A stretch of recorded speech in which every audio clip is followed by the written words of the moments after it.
Just so I have it in this. All the characters in this are 18 plus. God damn it. Even though it is clearly not the case. Individuals suffering from anxiety or depression may not have a positive experience during playing this game. Hello everybody, welcome back to another episode. I am the Off-Brand Ginger, and I'm playing Doki Doki Literature Club. And yes, Doki Doki Literature Club. I've never played this game before. I have no idea what... It gave me a bunch of content warnings beforehand, and I looked into it to make sure that it's not a hentai game.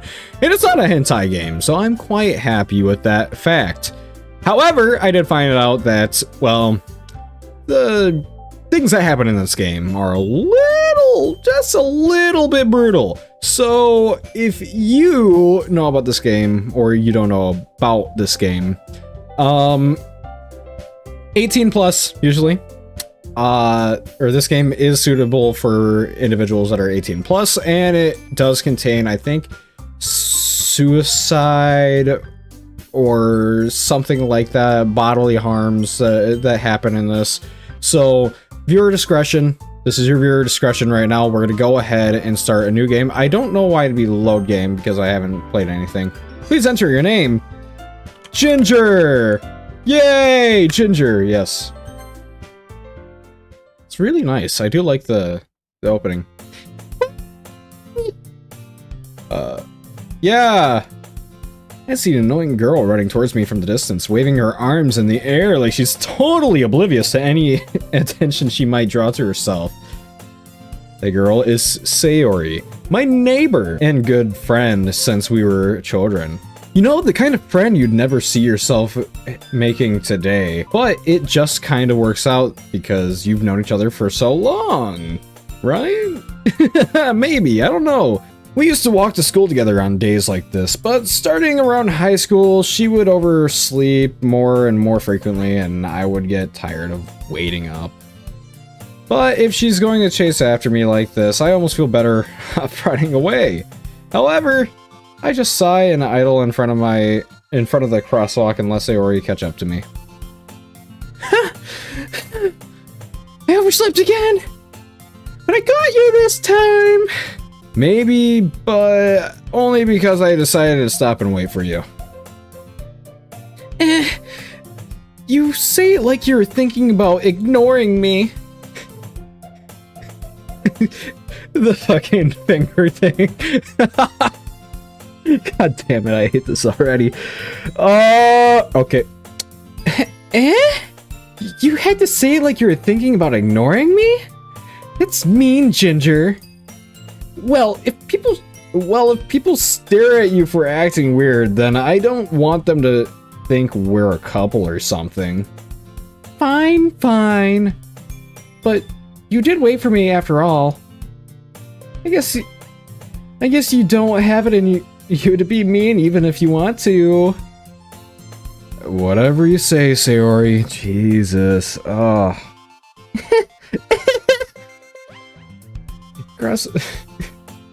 I hate this. We cross the street together and make our way to the school. As we draw near, the streets become increasingly speckled with the other students making their daily commute. By the way, Ginger, have you decided on a club to join yet? A club? Really, a club? I told you already, I'm not really interested in joining any clubs. You know, this guy, exactly like me. I'm not interested in joining any clubs. Except I probably would have been a little bit nicer to the girl, even if she was running. Yes, professional simp.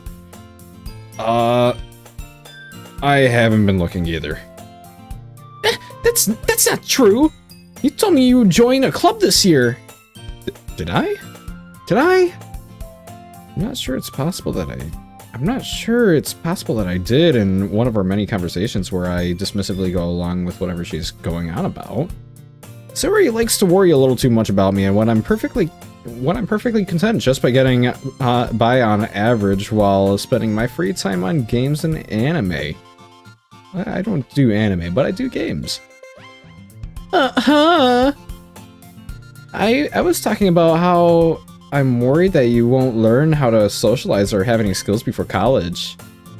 your happiness is really important to me, you know? You're saying this like you had a crush on me. I'm a little concerned. And I know you're happy now, but I die at the thought of you becoming a NEET in a few years because you're not used to the real world. You trust me, right? Don't make me keep worrying about you.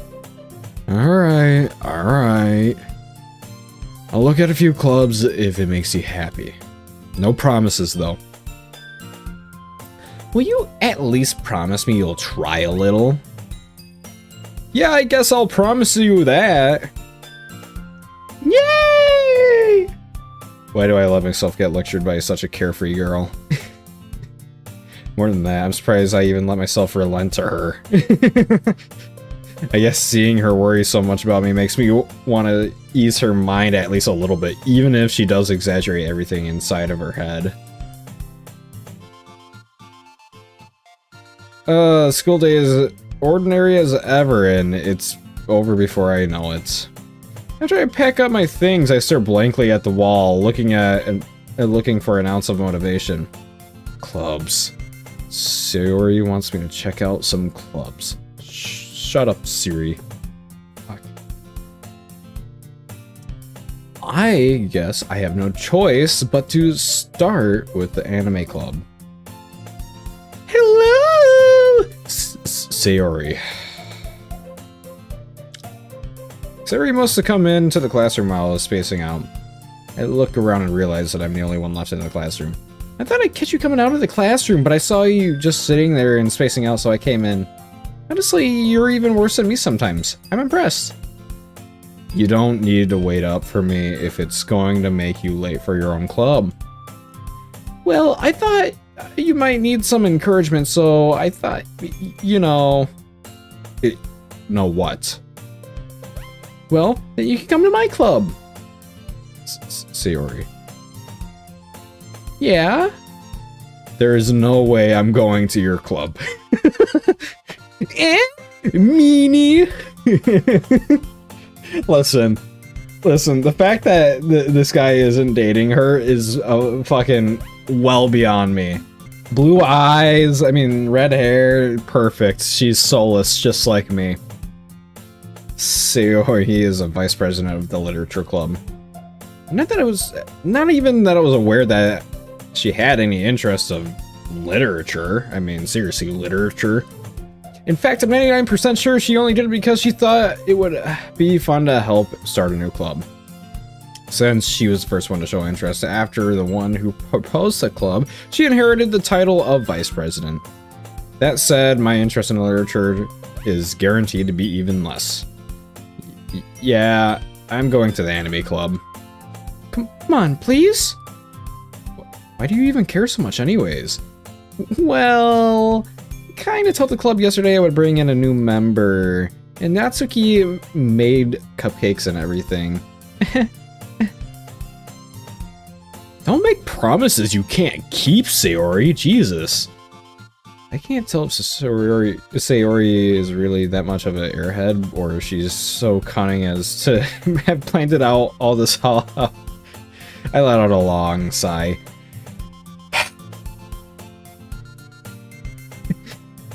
Fine, I'll stop by for a cupcake, okay?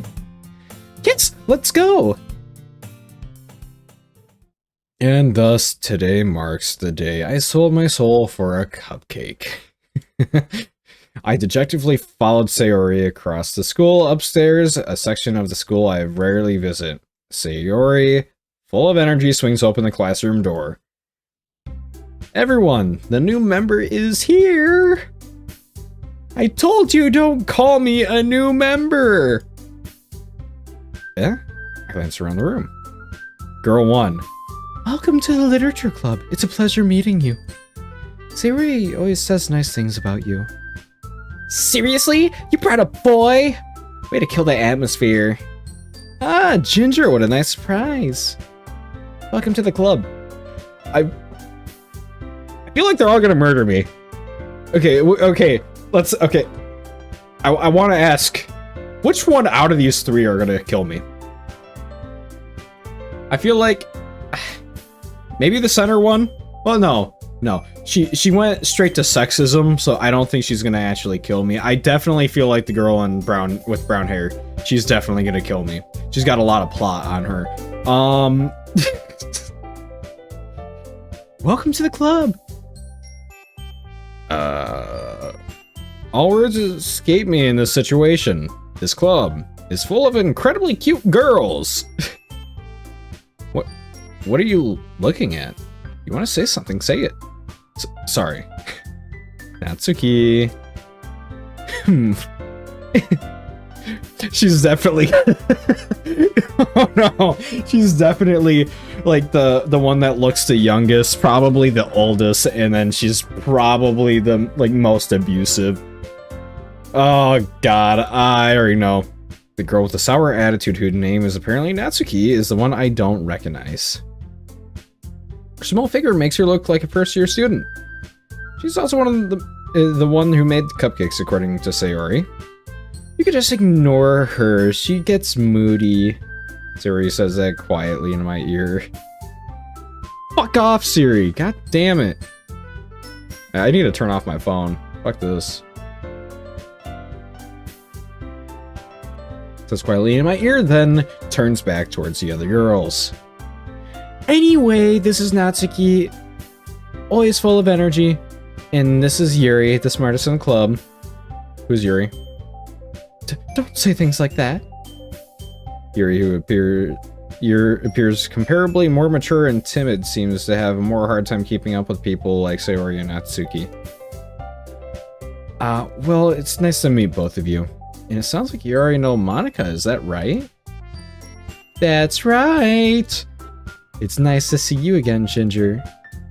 Monica smiles sweetly. I'm scared. I'm scared. I'm scared. I'm scared. We know each other well. We really talk, but we were in the same class last year. Oh, not well as in well. We know each other well. We know each other well. We rarely talked, but we were in the same class last year. Monica was probably the most popular girl in class. Smart, beautiful, and athletic. Basically, completely out of my league. So having her smile at me so genuinely feels a little... You too, Monica. Come sit down, Ginger. We made room for you at the table so you can sit next to me or Monica. Look at the cupcakes. Hey, I made them. I'll get them. Sorry, I get a little too excited. God damn it. Then how about I make some tea as well? I could only imagine the if that happens, I'm deleting this video. I swear to God, if one of them says I'm deleting the video right then and there.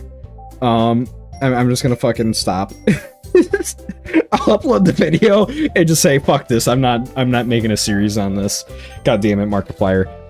As I already mentioned, it's been widened so that there is one space next to Monica and one space next to Sayori. Natsuki and Yuri walk over to the corner of the room where Natsuki grabs wrapped tray and Yuri opens the closet. Still feeling awkward, I take a seat next to Sayori. Why don't I get to choose in this? Go next to Monica, man. I'd go for Monica. Save. Okay, we'll... Oh, okay, I guess, save. Okay. Stop it. Okay, I'll take a seat next to Sayori. Natsuki proudly marches back to the table, tray in hand. Okay, are you ready? Ta-da! Whoa! Natsuki lifts the foil off the tray to reveal a dozen white fluffy cupcakes decorated to look like little cats. The whiskers are drawn with icing, and little pieces of chocolate were used to make ears. So cute! I had no idea you're so good at baking, Natsuki. Well, you know... Just hurry and take one. Okay, she's definitely modeled to look like a cat. Look at her tooth. Oh my god, that just makes too much sense. That makes too much sense. Just hurry and take one. Sari grabs the first one, Monica, and then follow. it's delicious! Sayori talks with her mouth full and has already managed to get icing on her face. Cupcake around. I turn the cupcake around my fingers, looking for the best angle to take a bite. Natsuki is quiet. I can't help but notice her sneaking glances in my direction. She's waiting for me to take a bite? Finally bite down. The icing is sweet and full of flavor. I wonder if she made it herself. This is really good. Thank you, Natsuki. Why are you thanking me? It's not like haven't I heard this somewhere before? It's not like I like you. Not like I made them for you or anything. Eh? I thought you technically did. Sayori said, well, maybe. But not for you, you know, dummy. God damn it. I hate this already. I really fucking hate this. Holy shit. Ah. Alright. I give up on Natsuki's weird logic and dismiss the conversation. You know, I feel like this isn't proper enough. Like, I feel like I should be like all sunglassed up and everything like that. I'm pulling the Riz card as a virgin 18-year-old boy. Oh god. I don't get it. I give up on Natsuki's weird logic and dismiss the conversation. Yuri returns to the table carrying a tea set. She carefully places a teacup in front of each of us before setting down the teapot next to the cupcake tray. You keep a whole tea set in this classroom? Don't worry, the teacher gives us permission. After all, it doesn't take a hot cup of tea to help you. After all, doesn't a hot cup of tea help you enjoy a good book? I guess? Don't let yourself get intimidated. Yuri's just trying to impress you. That's not... Insulted, Yuri looks away.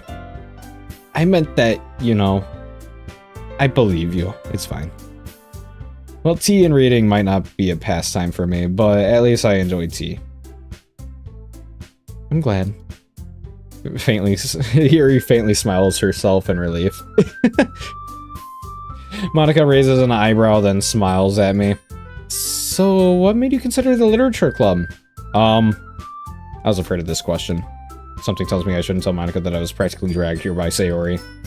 Well, I haven't joined any clubs yet, and Sayori seemed really happy here, so... It's okay, don't be embarrassed. We'll make sure you feel right at home, okay? As president of the literature club, it is my duty to make the club fun and exciting for everyone. Monica, I'm surprised. How come you decided to start your own club? You could possibly be a board member, or... You could possibly be a board member for any of the major clubs. Weren't you a leader of the debate club last year? Well, you know... To be honest, I can't stand all the politics around the major clubs. Feels like nothing but arguing about the budget and publicity and how to prepare for events. I'd much rather take something I personally enjoy and make something special out of it. And if it encourages others to get into literature, then I'm fulfilling that dream. Monica really is a great leader. Yuri also nods in agreement. Then I'm surprised there aren't more people in your club yet. Must be hard to start a new club. You could put it that way. Not many people are very interested in putting out all the effort to start something brand new, especially when it's something that doesn't grab your attention, like literature. You have to work hard to convince people that you're both fun and worthwhile. But it makes school events like festivals so much more important. I'm confident that we can already grow this club before we graduate. Right, everyone? Yeah! We'll do our best. You know it. Everyone enthusiastically agrees. Such different girls, all interested in the same goal. Monica must have worked really hard just to find these three. Maybe that's why they're all so delighted by the idea of a new member joining. Though I still don't really know if I could keep up with their level of enthusiasm about literature. So Ginger, what kind of things do you like to read? Well, considering how little I've read these past few years, I don't really have a good way of answering that. Manga. Mutter to myself, half joking.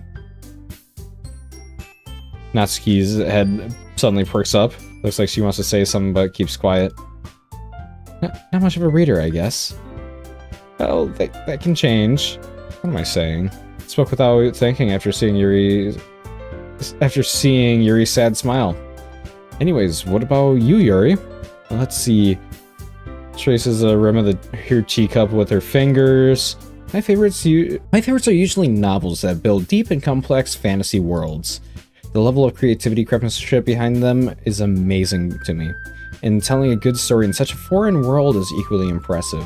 Yuri goes on, clearly passionate about her reading. She seems very reserved and timid since the moment I walked in, but it's obvious by the way her eyes light up she finds comfort in the world of books, not people. But you know, I like a lot of things. Stories with deep psychological elements usually immerse me as well. Isn't it amazing how a writer can so deliberately take advantage of your own lack of imagination to completely throw you for a loop? Yeah, like this game. I can imagine, like this game. Anyways, I've been reading a lot of horror lately. I read a good horror book once. Desperately grasped them accurately at a minimum level. This rate, Yuri might as well have having conversation with a rock. Really? I wouldn't have expected that, Yuri. For someone as gentle as you, I guess you can say that. But if a story makes me think or takes me to another world, then I really can't put it down.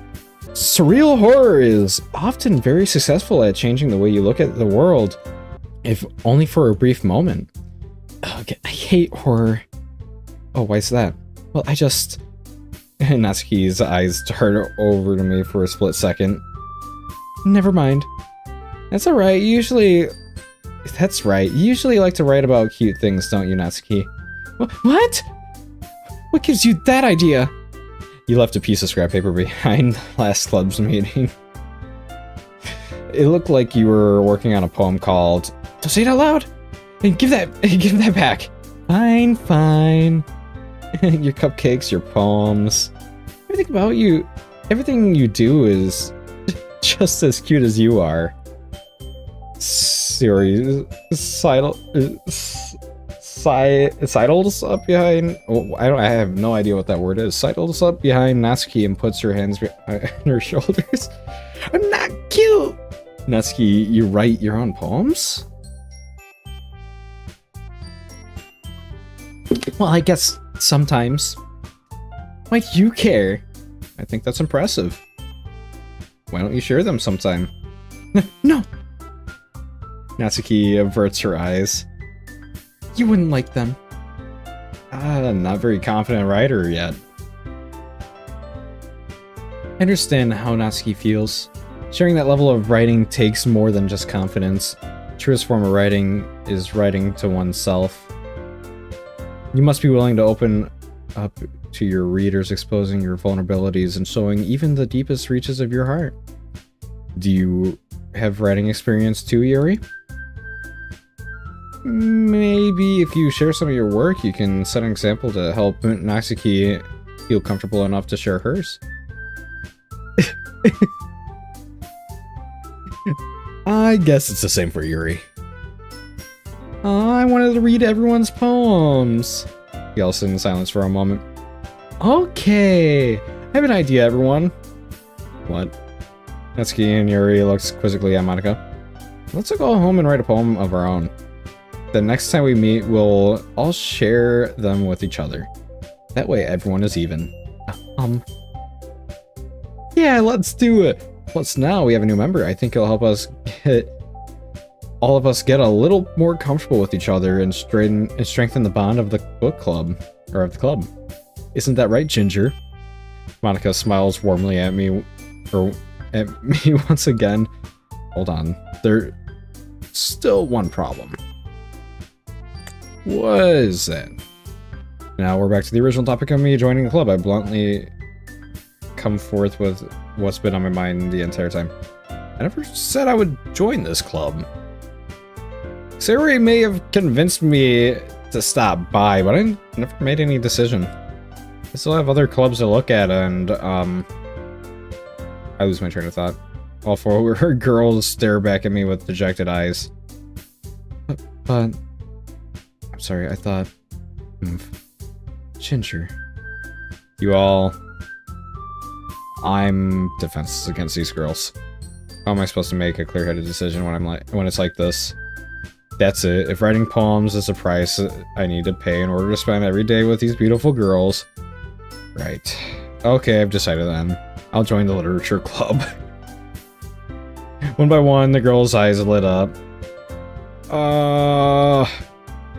Yes, I'm so happy! Sori wraps her arm around me, jumping up and down. Hey, you really did scare me for a moment. If you really just came for the cupcakes, I would have been super pissed. Hey, no swearing. Then it makes it official. Welcome to the literature club. Thanks, I guess. Okay, everyone. I think with that, we can officially end today's meeting on a good note. Everyone remember tonight's assignment. Write a poem and bring it to the next meeting so we can all share. Monica looks over at me once more. Ginger, I look forward to seeing how you express yourself. Yeah. Can I really impress a class star Monica with my mediocre writing skills? I already feel the anxiety welling up inside of me. Meanwhile, the girls continue to chit-chat as Yuri and Natsuki clean up their food. Hey Ginger, since we're already here, do you want to walk home together? That's right, Sori and I never walk home together anymore because she's always stayed after school for clubs. Sure, might as well. Yay! With that, two of us depart from the club room and make our way home. The whole way my mind wanders back and forth between the four girls, Sayori, Natsuki, Yuri, and of course Monica. Will I really be happy spending every day after school in a literature club? Perhaps I'll have a chance to grow closer to one of these girls. Alright, I'll just need to make the most of my circumstances, and I'm sure good fortune will find me. And I guess it starts with writing a poem tonight. It's time to write a poem. Pick words you think your favorite club member would like. Something good might happen with whoever likes the poem the most. Oh god. Okay, so I know she's gonna like tragedy. She's gonna like, you know, a lollipop. I don't know. She's gonna like dance. I guess I'll go purple hair. So, tragedy. Crimson. No. Tragedy, desire. Calm. Calm insight. Disoriented. Oh, I don't know. Empty. Determination? Maybe? Raindrops. Fear. Oh no. Uncontrollable. A tone. Broken. I don't know. Intellectual. Tenacious. Ocean. Fickle. Anger. Nibble. Vibrant. Uncontrollable. Wrath. Lust. Lust. And shame. Kiss. Oh god, and that made her happy. And secretive. Memories and I don't know. Depression. Why did she jump at depression? She's so secretly depressed? Oh god. Oh no, is that so the things that makes them jump? Oh, that's wild. Unstable. Oh, she's unstable. Passion. Just random words. We're just throwing out a bunch of fucking words. We'll see what sticks. Hi again, Ginger. Glad to see you didn't run away on us. Haha. Nah, don't worry. This might be a little strange for me, but at least I kept my word. Well, I'm back at the literature club. I was last to come in, so everyone else is already hanging out. Thanks for keeping your promise, Ginger. I hope this isn't too overwhelming of a commitment for you, making you dive headfirst into literature when you're not accustomed to it. Oh, come on, like he deserves any slack. He already told me he didn't even want to join any clubs this year. And last year, too. I don't even know if you plan to just come here and hang out or what. But if you don't take us seriously, then you won't see the end of it.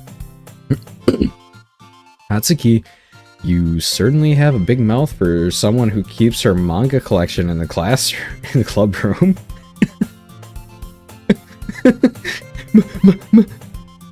Natsuki finds herself stuck between saying Monica and manga. Manga is literature. Swiftly defeated, Natsuki plops back into her seat. Don't worry, guys. Ginger always gives his best at as long as he's having fun. He helps me with my busy work without me even asking. Like cooking, cleaning my room. Oh, dependable. Sayori, that's because your room is so... Sayori, that's because your room is so messy, it's distracting. And you almost set your house on fire once. It's so... Is that so? You are really good friends, aren't you? I might be a little jealous. How come you and Ginger can become good friends too? Sayori. As usually, Sayori seems oblivious to the weird situation she just put me into. Oh, Yuri even brought you something today, you know? Wait, Sayori. Me? Not really. Don't be shy. It's really nothing. What is it? Never mind.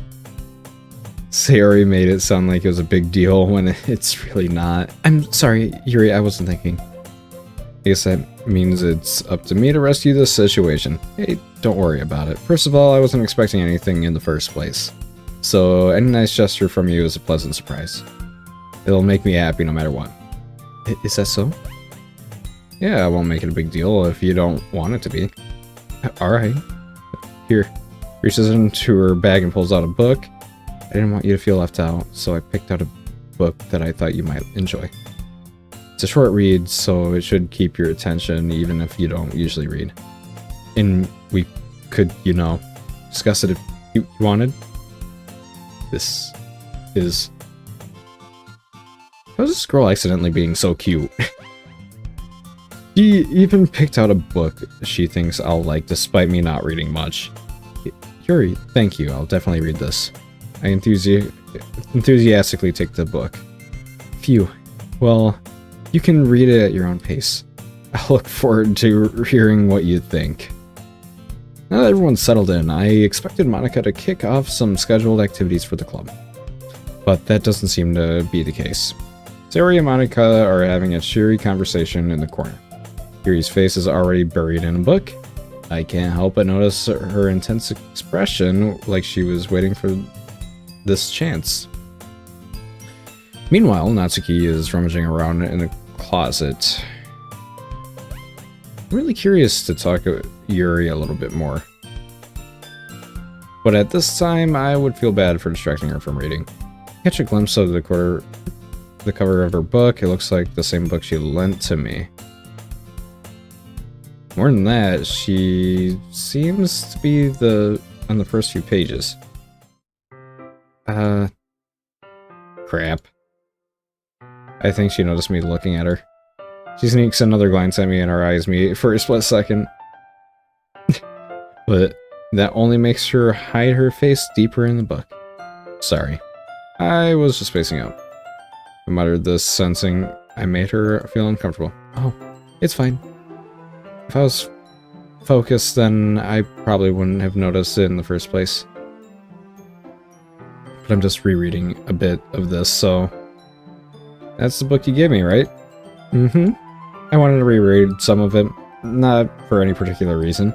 Just curious how come you have two copies of the same book? Oh, when I stopped at the bookstore yesterday, that's not what I meant.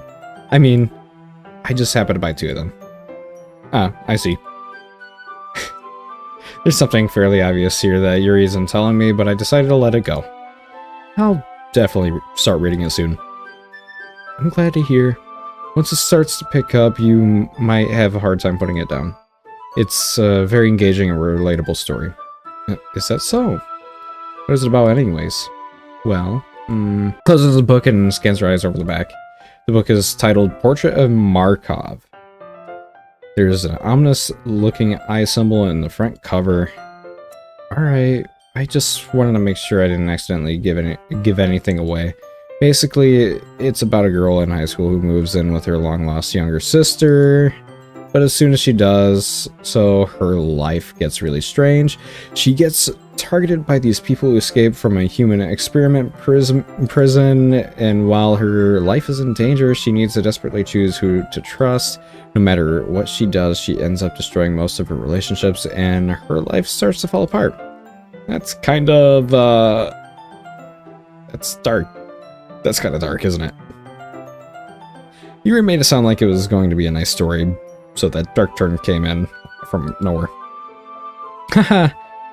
Yuri gently giggles all of a sudden. Are you not a fan of that sort of thing, Ginger? No, it's not that. I mean, I could definitely enjoy these kind of stories, so don't worry. I hope so. Yeah, totally forgot about that. Yuri's into those things. She's so reclusive on the outside, but her mind seems to be completely different. It's that... just that those kind of stories, they challenge you to look at life from a strange new perspective. When horrible things happen, not just because someone wants to be evil, but because they have their own goals or their own philosophy that they believe in, then suddenly, when you thought you related to the protagonist, they're made out to be a naive one for letting their one-sided morals interfere with the villain's plans. I'm rambling, aren't I? Not again. I'm sorry. Hey, don't apologize. I haven't lost interest or anything.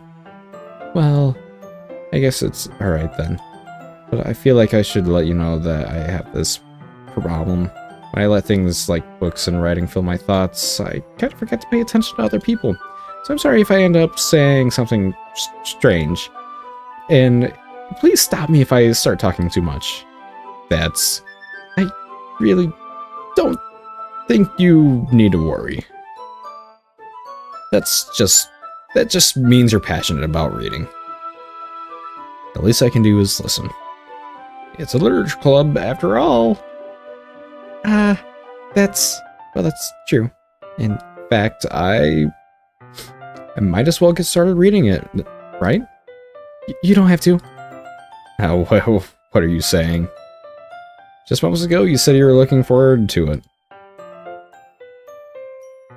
Let me just get the book. I quickly retrieved the book that I had put into my bag. Alright, it's fine if I sit here, right? Slip into the seat next to Yuri's. Yeah. Are you sure? You seem a little apprehensive. I'm sorry. It's not that I don't want you to. It's just something I'm not very used to. That is, reading in company with someone. I see. Well, just tell me if I end up distracting you or anything. Alright. Open the book and start the prologue. I soon understand what Yuri means about reading in company. It's as if I can feel her presence over my shoulder as I read. It's not a particularly bad thing. Maybe a little distracting, but the feeling is somewhat comforting. Yuri is in the corner of my eye.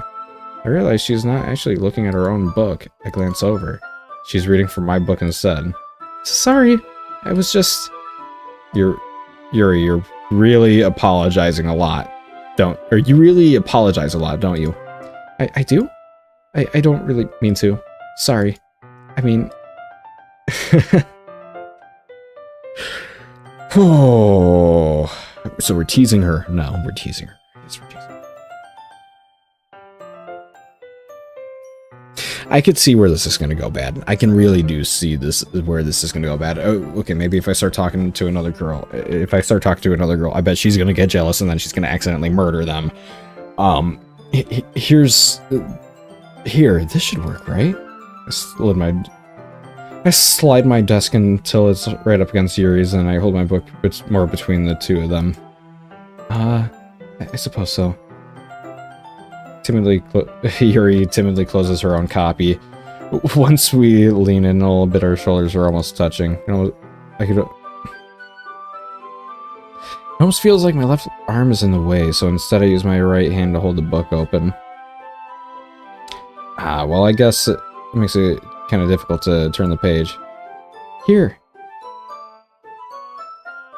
Yuri takes her left arm and holds the left side of the book in between her thumb and her forefinger.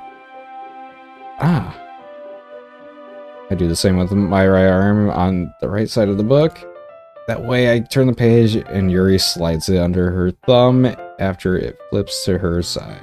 But in holding it like this, we're huddled even closer than before. It's actually kind of distracting me. It's as if I could feel the warmth of Yuri's face and she's in the corner of my vision. Are you ready? Huh? Turn the page? Sorry. I think I got a bit distracted for a second. Glance over to Yuri's face again and our eyes meet. I don't know how I'll be able to keep up with her. That's okay. You're not used to reading, right? I don't mind being patient if it takes you a little bit longer.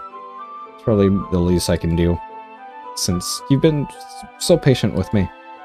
Yeah, thanks. Continue reading. Yuri no longer asks me if I'm ready to turn the page. Instead, I just assume she finishes the page before me, so I turn it by my own volition. We continue this first chapter in silence, even turning each page almost feels like an intimate exchange. My thumb gently letting go of the page, letting it flutter over to her side as she catches it on her thumb.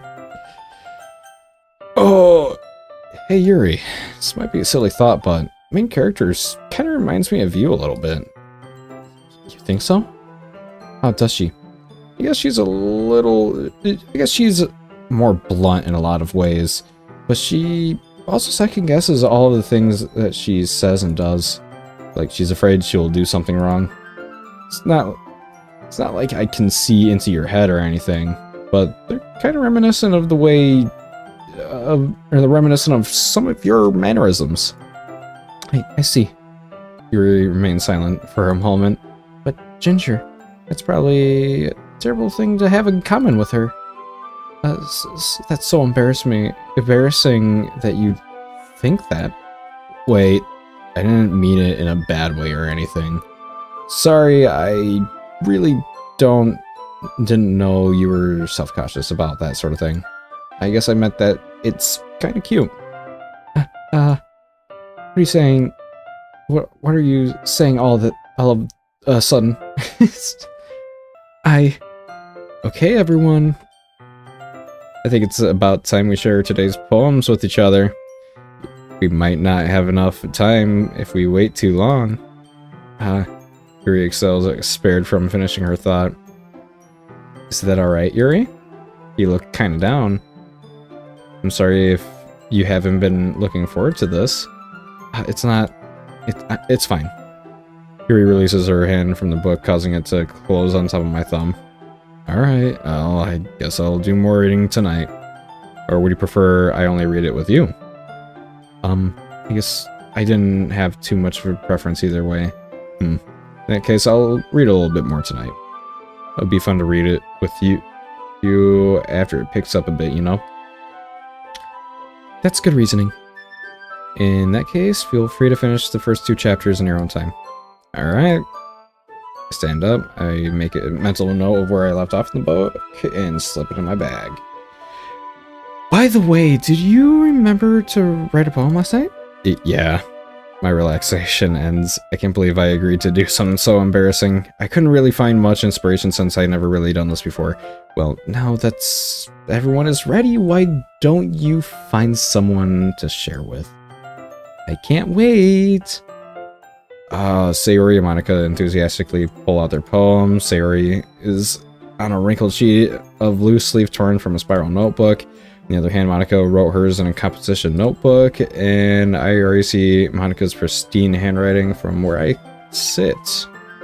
Natsuki and Yuri reluctantly comply as well, reaching into their bags. I do the same myself.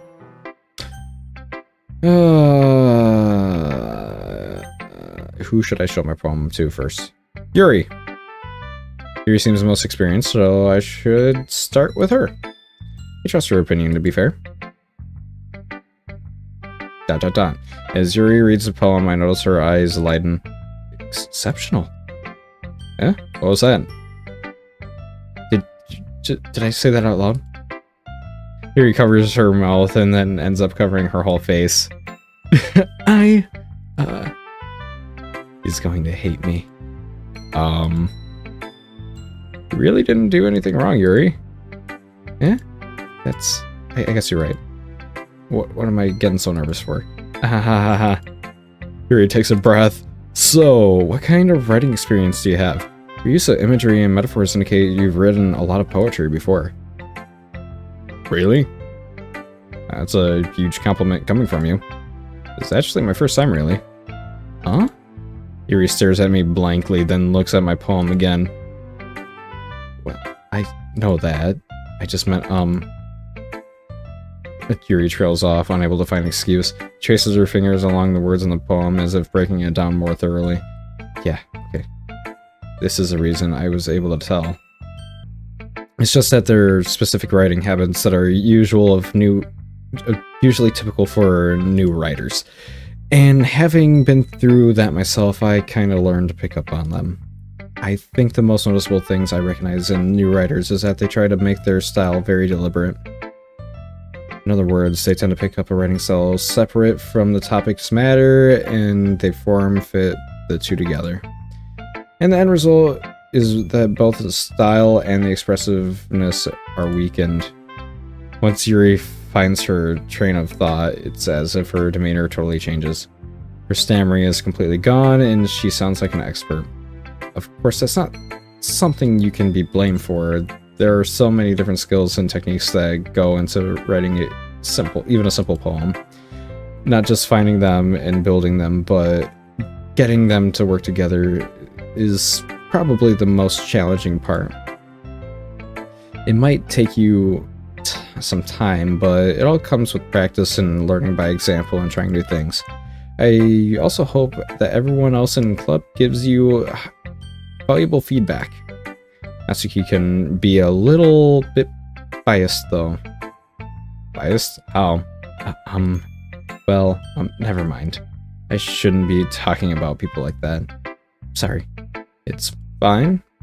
I'm not sure if Yuri's apologizing to herself, to me, or Natsuki. Do you mind if I read your poem now? Please do. I'd love to share my thoughts process behind it. Yuri smiles dreamily as if that's a rare opportunity for her, which itself is kind of funny. After all, isn't this supposed to be a literature club? Ghosts under the light, the tendrils of my hair illuminate beneath the amber glow, bathing. It must be this one, the last remaining street light to have withstood the test of time. The cast yet to be replaced by the sickening blue-green hue of the future. I bathe, calm, breathing air of the present, but living in the past. The light flickers, I flicker back. ... I'm sorry, I have such terrible handwriting. What? I wasn't thinking that at all. But you took a long time to read. Well, I just don't read script very often. I actually think your handwriting is pretty. Eh? That's relief. Also, I like the poem. Even though it's short, it was really descriptive. It wasn't too short. Usually I write longer poems. Not at all. I'm really glad you like it. I'll be honest, since it's our first time sharing, I wanted to write something a little more mild. Something more easy to digest, I suppose. Are you into ghosts, Yuri? Hoo-hoo. Actually, the story isn't about a ghost at all, Ginger. Really? I must have totally missed the point. Well, it's because it's supposed to be her. It's supposed to be her. Well, I suppose you did only glance over it after all. But remember, poems often express their own thoughts, feelings, and experiences in their work, and they usually do more than tell a simple story or paint a picture. In this case, perhaps the subject of the poem is only being symbolically compared to a ghost. Lingering in her past, her last remaining place of comfort, unable to let go of the past, and soon to be left with nothing. That's a lot more solemn putting it that way. I hadn't even thought of that. That's impressive. Eh? It's nothing, really. Yours was impressive too, so... Nah. I think I could probably learn a thing or two from you. You think so? Of course. You know, I was really nervous about doing all this, but in the end, I enjoyed it. I'm going to keep doing my best for you, Ginger. Me too. Oh my god. Well, if she's gonna be judgmental, I'm gonna talk to Natsuki. Natsuki, ... Ginger, you're not going to take this club seriously, then go home. What? Harsh. You expect me to believe that you actually put effort into this? Do you think I'm stupid? I'm not a writer. Maybe it's not very good, but yeah, I did put in effort. We all start somewhere, right? If you're still proud of the first poem you ever wrote, then I'd like to read it. Painful to think about.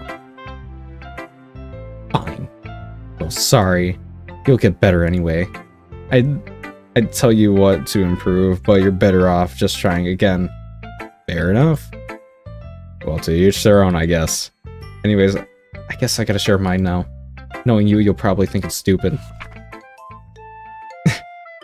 Eagles can fly, monkeys can climb, crickets can leap, horses can race, owls can seek, cheetahs can run, eagles can fly, people can try, but that's about it.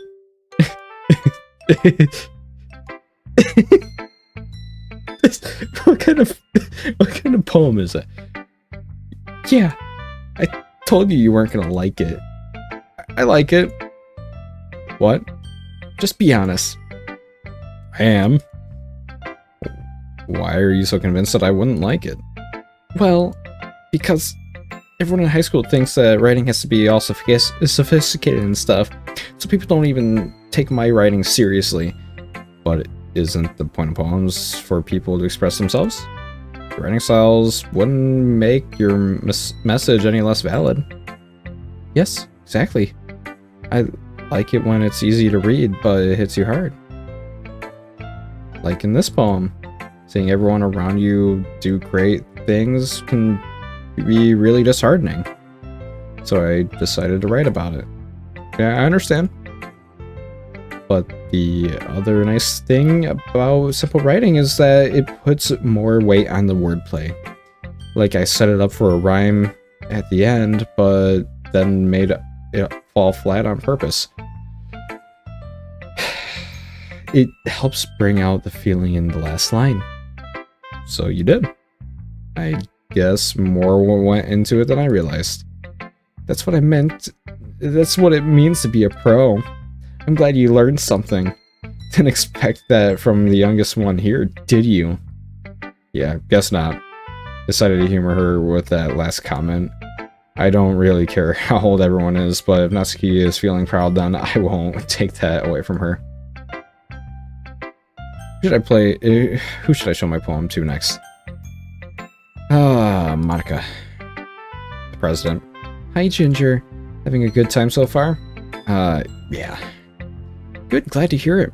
By the way, since you're new and everything, you ever have any suggestions for the club, like new activities or things we can do better? I'm always listening. Don't be afraid to bring them up, okay?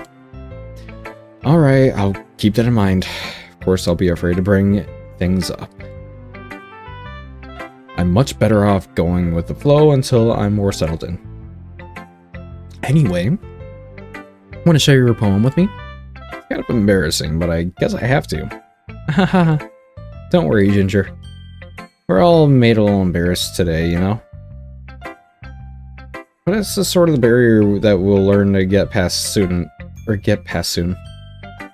Yeah, that's true. I hand Monica my poem. Great job, Ginger. I was going, oh, in my head while reading it. It's really metaphorical. I'm not sure why, but I didn't expect you to go for something so deep. I guess I underestimated you. It's easiest for me to keep everyone's expectations low. That way, it's always counts when I put in some effort. That's not very fair. Well, I guess it worked anyway.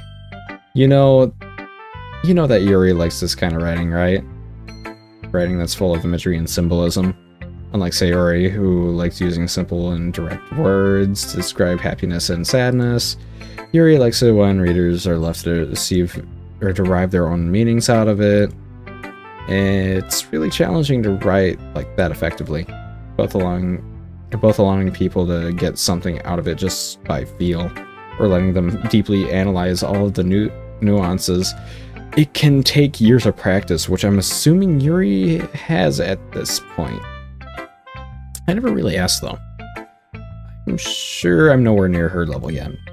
Don't worry so much about that. You do your own thing. Just keep exploring and learn by trying new things. I'm sure I'll end up trying different things a lot. It could take a while before I feel comfortable doing this. That's okay. I'd love to see you try new things. That's the best way to find the kind of style that suits you.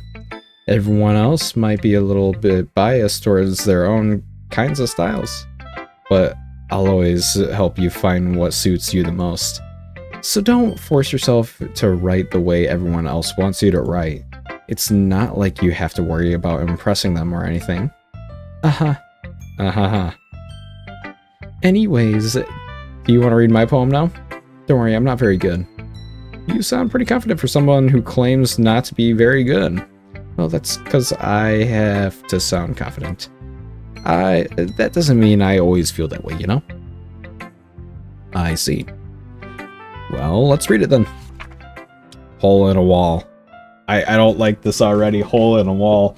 Hole in a wall, you guys.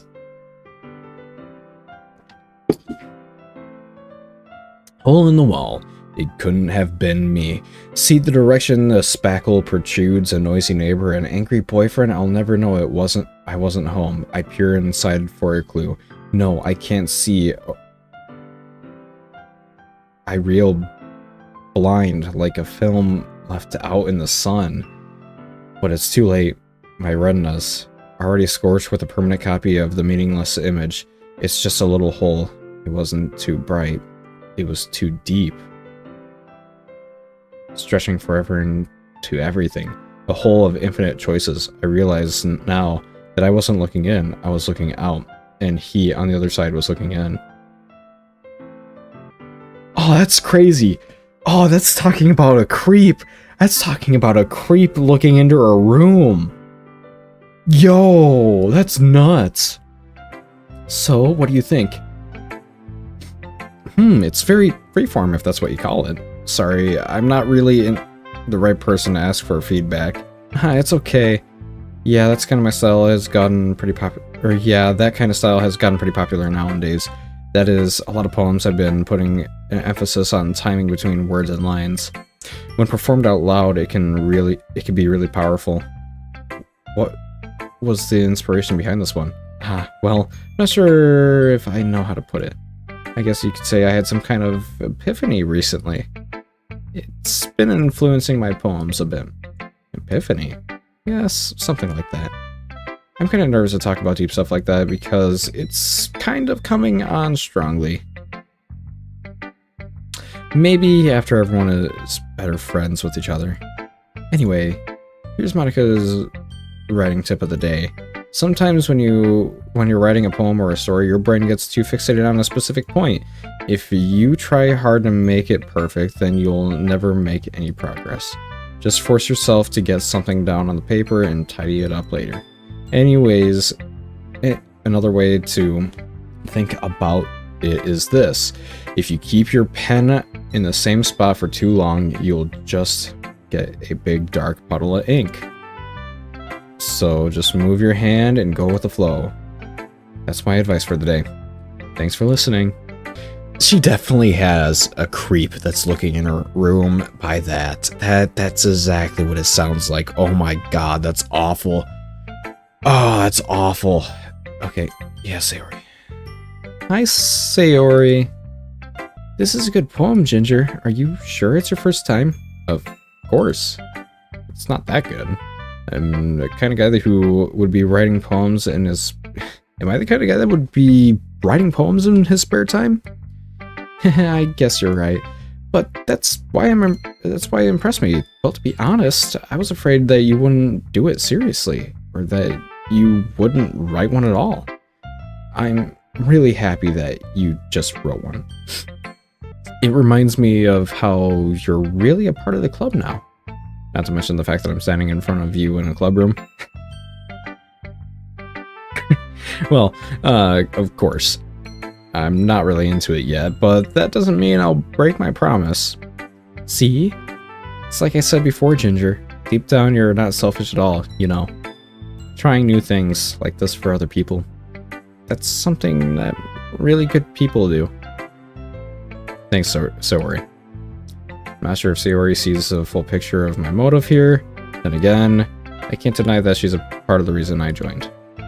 Knowing how much this means to her and all. Yeah, and I'm gonna make sure you have lots of fun here, okay? That will be my way of thanking you. Alright, I'm going to hold you to that then. Yay! Now you'll read my poem too, right? Don't worry, I'm really bad at this. We'll see about that. Dear sunshine, the way you glow through my blinds in the morning, it makes me feel like you missed me.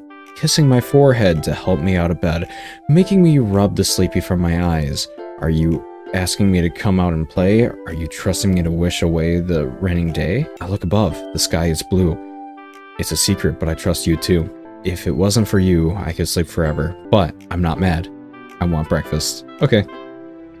Sayori, this is just a guess, but did you wait until morning to write this?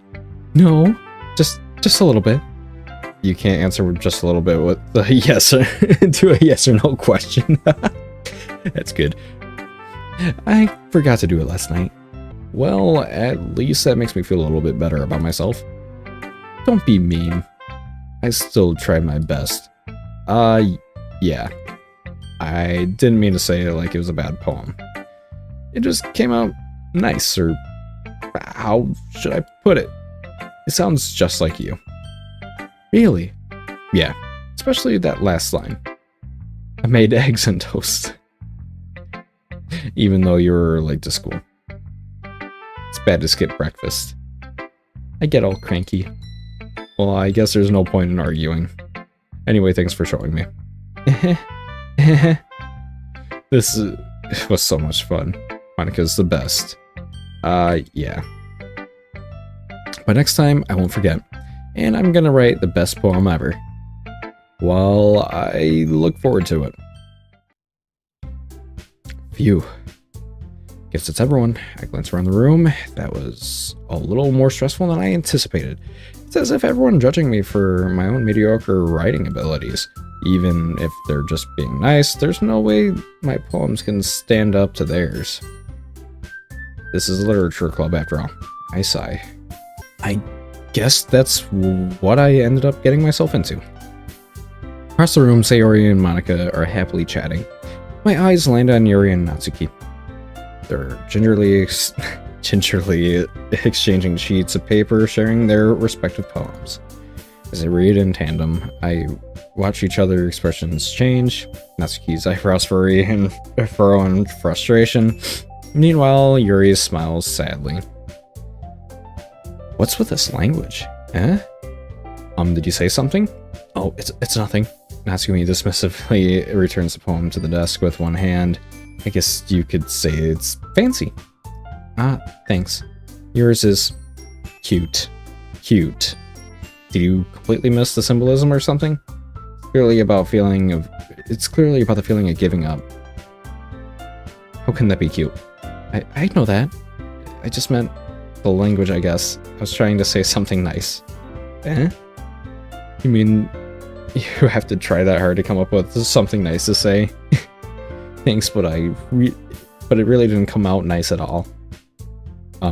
Well, I do have a couple of suggestions. If I was looking for suggestions, I would have asked for someone who actually liked it, which people did, by the way. Sayori liked it, and Ginger did too, and based on that, I'll gladly give you some suggestions of my own. First of all, excuse me, I appreciated the offer, but I've spent a long time establishing my own writing style. I don't expect it to change anytime soon, unless, of course, I come across something particularly inspiring, which I haven't yet. And Ginger liked my poem too, you know. He even told me he was impressed by it. Natsuki suddenly stands up. Oh, I didn't realize you were so invested in trying to impress our new member, Yuri. Eh? That's not what you're just... Yuri stands up as well. Maybe you're just jealous that Ginger appreciates my advice more than he appreciates yours. Huh? And do you know he didn't appreciate my advice? And how do you know he didn't appreciate my advice more? Are you that full of yourself? No. If I was full of myself, I would deliberately go out of my way to make everything I do overly cutesy. Is everyone okay? But you know what? I wasn't the one whose boobs magically grew a size bigger as soon as Ginger started showing up. Natsuki! Natsuki, that's a little... This doesn't involve you. Oh my god. I don't like fighting, guys. Suddenly both girls turned towards me as if they just noticed I was standing there. Ginger! She's just trying to make me look bad. That's not true. She started it. If she could get over herself and learn to appreciate that simple writing is more effective, then this wouldn't have happened in the first place. What's the point of making all your poems convoluted for no reason? The meaning should jump out to the reader, not force them to have to figure it out. Help me explain that to her, Ginger. Wait, there's a reason why we have so many deep expressive words in our language. It's the only way to convey complex feelings and meanings the most effectively. Avoiding them is not unnecessarily limiting yourself, it's also a waste. You understand that, right, Ginger? Well... How do I get dragged into this in the first place? It's not like I know anything about writing, but whoever I agree with, they'll probably think more highly of me. So, of course, that's going to be... That's funny. That's funny how she's like, well, my boobs didn't magically grow a size larger the second Ginger starts showing up. Oh my god. Oh, I'm gonna say Yuri. Yuri? I don't like either of these. I don't like either of these, any of these options. Yuri. Natsuki. You're right that I liked your poem. See? Wait, that's not an excuse. It's not an excuse for you to be so mean. You shouldn't pick a fight because someone's opinion is different. That's not what happened at all. Yuri wouldn't even take my poem seriously. I understand, Yuri. Huh?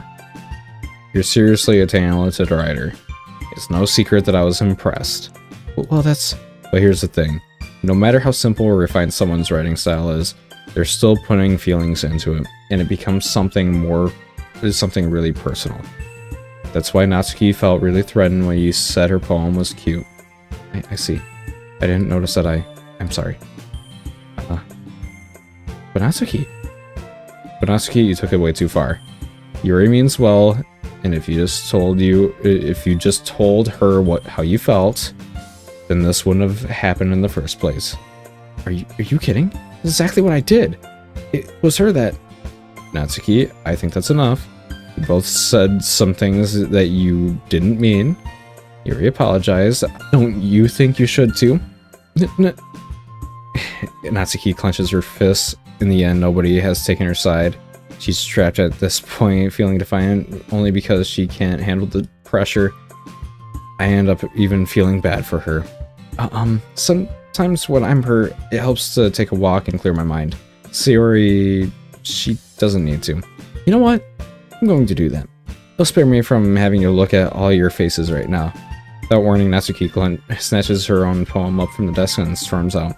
On her way out, she crumples up the poem with her hands and throws it into the trash. Natsuki.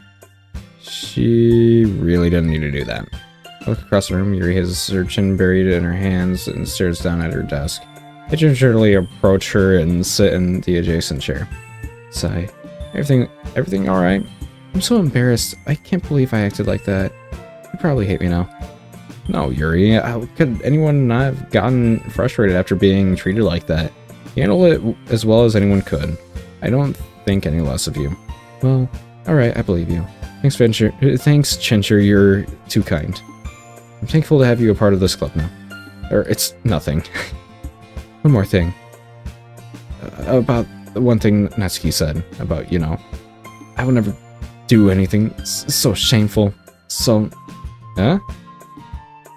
What thing did Natsuki say? She's blocking now. That's wild. That's fucking wild. Well, never mind to that. I'm going to make some tea. Ah, good idea. Make enough for more than one person, okay? Yeah. Okay, everyone. That's about time for us to leave. How did you all feel about sharing poems? It was a lot of fun. Well, I'd say it was worth it. It was alright. Well, mostly. Ginger, how about you? Yeah, I'd say about the same. It was a neat thing to talk about with everyone. Awesome! In that case, we'll do the same thing tomorrow. And maybe you learn something from your friends, too. So your poems will turn out even better. I think to myself, any luck, that means I can at least do a better job impressing those who I want to impress. I nod to myself with a newfound determination. Ginger, ready to walk home? Sure, let's go. Sayori beams at me.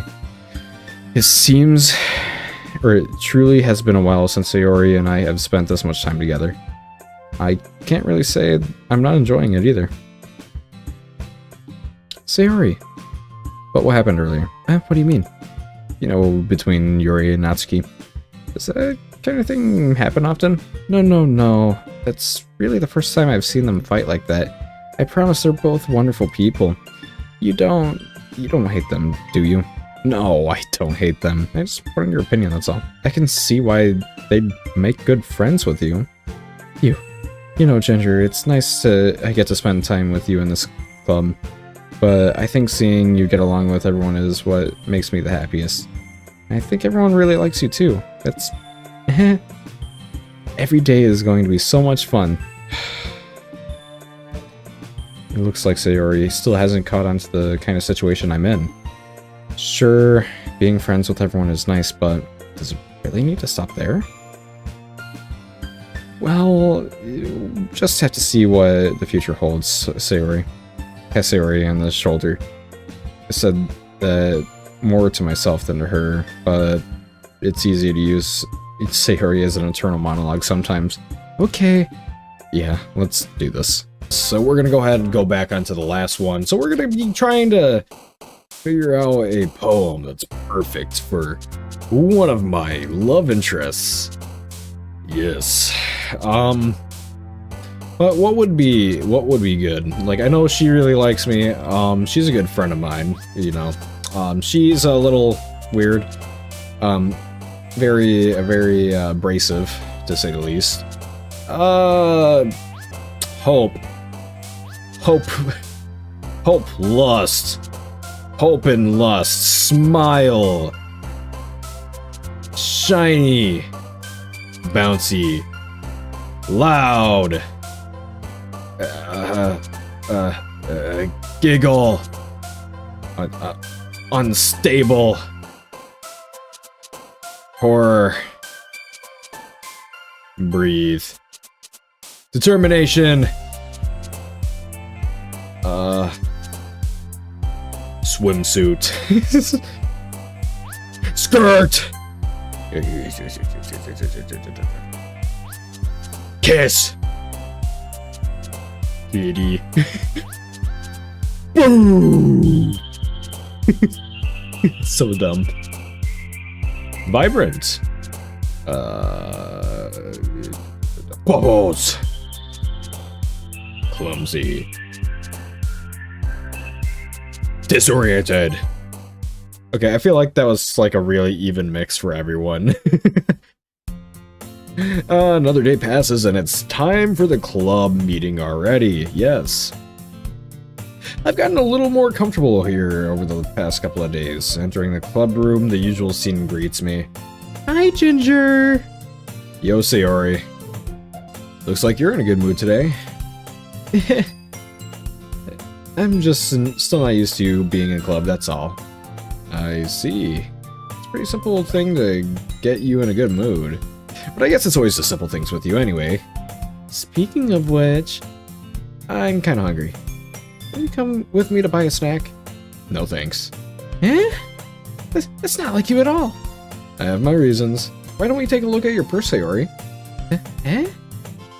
Why that all of a sudden? No reason, really. I just wanted to look at it. That's a little weird. Am I trying to get her to look at her purse because she has a snack in there? Sayori nervously retrieves her coin purse. She fumbles with the latch to get it open, and then she turns it upside down and lets the contents spill onto the desk. Only 2 small coins fall out. I knew it. I could see right through you, Sayori. That's not fair. How do you even know? It's simple. If you had enough money in the first place, you would have bought a snack before coming to the club room. So either you're not hungry and just want an excuse to take a walk, or you plan to conveniently forget that you spent all your money, so I would lend you some. But there's one more thing. You're always hungry. And so that leaves the one option. Oh, what? I give up. Don't make me feel guilty. If you feel guilty, that means you deserve to feel guilty. Yuri. Yuri comes in. Yuri suddenly giggles. Huh? I didn't notice that she was listening in. Her face is in her book as always. I wasn't listening or anything. It was just something in the book. Yuri! Tell Ginger to let me borrow some money. Don't get me involved like that, Sayori. Besides, you should only buy what you can responsibly afford. And frankly, after pulling the mischievous little stunt like that, your suffering is fair enough retribution. Did I just... I didn't mean that. I just got too absorbed in my book. I really like it when you speak your mind, Yuri. Doesn't happen much, but it's fun. A bit of a fun side of you. There's no way you could think that. You were right, though. I did something bad, and now I have to accept a revolution. Retribution. That! Oh, that's so dumb. Oh, it's so dumb. Why, Yuri? You know, I think I cater way too much to you, Yuri. I think you're a little mean. I do like it's all woman, though, but still coming from you, Sayori. I guess there's a little devil inside of all of us, isn't there? Don't let her fool you. Sayori knows exactly what she's doing. After all, she told you guys she was bringing me to the club before she even told me. But you wouldn't have to come if it weren't for those cupcakes. So I had to trick Natsuki into making them. Come on, give me more credit than that, Sayori. Out of nowhere, something smacks Sayori in the face and tumbles up to the desk. Whap. Yeah! Ow. What was... A cookie? Sure enough, a giant cookie wrapped in plastic. Sayori glances around. Is this a miracle? It's because I paid my restitution. Retribution. Actually, that one almost worked. I was just gonna give it to you, but then I heard you blab about the cupcakes. It was totally worth seeing your reaction, though. Natsuki, is she just that short where you where you didn't notice that she tossed the cookie? Was she like appear behind me or something? It's so nice of you. I'm so happy. Sayori hugs the cookie. Jeez, just eat it. Sayori rapidly tears open the wrapper and takes a big bite. Oh god. Sayori suddenly clasped her hands over her mouth. My tongue. You're going through a lot over just one cookie. Natsuki takes a bite of her own cookie. Yours looks really good too, Natsuki. Can I try it? Jeez, beggars can't be choosers. But yours is chocolate. Yeah, why do you think I'd give you that one? Fine. Still, I'm really happy that you shared this one with me. Sayori gets out of her seat and goes behind Natsuki, then wraps her arms around her. Ah, jeez. I get it. The cookie's still in hand. Natsuki reaches up to nudge Sayori off of her. Sayori suddenly leans out and takes a bite of Natsuki's cookie. Shut up, Sayori. Fuck you. Hey! Did you just seriously do that? Mouthful, Sayori trots away to safety. Yuri and I laugh as well. Jeez, you're such a kid sometimes. Monika, can you tell Sayori? Natsuki glances around. Monika is in the club room. Ugh.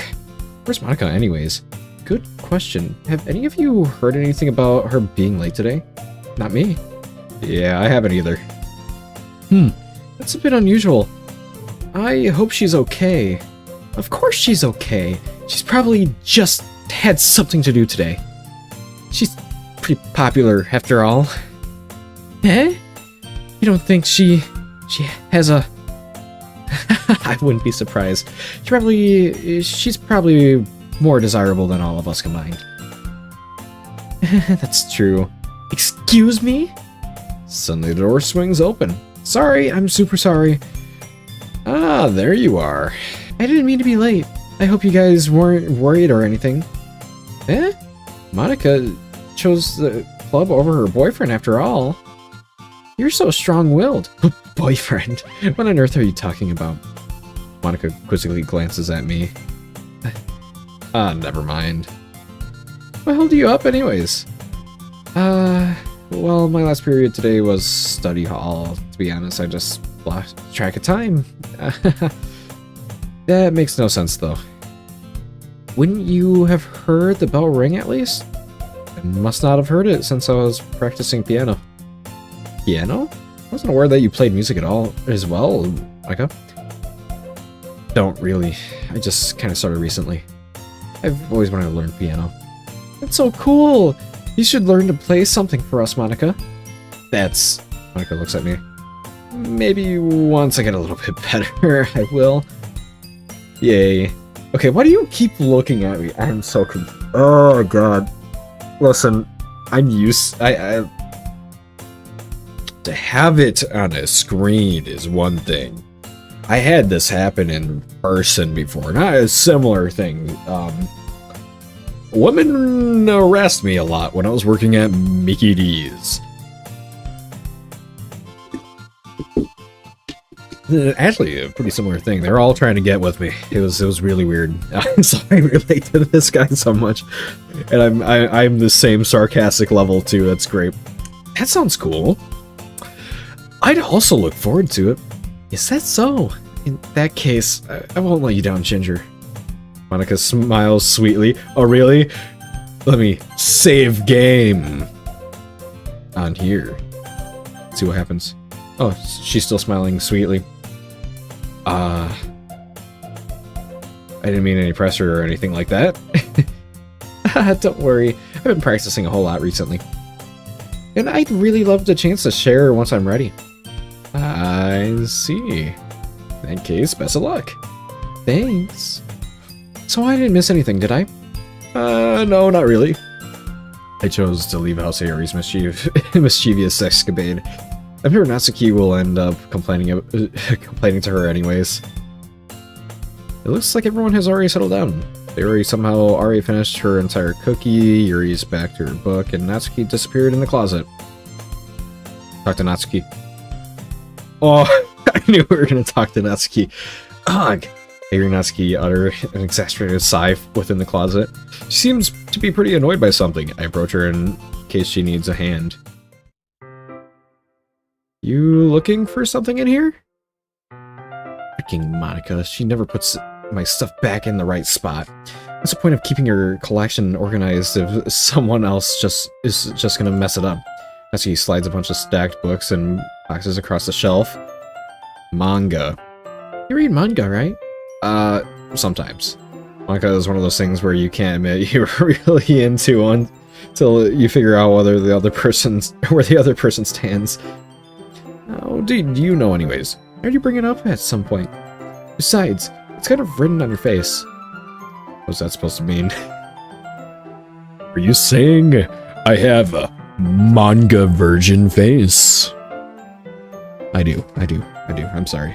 I do. I see. There's a lone volume of manga amidst a stack of various books on the side of one of the shelves. Curious, I pulled it out of the stack. There it is. He snatches it out of my hand, then turns to a box of manga and slips the volume right into the middle of the rest. Much better. Seeing a box with one book missing is probably one of the most irritating sight in the world. I know that feel. I get a closer look at the box. She's admiring. Parfait Girls. It's a series I've never heard of in my life. That probably means it's either way out of my demographic or it's simply terrible. If you're gonna judge, you can do it through the glass on the door. It's funny. She points to the classroom door. Hey, I wasn't judging anything. I didn't even say anything. It was the tone of your voice. But I'll tell you one thing, Ginger. Consider this a lesson straight from the literature club. Don't judge a book by its cover. In fact, Natsuki pulls out the first volume of the Parfait Girls from the box. I'm gonna show you exactly why. She shoves a book right in my hands.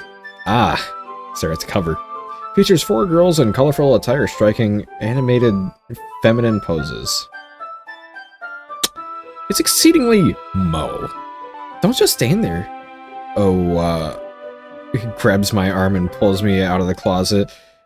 She then takes a seat against the wall beneath the windowsill. She pats on the ground next to her, signaling me to sit there. Wouldn't chairs be more comfortable? I take my seat. Chairs wouldn't work. We can't read at the same time like that. Why's that? I guess it's easier to be close together like this.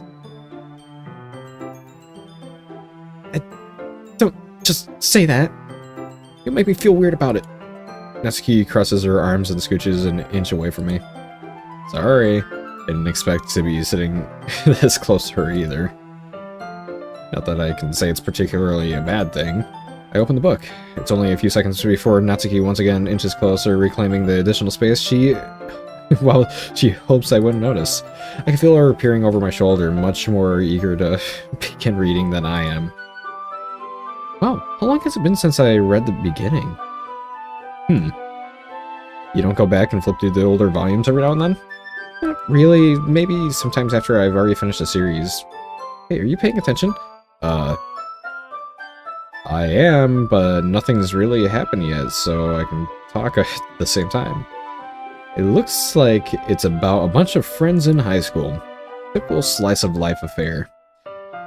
I kind of grew out of these, since it's rare for the writing to be entertaining enough to make up for the lack of plot. Well, the plot happens to be the harem that is in the series. The woman in it. So, what should I expect from this? Is there going to be a plot? Well, obviously, you'd think I would enjoy something that didn't have plot. I mean, well, I guess I know what you're saying. A lot of the beginning is about simple things, like there's a really funny chapter where they're obsessed with a guy at the ice cream shop. But that just helps you get to know the characters. And besides, it's still entertaining. But later on, there's all kinds of drama, like when they get into all their backstories and when some of the romance starts to happen. That's really what makes it so good. There's so many touching parts. Is that so? Sounds like you really know what you're talking about. Maybe I underestimated you. Hey, wait. What's that supposed to mean? Natsuki gives me a little shove. I just meant that I haven't seen you at your full power. Good save. God damn it. Why am I starting to like this a little bit? I hate this. Oh my god. Oh, this guy's getting more attention than I have in the past recent years. This chapter seems like it's about baking. This is just a guess, but there's a lot of baking in this manga. Well... Natsuki pauses for a moment as if she doesn't want to admit something. Yeah. What does that matter? Doesn't. I was just curious. Since you enjoy baking too, right? That's just a coincidence. I just happened to get into baking around the same time I got this manga. Like I would ever get into anything because it's in a manga. I feel bad for anyone that's impressionable. Definitely not a coincidence. This explains Natsuki's interest in baking. Still, of all hobbies to pick up from a manga, that's definitely one of the better ones. That is definitely true. Not to mention, she's really good at it, so who am I to judge?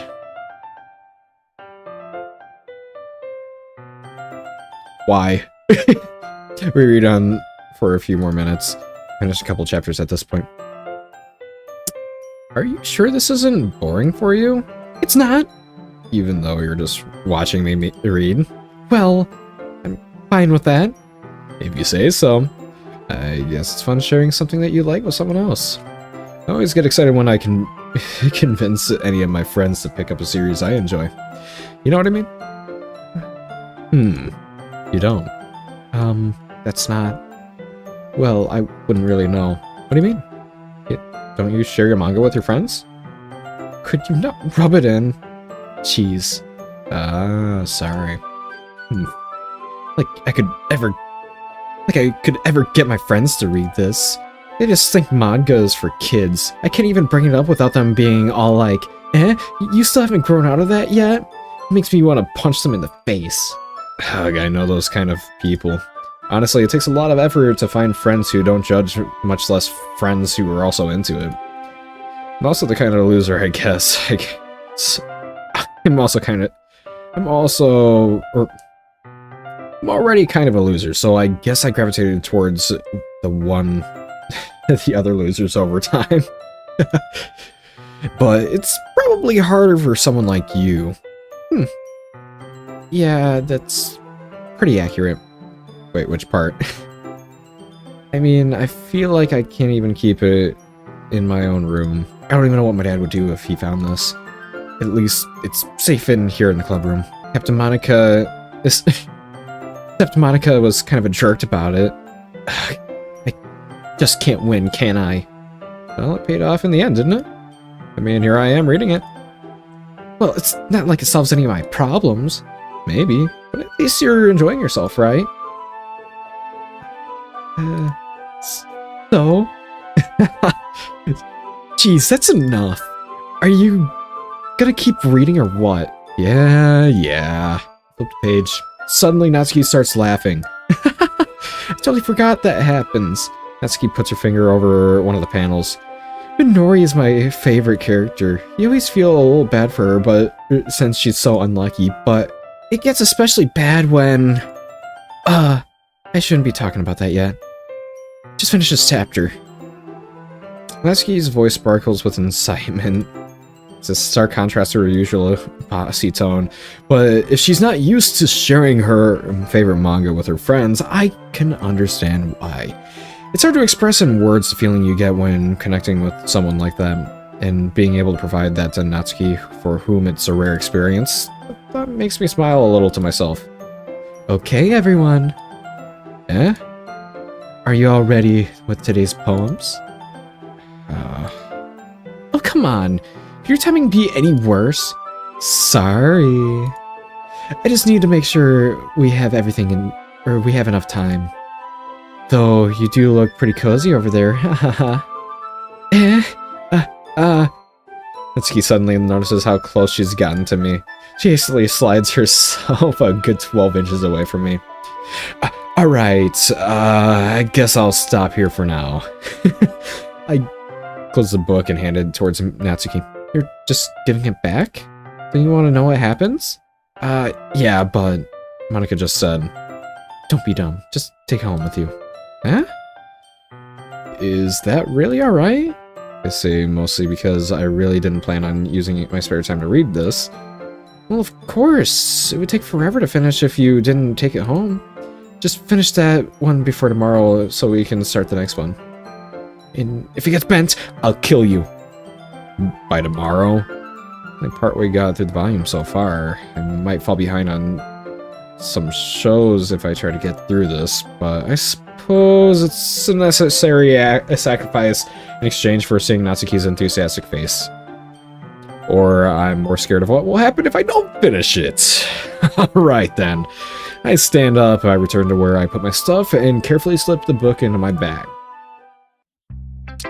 Who should I show the poem to first? Well, I mean, I've already been talking to Natsuki. Natsuki reads my poem.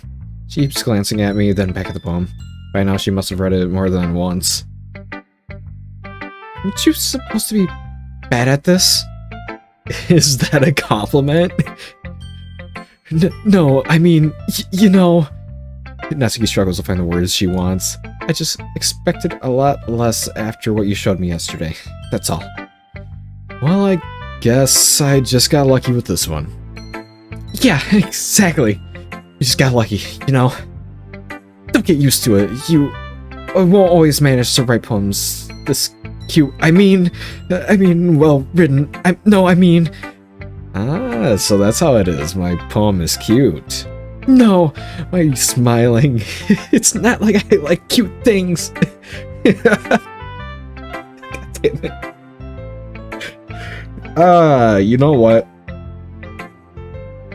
I want a girl like this now. I want a girl. I'm having a lot of fun with this. Okay, listen. I like giving shit to my partner all the time, and probably why I'm single right now is because I give shit. But I'm not mean about it, but I tease a lot. I'm a tease. Hence the reason why I got some of the Red Sea showing. I love doing it so much. It's so funny. So funny to see reactions. I love this reaction. That's funny. Natsuki shoves my poem back towards me, but she's a minor, and I'm not attracted to them.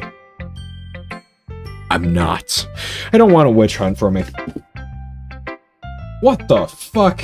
Holy shit. You guys want some water? Here, you can have a drink. Yeah, drinking it from my hand. Here.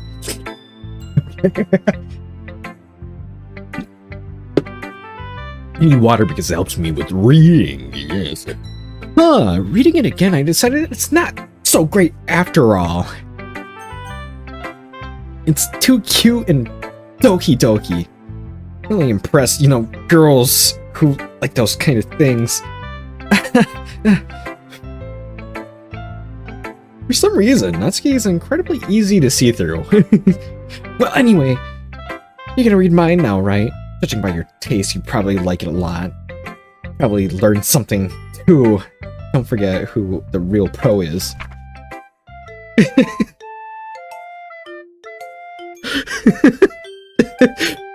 It's not like I like you. I love that so much. I find that shit so fucking funny. I watched... Oh, what was the show? It was between, like, two... Oh my god, it was high school students, and I fucking loved the anime so much. It was so funny. I was recommended it by, somebody. And... I thought I wasn't gonna like it because I usually like really gory and bloody, messy horror. But it was like a cutesy little romance, and I loved it. I loved it. It was really good. Like she was acting the same way as this girl. I fucking love it. I love it so much. Amy likes spiders. You know what I heard about Amy? Amy likes spiders. Icky, wriggly, hairy, ugly spiders. That's why I'm not friends with her. Amy has a cute singing voice. Amy has a cute singing voice. I heard her singing my favorite love song. Every time she sang the chorus, my heart would pound to the rhythm of the words. But she likes spiders. That's why I'm not friends with her. One time, I hurt my leg really bad. Amy helped me up and took me to the nurse.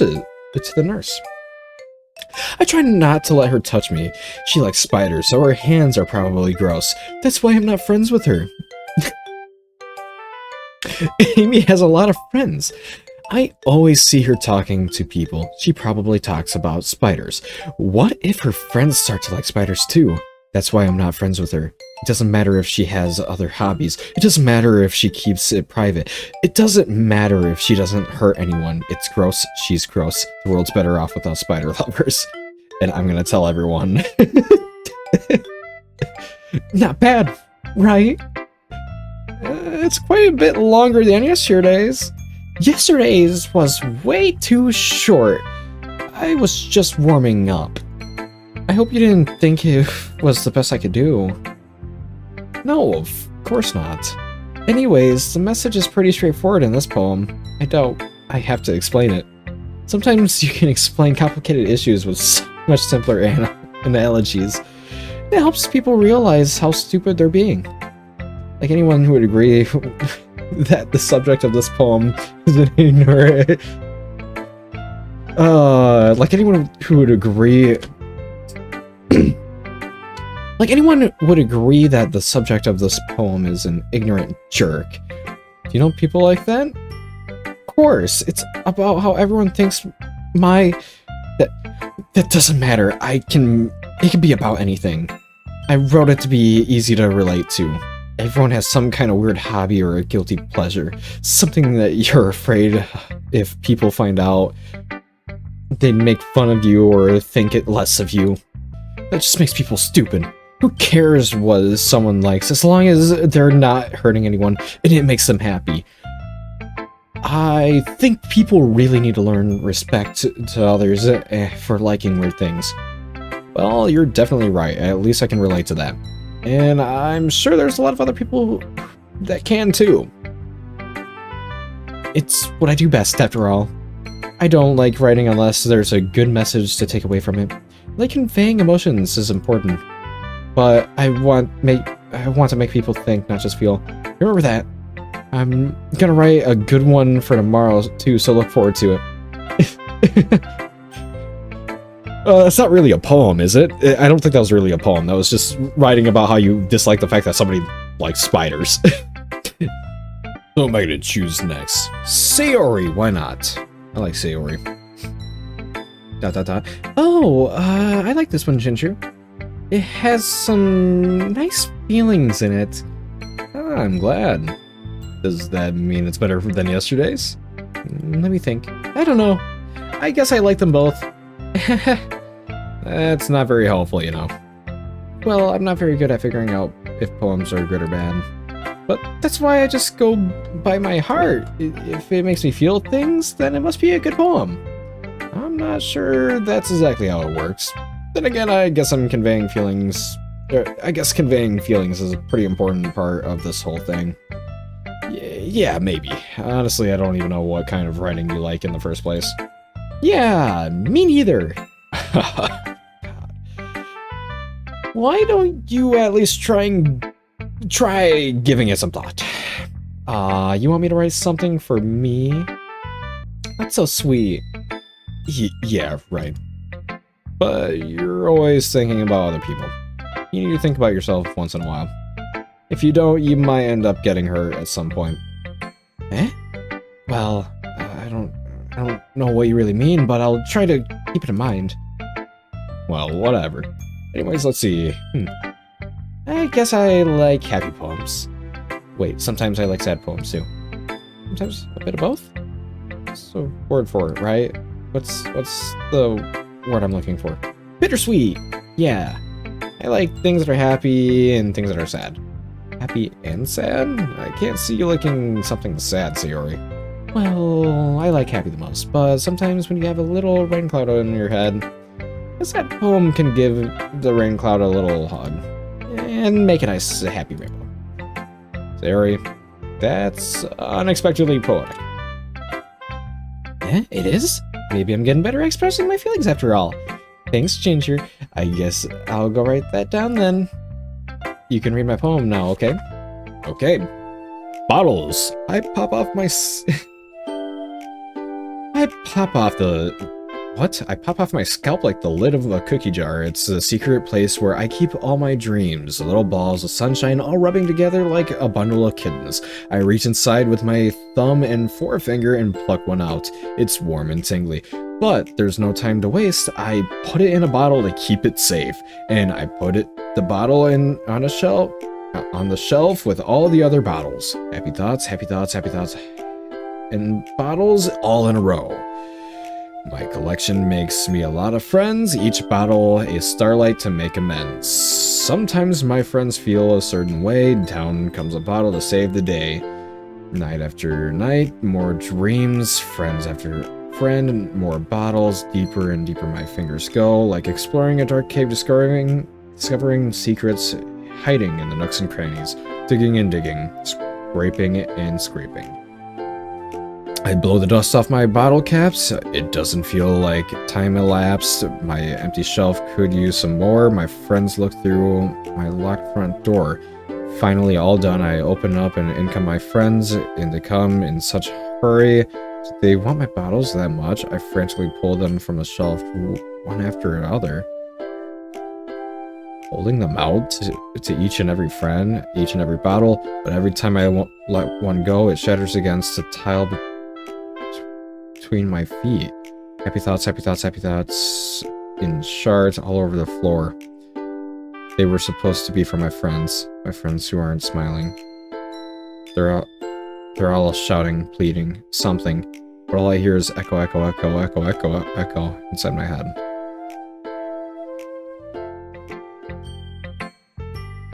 Sayori, are you okay? Holy crap. Sayori, did you really read this? Of course I did. Didn't I tell you yesterday I was gonna write the best poem ever? Yep, but I mean, I didn't expect something like this coming from you. Might have taught me a whole lot. I've been really in touch with my feelings recently. I see that. It's almost kind of creepy. Creepy? Well, not exactly. Maybe because I'm so used to you being cheerful? Well, never mind. I'm thinking too hard about it. Point is, it came out good, so you should be proud of it. Huh, thanks. I feel like I was meant to express my feeling to express myself this way. Even helps me understand my own feelings a little bit better. Writing is like magic. You've gotten pretty passionate about this, huh? I hope you keep it up. Yeah, writing is the best. I'm gonna keep writing until I die. Don't get ahead of yourself. Theory always had a habit of, fuck you, Siri. Getting obsessed with something before dropping it no more than a week later. I wonder if it's one of those times. But seeing passion in her eyes makes it hard for me to be pessimistic. Okay, Yuri. Let's see what you've written for today. This is pretty good, Ginger. Were you influenced by seeing everyone's writing styles yesterday? I guess you could say that. I was also a bit surprised by how differently everyone writes, so I respect you for trying new things. You don't need to be afraid to be a little more daring. Metaphors can go a long way. Don't feel like you need to work your brain like turning a bunch of gears. Try letting your mind wander through your feelings and write down the things you see and hear. That's one way to truly enable your reader to see into your mind. It's a very intimate exercise. I see. That's a certainly interesting technique. Thanks for sharing. I have an example of that if you'd like to read it. Of course. This is a poem you wrote for today. Yuri nods and timidly hands me her poem. The raccoon happened in the dead of night while I was slicing bread for a guilty snack. My attention was caught by the scuttering of a raccoon outside my window. That was, I believe, the first time I noticed my strange tendencies as an unordinary human. I gave the raccoon a piece of bread, my subconscious well aware of the consequences. Well aware that a raccoon that is fed will always come back for more. The enticing beauty of my cutting knife was the symptom. The bread, my hungry curiosity, the raccoon, an urge. I'm a little nervous about that. The moon increments its phase and reflects that much more light off my cutting knife. The very same light that glistens in the eyes of my raccoon friend. I slice the bread fresh and soft. The raccoon becomes excited. Or perhaps I'm merely projecting my emotions onto the newly satisfied animal. The raccoon has taken to following me. You could say that we've gotten quite used to each other. The raccoon becomes hungry more and more frequently, so my bread is always handy. Every time I brandish my cutting knife, the raccoon shows me its excitement. A rush of blood, classic pavilion conditioning. I slice the bread and I feed myself again. Oh, is that Pavlovian conditioning? Classic Pavlovian conditioning. I slice the bread and I feed myself again. A rush of blood. Did you kill the raccoon?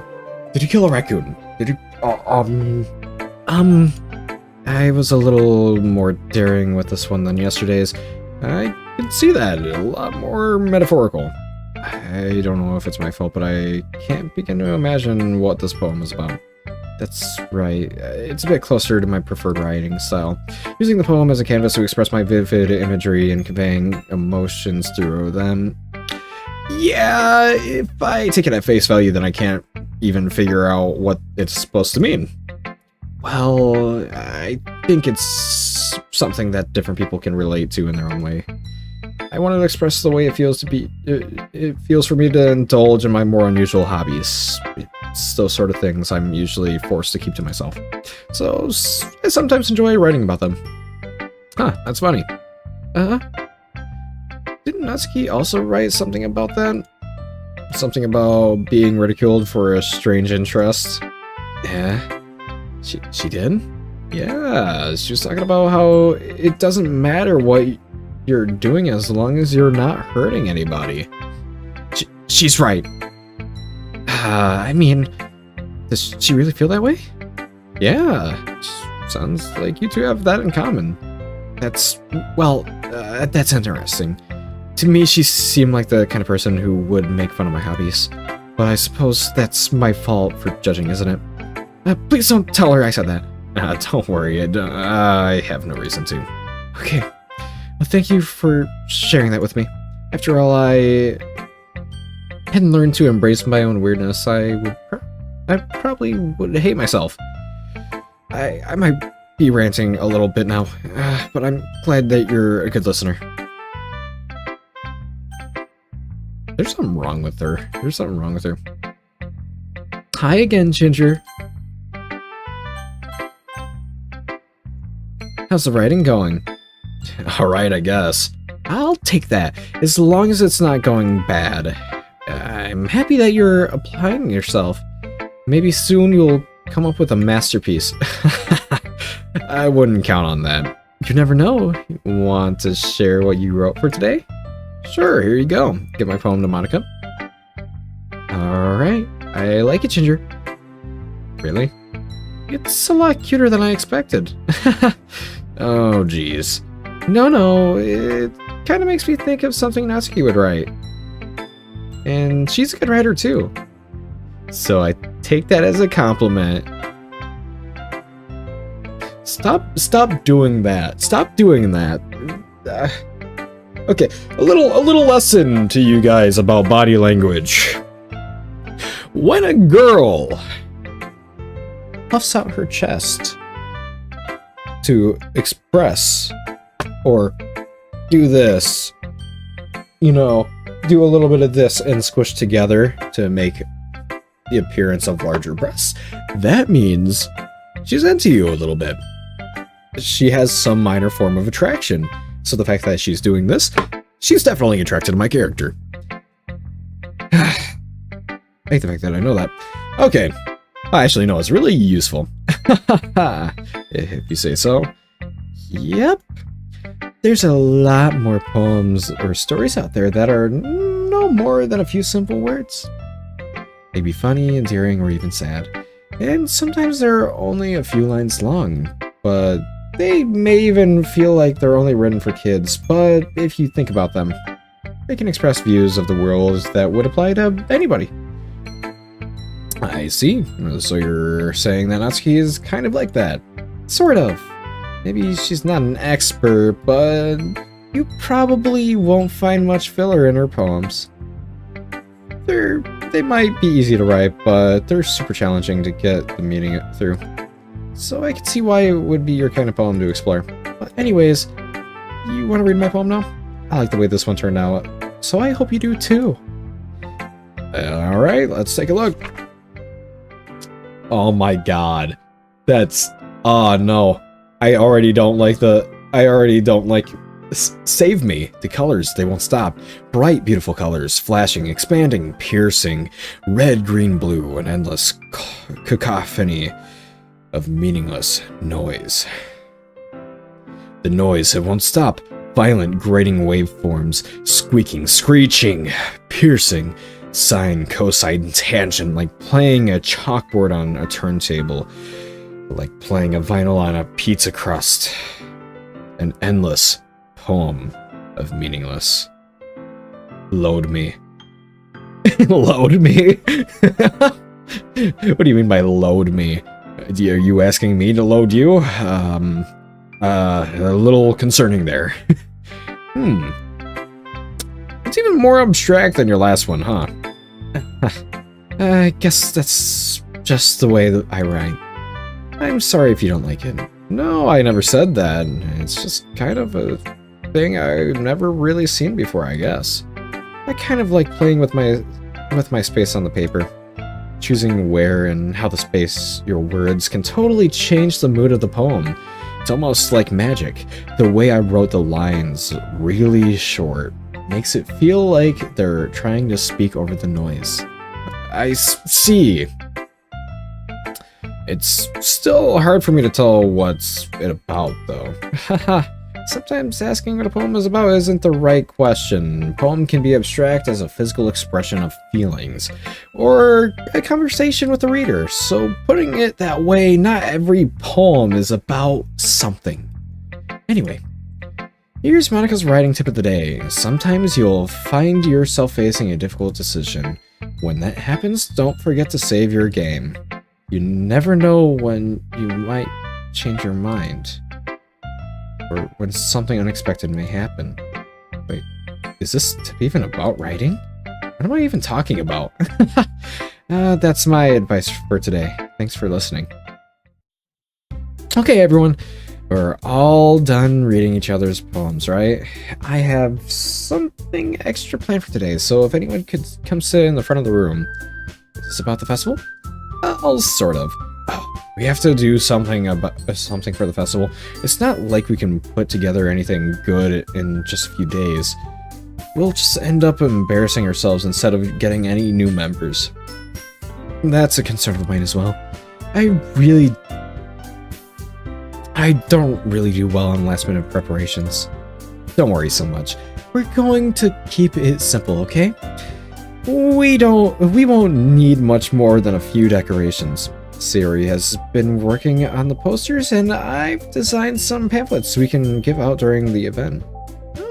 Okay, that's great and all, but that doesn't tell us what we're actually going to be doing for the event. Sorry, I thought you heard about it already. We're going to be performing. Monika? Yeah, we're going to have a poetry performance. Each of us are going to choose a poem to recite during the event. Oh no, really, don't force me to do this. But the cool part is we're also going to let anyone else come up and recite poems too. Sayori's putting it all on the posters in case anyone wants to prepare ahead of time.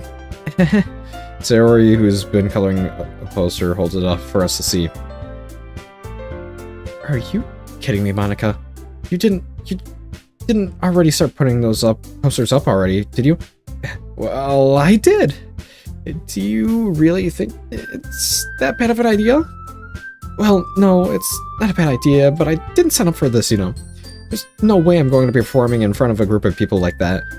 I agree with Natsuki. I could never in my life do something like that. Imagining it, Yuri shakes her head in fear. Guys, no Sayori. I understand where they're coming from. Remember that Natsuki and Yuri have never shared their poems with anyone until just a couple days ago. It's a lot to ask for them to recite their poems out loud to a whole room full of people. I guess I kind of overlooked that. I'm sorry. But I still think we should give it our best. We're the only ones responsible for the fate of this club.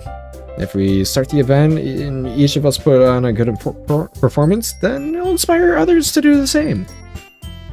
And the more people that perform, the better we'll be able to show everyone what literature is about. Yeah, it's about expressing your feelings, being intimate with yourself, finding new horizons, and having fun. That's right, and it's those reasons that we're all in this club today. Don't you want to share that with the others? To inspire them to find the same feeling that brought you here in the first place? I know you do. I know we all do. And if all that takes is standing in front of the room for 2 minutes and reciting a poem, then I know you can do it. Natsuki and Yuri remain silent. Yuri looks worried. I guess that leaves me no choice. I agree. I don't think it's too much to ask. I think that Sayori and Monika have been trying really hard to get new members. The least we can do is help them out a little bit. Well, maybe, but it looks like Natsuki doesn't have any arguments left. Okay, fine. I guess I'll have to get over with it.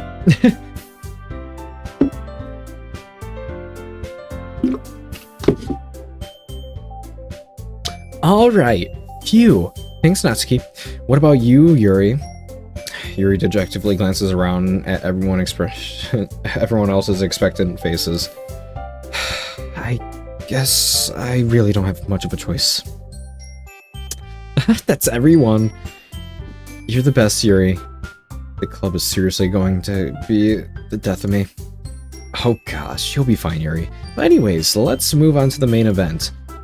I want each of you to perform, or to choose a poem of yours. We're going to practice reciting them in front of each other. No way, Monika. This is too sudden. Well, if you can't recite your own a poem in front of the club, how do you expect to do it in front of strangers? Oh no. Don't worry. I'll start off to help everyone feel a little bit more comfortable. Can I go next? Of course. Now let's see. Monika flips through her notebook to a specific poem she has in mind for herself, and then she stands behind the podium. The title of the poem is The Way Fly. Monika begins reciting her poem. Her clear, confident voice fills the room. More than that, her inflection is pristine. She knows exactly how to apply emotion behind each of the lines she recites, bringing the words to life. Is this something she's done before, or is she simply a natural? I glance around me. Everyone has their eyes on Monika. Sayori looks amazed. Yuri has an intense expression on her face that I don't understand. Finally, Monika finishes. The four of us applaud. Monika takes a breath and smiles. That was good, so good, Monika. Thanks very much. I was hoping to get a good example. Are you ready to go next, Sayori? I'll go next. Oh, Yuri's fired up all of a sudden. Yuri clutches a sheet of paper between her hands and stands up. Keeping her head down, she walks quickly over to the podium. This poem is called... Yuri anxiously glances at each of us. You can do it, Yuri. It's called After Image of a Crimson Eye. Yuri's voice shakes as she starts reading the poem. Just a moment ago, she practically refused to do this. Why is she suddenly putting in so much effort? As Yuri gets past the first couple of lines, her voice changes. It's almost like what happens when Yuri gets absorbed into her books. Her quivering words transform into sharp syllables of a fierce and confident woman. The poem is full of twists and turns and structure that she enunciates with perfect timing. This must be a rare glimpse into the whirling fire Yuri keeps concealed inside of her head. Suddenly, she's finished. Everyone is stunned. Yuri snaps back into reality and glances around her as if she bewildered even herself. It's up to me to save the situation. The first start applauding. Everyone joins me afterwards, and we give Yuri the recognition she deserves. It's not like we didn't want to applaud for her. But we were caught so off guard that we must have forgotten. As we applaud, Yuri holds the poem to her chest and rushes back to her seat. Yuri, that was really good. Thank you for sharing. Looks like Yuri is down for the count. Okay, I guess I'm next time. Sayori hops out of her chair tearfully walks to the podium. This one's called My Meadow. Sorry, I giggled. Sayori. It's a lot harder than I thought. How did you guys do it so easily? Try not to think like you're reciting to other people. Imagine reciting it to yourself, like in front of a mirror or in your own... It's your poem, so it'll come out the best way. It'll come out the best that way. You know what? That's a really good tip. That's exactly how I handle like doing YouTube and like talking to like a group of people when explaining something at work. Like, I just act like I'm not explaining it to anyone. I'm just talking to myself. Like I am right now. But I'm talking to you, the viewer, days or even months later, or even years later. Yes, it's great. It's your poem, so it'll come out the best that way. I see. Okay then, Sayori begins her poem. Somehow it feels like her soft voice was made as a perfect match. The poem isn't aimlessly cheery like Sayori is. It's serene and bittersweet. If I were to read this on paper, I probably wouldn't think much of it, but hearing it come from Sayori's voice almost gives it a whole new meaning. Maybe this is what Sayori meant when she said she likes my poems. It's like I get to reach more deeply into someone I thought I knew through and through. Sayori finishes, and we applaud. I did it! Good job, Sayori. Even Ginger liked it. I guess that's a good sign. What does that even mean? It came out nicely, Sayori. The atmosphere of the poem fits you really nicely, but it might be that other poems wouldn't work quite as well with that kind of delivery. Huh? I don't really understand. In other words, I've seen poems of yours where that sort of gentle delivery wouldn't work as well. They might need a little more force behind them, depending on what you're reading. Oh, I know what you mean. That's, well, I've been practicing that kind of thing. It's just embarrassing to do in front of everyone. Then next time I'm going to make you pick a poem that challenges you a little more. We don't have much time before the festival, you know. Okay. Now who's next? Natsuki? Don't make me go before Ginger. It's not like I can compare to you guys anyways. Might as well let Ginger lower everyone's standards a little more before I have to do it. Natsuki. It's fine. I might as well get it over with. But it's not like I have much of a selection of what to read. I'll just have to go with what I wrote for today. I stand up and step in front of the podium. Everyone has their eyes on me, expecting and making me feel terribly awkward. I recite my poem. Since I'm not exactly confident in my own writing, it's hard to put energy into it. Despite that, once I finish, I receive applause anyways. Sorry, I'm not really as good as everyone else. Don't worry about that so much. I think it's less about your abilities, more about your lack of confidence in your writing. It's something that'll improve over time, though. Yeah, maybe. Alright, then, that just leaves you, Natsuki. Yeah, I'm going. Natsuki begrudgingly gets out of her seat and makes her way to the podium. This poem is called, Why Are You All Looking At Me? Because you're presenting? Anyway, this poem is called Jump. Natsuki takes a breath. Once she starts reciting the poem, her sour attitude disappears a little. While she's still a little unenthused, her poem has a rhythm and rhyme to it. It's Natsuki's trademark style, and it works surprisingly well when it's spoken aloud. The words feel like they bounce up and down, as if they're giving life to the poem. Natsuki finishes, and everyone applauds. She huffs back to her seat. That wasn't so bad, was it? Easy for you to say. You better not make me do that again. Well... Do you at least feel prepared enough to recite a poem in front of other people? I mean, doing it in front of other people will be way easier. I can put on whatever face I want for the people. but when it's just my friends, it's embarrassing. That's a surprise, Natsuki. I think it would be best I think it would be the other way around for me. Well, that's just how it is, so... Well, I guess in that case, you won't have much to worry about for the festival. That said, I want to thank everyone for coming, though. It might be hard, but I hope that you all have an idea of what it's like now. Make sure you pick a poem and get enough practice before the festival, okay? I'll be making pamphlets, so let me know ahead of time what you'll be reciting. Jeez. I should probably find some other poem to recite instead. That's fine too. It doesn't have to be your own. I'm already pleasantly surprised that you're putting in all this effort for the club. It makes me feel really happy. Yeah, no problem. Okay, everyone. I think that's about it for today. I know the festival is coming up, but let's try to write poems for tomorrow as well. It's been working out really nicely so far, so I'd like to continue that. As for the festival, we'll finish planning tomorrow, and then we'll have the weekend prepare. Monday's the big day. I can't wait. I can do this. I can do this. All right. I stand up. There's no way I'll be able to find the same enthusiasm as Sayori and Monica, but I'll do my best to get through it. If it's for the sake for the club and impressing Monica, and then I'll do my best. Ready to go, Sayori? Yep. Look at you two, always going home together like that. It's kind of adorable, isn't it? Jeez, guys, don't make such a big deal out of it. It must be a little nice, though. Well, I'm supposed to respond to that.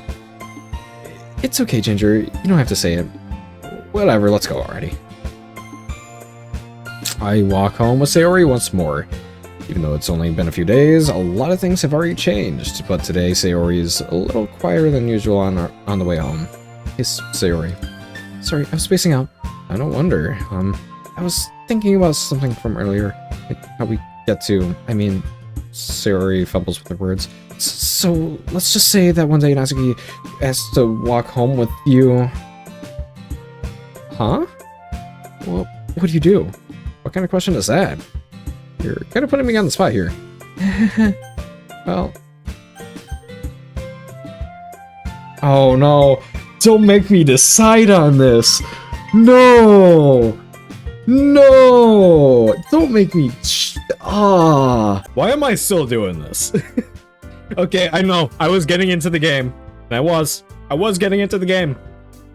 I still kind of am. I like it. And I wouldn't say there was an overwhelming amount of people that were telling me to do, or to choose one character versus another, because, well, in this episode, I have to choose. I have a choice. So I have a choice between walking home with Natsuki, and the other one being I would still walk home with Sayori. Unfortunately speaking today, Natsuki was the overwhelming vote.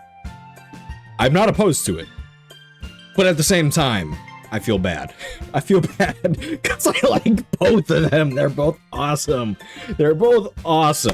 And did I even introduce myself? I'm the off-brand Ginger, and thank you for tuning in. So, this is where we're at right now. We were stuck between the two, and now I unfortunately...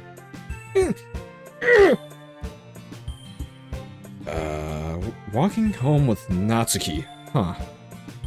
Why does the thought of that make my heart pound? I think I would be afraid of what she'd do to me if I turned her down. Isn't she so cute and fun to be around? That has nothing to do with what I just said. You just admitted it. Jeez. There's not even any point in speculating something that's never going to happen. Well, maybe. But I just like to think about it. It's not long before you won't need me anymore, you know? Need you? Sayori. I can't figure out what you're seeing. ABD! God damn it, you bastard! You almost doxed me. My own fucking...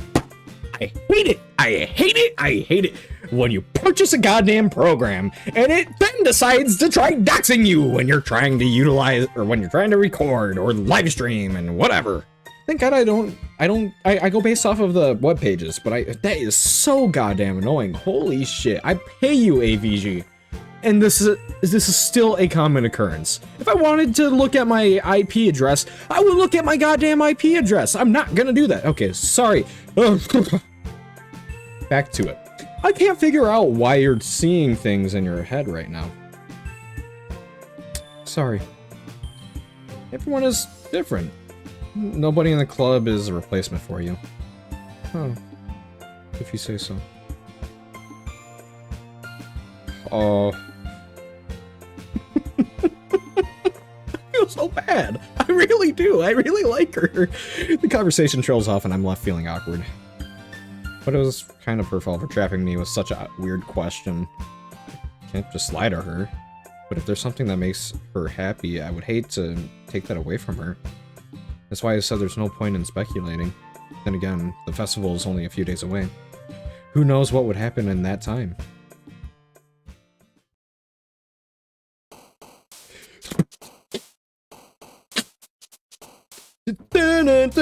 Wait. Did they change the song?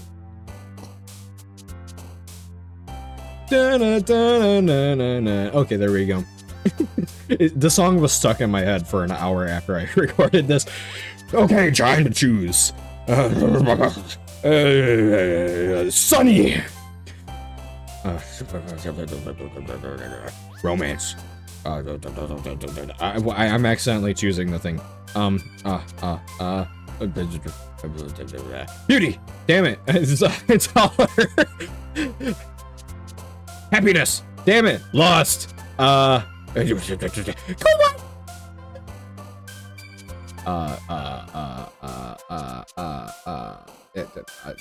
on! Kiss! Up!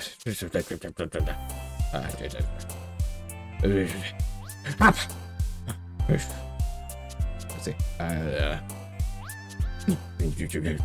Dance!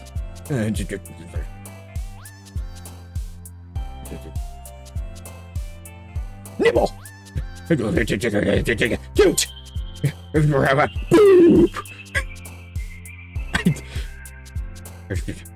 I can definitely guarantee my mic is peaking the hell out from that. I'm putting my mic through a stress test right now. I might have to replace it after this episode. Sugar!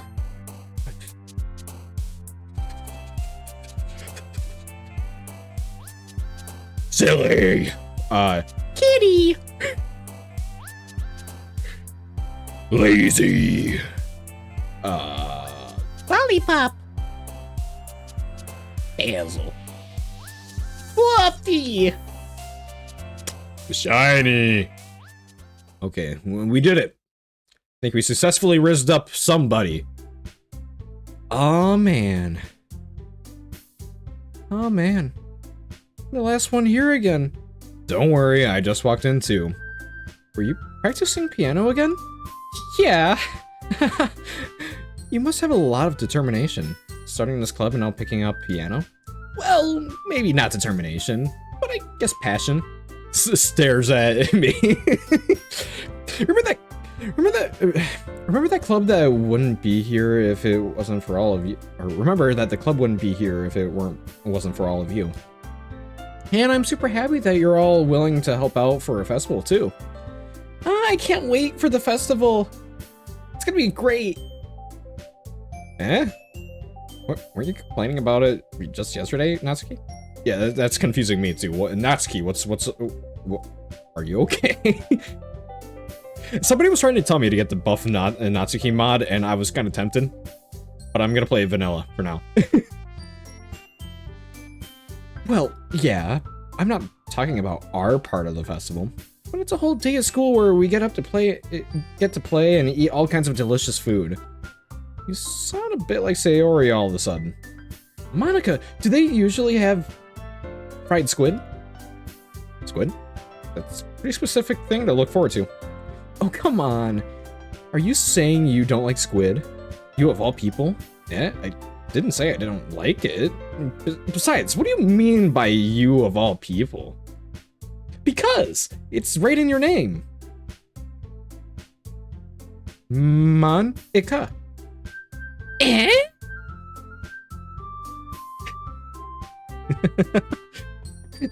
I like the embarrassed look she has. That's funny.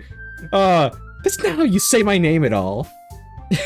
Also, that joke makes no sense in translation. Eh?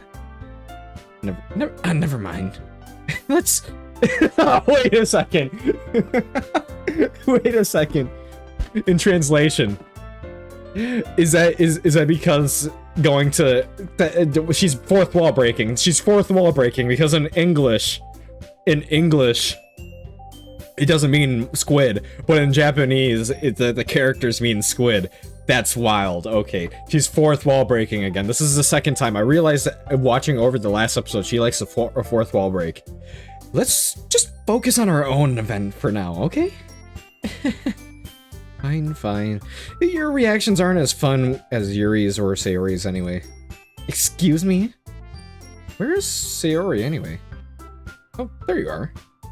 Sayori is sitting at a desk in the corner of the room, looking down at nothing. I walk over to her. Hey, Sayori. Wave my hand in front of her face. Eh? You're spacing out again. Sorry. Don't mind me. You can go talk to everyone else. Huh? Is everything alright? Of course! Why wouldn't it be? Just feels like you're a little off. Sorry for assuming things. Jeez, you worry too much about me. Is that fine, see? Sayori shows me a big smile. Don't let me distract you from having fun with everyone. Well, alright. You know, I'm really concerned about this because I feel like she's got depression or something like that, because this is all like very clear signs of depression.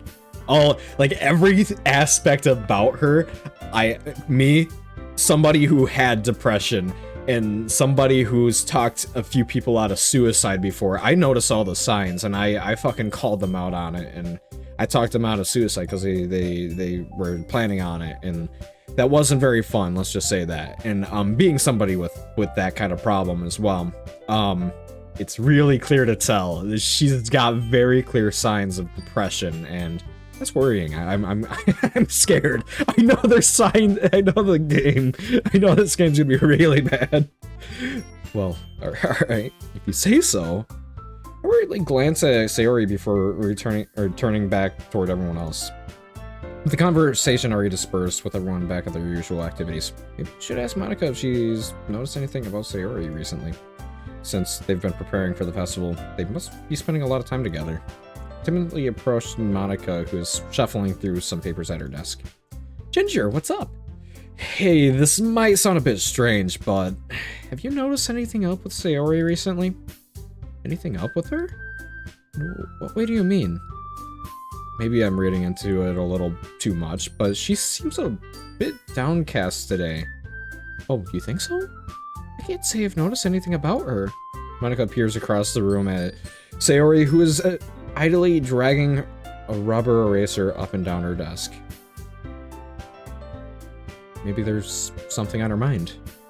But I'm surprised I'm not the one asking you. Ginger. You certainly know a lot better than I do. Yeah, but she's never really liked this. She's always talked to me about things that bothered her, but this time when I asked her, she was really dismissive. Sorry, I know it's not your problem. I just wanted to ask if you knew anything, so I'll drop it now. No, it's important to me too. I mean, I'm also friends with her. Also, I care about the well-being of my club members, you know? Maybe I'll try talking to her myself. Eh? Are you sure about that? She seemed like she wanted to be left alone. Are you sure? Maybe she just has a hard time bringing it up with the other... Maybe she just has a hard time bringing it up with a person of interest. Person of interest? What do you mean by that? I'm just saying, maybe the thing on her mind is about you, Ginger. Me? How on earth would you come up with that conclusion?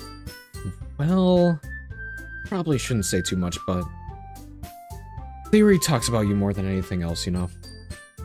Eh? She's been so much happier ever since you joined this club. It's like an extra light was turned on inside of her. What? No way. Sayori is always like that. She's always been full of sunshine. It's not any different now than it's always been. You're so funny, Ginger. You thought that maybe you've always seen her as so cheerful? Because that's how she is when she's around you? I said too much. I'm sorry, what do I know anyway? I didn't mean to jump to conclusions, so you should just forget about what I said. I'll try to talk to her, so try not to think about it for now. Alright. Monica smiles meaningfully. Oh. Wow. I know she said to forget about it, but I already know I won't be able to get her words out of my head. Monica stands up from her desk and walks across the room to where Sayori is sitting. I watch her kneel down next to Sayori and gently talk to her. But she's keeping her voice so quiet that I can't even hear her from here. I sigh and I sit myself down. I know Sayori told me not to worry about her and to have fun with everyone else, but that's impossible to do when she's behaving like this. Exactly how much do I care about her that I'm letting this weigh down on me so much? I know it feels like I'm the only one behaving out of the ordinary, but there's nothing I can do besides wait for Monica. Hey, you! Huh? I look up to see Natsuki next to me. Are you just gonna sit there and keep staring at nothing? There isn't that much time, so... Sorry, I didn't mean to make you worry or anything. It's not like I'm worried. I was just... Natsuki glances down at her side. She's holding a volume of manga in her hand. That's right. Something just came up for a minute. But we can get started now. I won't make you wait any longer. Jeez, now you're making me feel like a jerk. Well, if something's bothering you, then you can just tell me to leave you alone, and I will. I mean, assuming you didn't feel like talking about it or anything. She practically mumbles that last part. No, I'm making it seem like a bigger deal than it is. I've just been thinking about Sayori, that's all. Sayori? Thinking about her? Yeah, she seems pretty down today, but she doesn't want to admit it to me. So I can't help but wonder if something happened to her. Oh. Natsuki exhales. Well, first of all, you should really work on your phrasing. But anyway, you're her best friend, right? Yeah, I guess so. Yeah, then in that case, I think you should trust her a little more. If she needs you, then she would be the first person, then you'd be the first person she would go to, right? Well, yes, that's true. I mean, some people just have those days. You can't really avoid it. If anything, she probably doesn't want you to worry about her because it's not important. Yeah, that's kind of what she said to me. Maybe it's not right for me to go against her wishes. Exactly. If she needs you to worry about her, then it'll be a lot more obvious. Bullshit! I've had a lot of friends that would say don't worry about it, and then I talk to them like, listen, I know. Or girls that had crushes on me, and I lightly turn them down, and they get a little upset about it afterwards, and I'm just like, listen, I'm not looking for anything right now, and it's not that I'm not interested, because that was after a toxic relationship. It's you deal with abuse and stuff like that, and you're just like, no, I don't want anything right now. I'm still having to heal. So I've had to turn down a few girls that way, and they get all upset and everything. It's rough, but damn it, you guys had to make me choose Natsuki. Can't believe it. If she needs you to worry about her, then it'll be more obvious. Yeah. I should have thought about it that way from the start. Natsuki fiddles with the book she's holding in her hands. She really means a lot to you, doesn't she? Don't get the wrong idea or anything. We've just been friends for a long time. It's normal to be worried about your friends. I mean, you were worried about me, so... I was not. Jeez, if you're fine, then let's hurry and get started already. Yeah. I pull the first volume of Parfait Girls out of my from my bag. Natsuki takes it from my hands and then quickly turns over to presumably check it for wrinkles. Hey, I'm not that careless. I handle manga all the time, you know.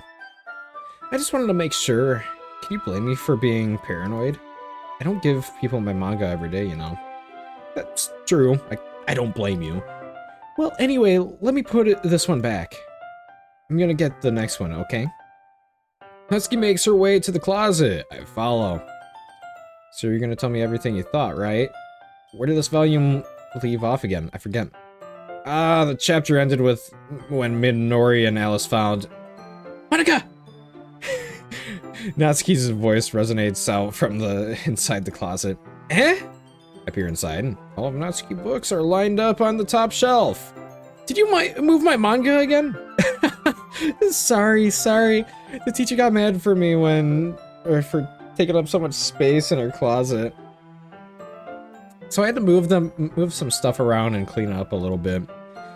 It's all in there, I just had to organize it a bit. The top shelf is far above Natsuki's head. She makes a futile hop trying to figure out how to reach her manga. She's a short one. She's probably like 5 foot nothing. The thing's like towering over her. Jeez, this is so inconvenient. I'm moving all these back down. There's plenty of room for these on these shelves. And besides, they're all really pretty to look at when they're all lined up. Why would you waste that on the top shelf? Natsuki? There's a stool on the wall there. In the closet, there's a collapsible stool that's hanging on the wall. If you want, I can reach up there and hand them to you. I could get them myself. Natsuki grabs a stool from the wall and unfolds it. I think I'm too short or something? I mean... I knew it! Well, you know what? Just watch me. Natsuki hops on into the stool, which ends up being a little wobbly because of its collapsible design. Careful. I know what I'm doing. Standing on the stool, Natsuki's fingertips reach the top shelf. The stool would be enough for me to easily grab the books, but Natsuki is being stubborn as usual. Natsuki uses her fingers to scoot one of the smaller boxes to the edge of the shelf. See? Yeah! The box suddenly slips. Natsuki barely catches it before it falls onto the floor. The stool wobbles. Loses balance. Losing balance, Natsuki hops off the stool. Thankfully, she was able to stay on her feet. She holds onto the box triumphantly. There! Having almost fell, Natsuki is a bit shaken up. Jeez. No need to prove yourself to me. There's no way you'll be able to get the bigger boxes like that. I can reach them, so just... I said I can do it! I don't want your help, okay? I'm gonna get a chair, so just hang on. Natsuki forces her way past me out of the closet. You know, this reminds me. I worked at McDonald's, and there was this one time I was sitting there, or I was changing out a box of Sprite, and big heavy box, 55 pounds, whatever. I'm changing it out because I'm big and strong, you know. And this girl that's like 4'10" or something like that, she comes up and she's like trying to reach for like these packages that we have like all the way on the top shelf, and she's just like I just look at her and I'm just like, that's the cutest goddamn thing I think I've ever seen. And she looked at me flustered, like she didn't expect me to say that, and I was just like, you want me to get that for you? like, and she was like, what did you say to me? And I was just like, that was the cutest thing I ever seen. I'm sorry, I just had to say that. You being short and then doing that little hop, there's no other way to describe it. And yeah, that was great. She ended up having a pretty big crush on me afterwards. Man, I have denied a lot of women in my days, now that I realize it. Fuck. Wow. Money's on my mind. Wow, that's crazy. Let's see. The classroom chairs have the desks attached, so they're too inconvenient to fit in the closet. Aha! Natsuki trots over with the teacher's to the teacher's desk and has a computer chair behind it. She rolls it on its wheels back over to the closet. Ah. It's a little dangerous since the chair swivels and rolls. Well, I've already learned my lesson, so I keep my mouth shut. Natsuki climbs up onto the chair and then slowly balances on her feet. Since she refuses my help, I take a seat with my back against one side of the doorway and simply watch. Why? Why does she look oh my god, she looks legitimately terrified. There we go. See, I can easily do it now. Natsuki grabs a stack of manga and bends down to put it on the shelf below. The chair swivels. Natsuki catches herself on the shelf. What are you doing? Can you at least hold onto the hold the stair I can't read. Can you at least hold the chair steady instead of sitting and doing nothing? Who was it who told me not to help? Yeah, I got you. I hold the chair while Natsuki reaches back up. Exclamation point! I can almost see up her skirt. No,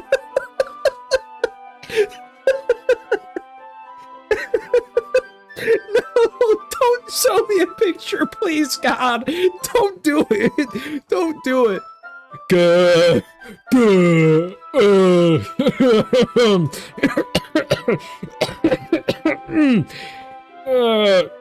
Looking away. Natsuki seriously didn't think this through. Once she realizes I'll be dead. Natsuki wraps her arm around the perfect girl's box set, easily the largest one on the shelf. Heavy. Hey, Ginger. I don't think I could bend down without falling. Please don't bend down. Please don't bend down. Oh god. For the sake of my character, you can bend down. For me, I don't want that right now. Hurry, take this one. Eh? But then I have to let go of the chair. It's fine. Just for a second. Hurry up. Alright, let me just stand up. I slowly release the grip from the chair. What do you mean, stand up? Natsuki looks down at me. Why are you all the way back? Oh no! Natsuki looks like she just realized something, but she'll lose her balance if she moves. Natsuki, the box?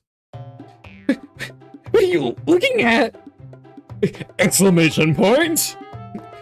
You're trying to look at my... Natsuki's legs shake. No, I'm not. I was just... Natsuki, don't try to move. Just give me the box. You perv! You set me up. Go away. Get out. But I'll do it myself. The chair suddenly swivels beneath Natsuki's feet. Natsuki! Yeah! The scene turns into chaos for a split second. I can bet it turned into chaos there. The chair flies from underneath Natsuki's feet. Practically, I try to catch her. The box topples out of her hands and the books go flying. I got you! That doesn't really seem like the case. Crash. The full force of Natsuki's body against me throws me to the ground. A whole bunch of books pelt me in the face. Natsuki tries to shield herself with her own arms as her face lands straight in my chest. Oh. It's like most animes like that, yeah. Ugh. My arm seriously felt the impact. Ugh. Slowly Natsuki comes to her senses. Ow. She presses her arms straight into me to prop herself up. Huh? Natsuki seems to realize that it's not the floor that's beneath her. Gross! Her fist pound into my chest. Ow! Oh god, Natsuki! Natsuki then hoists herself onto her feet. What were you thinking? You sicko! Everything okay over here? I heard a loud noise. Monica suddenly peers in. Monica, see what happens when you put the manga on the top shelf? Are you trying to kill your club members or something? Jeez. Sorry. Oh, and one more thing. Seems like your most recent club member is a total pervert. So I hope you're happy. I didn't... Somehow it's impossible for me to explain the whole bizarre situation to Monica. Un momento, I need to drink water. Because hydration is key. It's hydrate or dihydrate. Yes.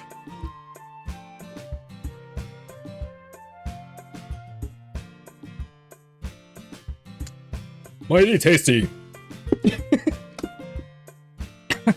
I need a burp now. This sucks. I didn't do anything. I swear.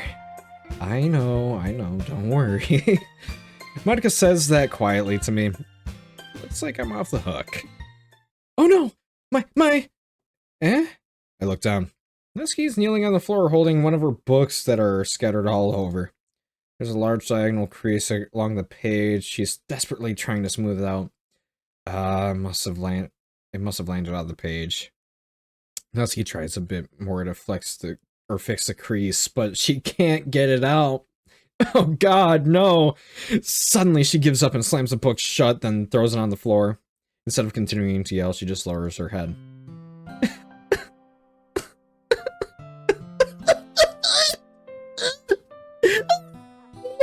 Oh god! Natsuki? No, I'm not! Natsuki's voice squeaks. I see tears on her face. I'll help you get the crease out, okay? It's partially my fault, so... Natsuki shakes her head, still looking down. No! I don't even care that much. I'm just having a really bad day today. Natsuki sobs again. I didn't mean to take it out on you. I really didn't mean to. It's fine.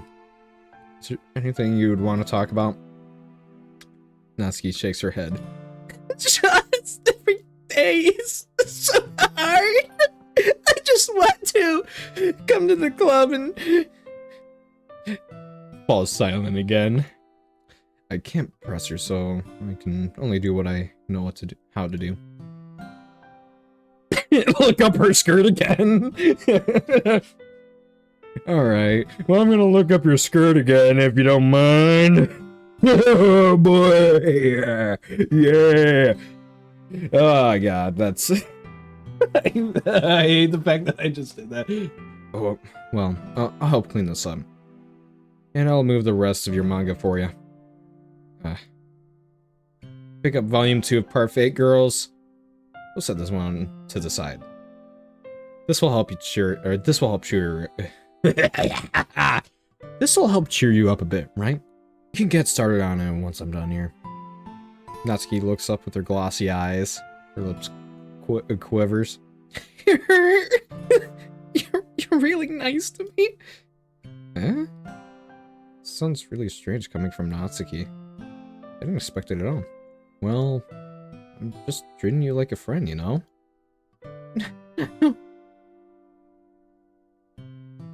Natsuki lowers her head and stifles another sob. I'm not sure what happened to her today, but being nice is the least thing I can do. The next couple of minutes are silent between us as I begin to gathering scattered books. I make sure to slip them into the box in their correct order. After a little bit, Natsuki starts helping.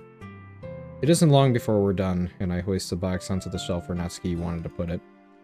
Then, I get on the stool and quickly finish moving the rest of the books from the top shelf. Alright. That should do it. I hop off the stool. Natsuki averts her gaze. Thanks. It's nothing. Natsuki is holding the volume I set aside in her hands. Alright, I'm ready. Good. Even if you weren't, I'd make you anyway. You're taking responsibility for what you said. the last thing about cheering me up. If you insist. We sit in the same spot as last time, and I open the second volume. Natsuki's mood quickly improves, laughing and pointing things out to me. She's surprisingly sharp, making note of a subtle repeated jokes and background elements. In the end, I'm pretty impressed by how everything ties together in this manga. I guess Natsuki has good taste after all. After some time, Monika gets our attention as usual, and it's time to share poems again. Guess I'll be holding on to this for now. Yep, even you sound more enthusiastic this time. Well, I'm starting to get into it, you know. Told you. I swear to God, this character is me. This character is me. This is just me. It's just me. Damn it, I'm getting too much into this game. Why am I? I hate this. Why? I hate the fact that I am. Oh, God. Yeah. I returned to my seat and slipped the book into my bag.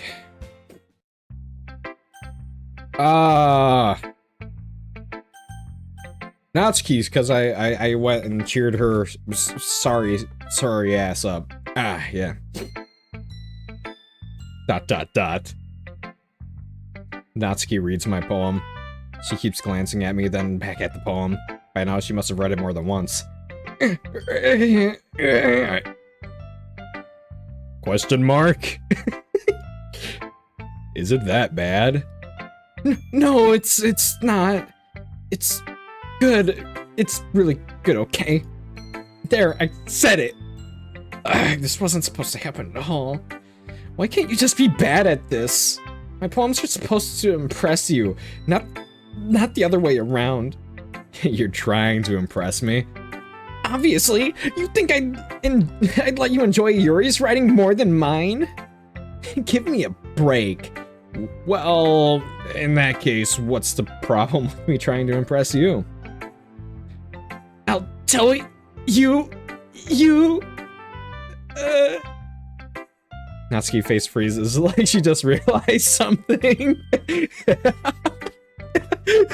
What the fuck is her face? Oh god. You're trying to impress me?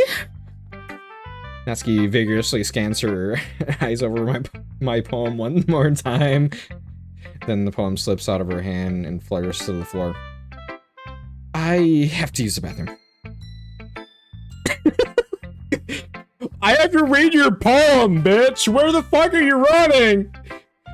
Red-faced Natsuki quickly runs out of the room. Hey, Ginger. Did you do something to Natsuki? I just saw her rush out like that. You didn't do anything terrible, did you? No. I just told her that... My voice gets caught in my throat. There's no way I can tell Monika that I'm trying to impress Natsuki. Monika sees the poem lying on the ground and swiftly picks it up. She reads through it, her smile not fading from her face. I see. You wrote this for Natsuki, didn't you? I mean,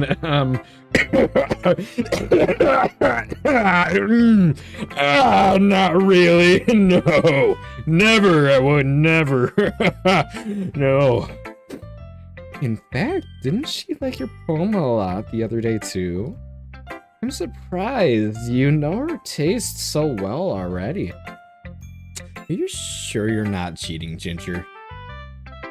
Cheating? What do you mean by that? Never mind, I'm just kidding.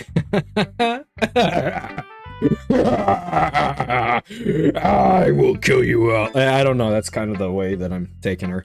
Oh, God. Is she really accusing me of, like, looking up this game? No, I just know she likes cutesy shit. I mean, that's as simple as that. Don't accuse me of cheating! I will fight you. And besides, the poem is, like, I think it was pretty even between Sayori and Natsuki anyways. I didn't understand Monika's joke at all. I understood it. Anyway, how do you think Natsuki feels about you? Oh, you don't need to answer that. It was just something for you to think about. Hey! I mean, sorry. Hey! Natsuki comes up and snatches the poem out of Monika's hands. Neither of us notice her re-enter the classroom. Did you read this, Monika? Of course, I liked it. Ugh! You should really stop reading things that aren't for you, you know. You have a bad habit of doing that. Eh? But Ginger wrote this poem, and we're supposed to share it with everyone, right? Natsuki's freezes. She apparently forgot that my poem is technically for everyone to read. Okay, well, I think Ginger is done sharing this poem with everyone. It's not like anyone would want to read this anyway. In fact, I'm just gonna hold on to this. If you insist. What? I mean, what? Why are you looking at me like that? Like what? Ugh, never mind. Natsuki. I'll give you the poem, but that's still not very fair to Sayori. She hasn't gotten to read it yet. So what?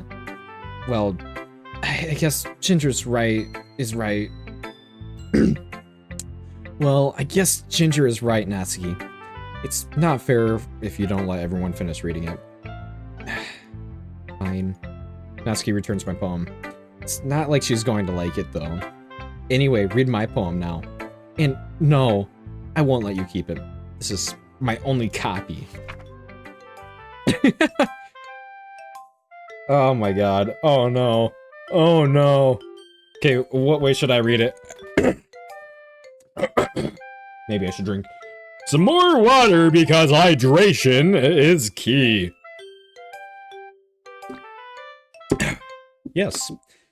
I'll be your beach. I am already scared of this. Maybe I should read it like, as this, I'll be your beach. Your mind is so full of troubles and fears that diminish your wonder over the years. But today I have a special place, a beach for us to go, a shore reaching beyond your sight, a sea that sparkles with brilliant light. The walls in your mind will melt away before the sunny glow. It didn't rhyme. Oh, well, I guess it did kind of rhyme to the previous one. Okay, well, that's fine, okay. I'll give you a slight pass, but I do like the poem so far. I'll be the beach that washes your worries away. I'll be the beach that you daydream about each day. I'll be the beach that makes your heart leap in a way you thought had left you long ago. Let's bury your heavy thoughts in a pile of sand, bathe in sunbeams and hold my hand, wash your insecurities in the salty sea, and let me see you shine. Let's leave your memories in a footprint trail, set you free in my windy sail, and you remember the reasons you're wonderful. When you press your lips into mine, oh my god. Is this a poem for me? She wrote this in for me. I could definitely tell. I'll be the beach that washes your worries away. I'll be the beach that you daydream about each day. I'll be the beach that makes your heart leap in a way you thought you had left you long ago. I can't read that. In a way you thought had left you long ago. But if you let me by your side, your own beach, your own escape, you'll learn to love yourself again. This is definitely written for me. And this sounds like a song. This is like a song. Like, this is song lyrics right now. Yeah. I felt like I kept writing about negative things, so I wanted to write something with a nice message for once. Besides, the beach is awesome. Kinda hard to write about anything negative about the beach. So you decided to... So you decided to write about the beach first, and then came up with the message later? Yeah, well, it's only because of what happened yesterday. I mean, after Yuri and I realized we kind of wrote about this same thing. She wanted to pick a topic and have us both write about it, or whatever. You can really see her doing that too. Making us write about a simple topic, then trying to impress me by coming up with something all fancy. Well, it's not like I care. I just did it anyway. I mean, I guess mine ended up being kind of metaphorical too. But there's nothing wrong with doing that once in a while. At the very least, it was a good practice. Did I really not have anything to say about that beyond the one thing? I would have been like, oh. You know, this kind of feels a little pointed towards me, not Sayori, Natsuki. It definitely looks a little pointed towards me. Okay, Sayori's next. I'm gonna talk to Sayori. Well, Miss Sayori. ... Huh. It's nice, I guess. Come on, I can already tell you don't like it. Well, you don't need to worry about what I think. After all, you wrote this for someone else, didn't you? Probably Natsuki. Eh? I didn't write this for anyone specifically. Maybe. That's not really what I meant, though. But it's okay. You're making new friends, just like I was hoping. That makes me really happy. And you're happy too, right? In this club. Well, of course I am. Good! That's all that matters to me. Thank you, Ginger. Sayori. Is there something wrong? Huh? No. Nothing. I'm just a little tired today. Alright. See, anyone that says I'm tired, that's a pretty telltale sign. That's...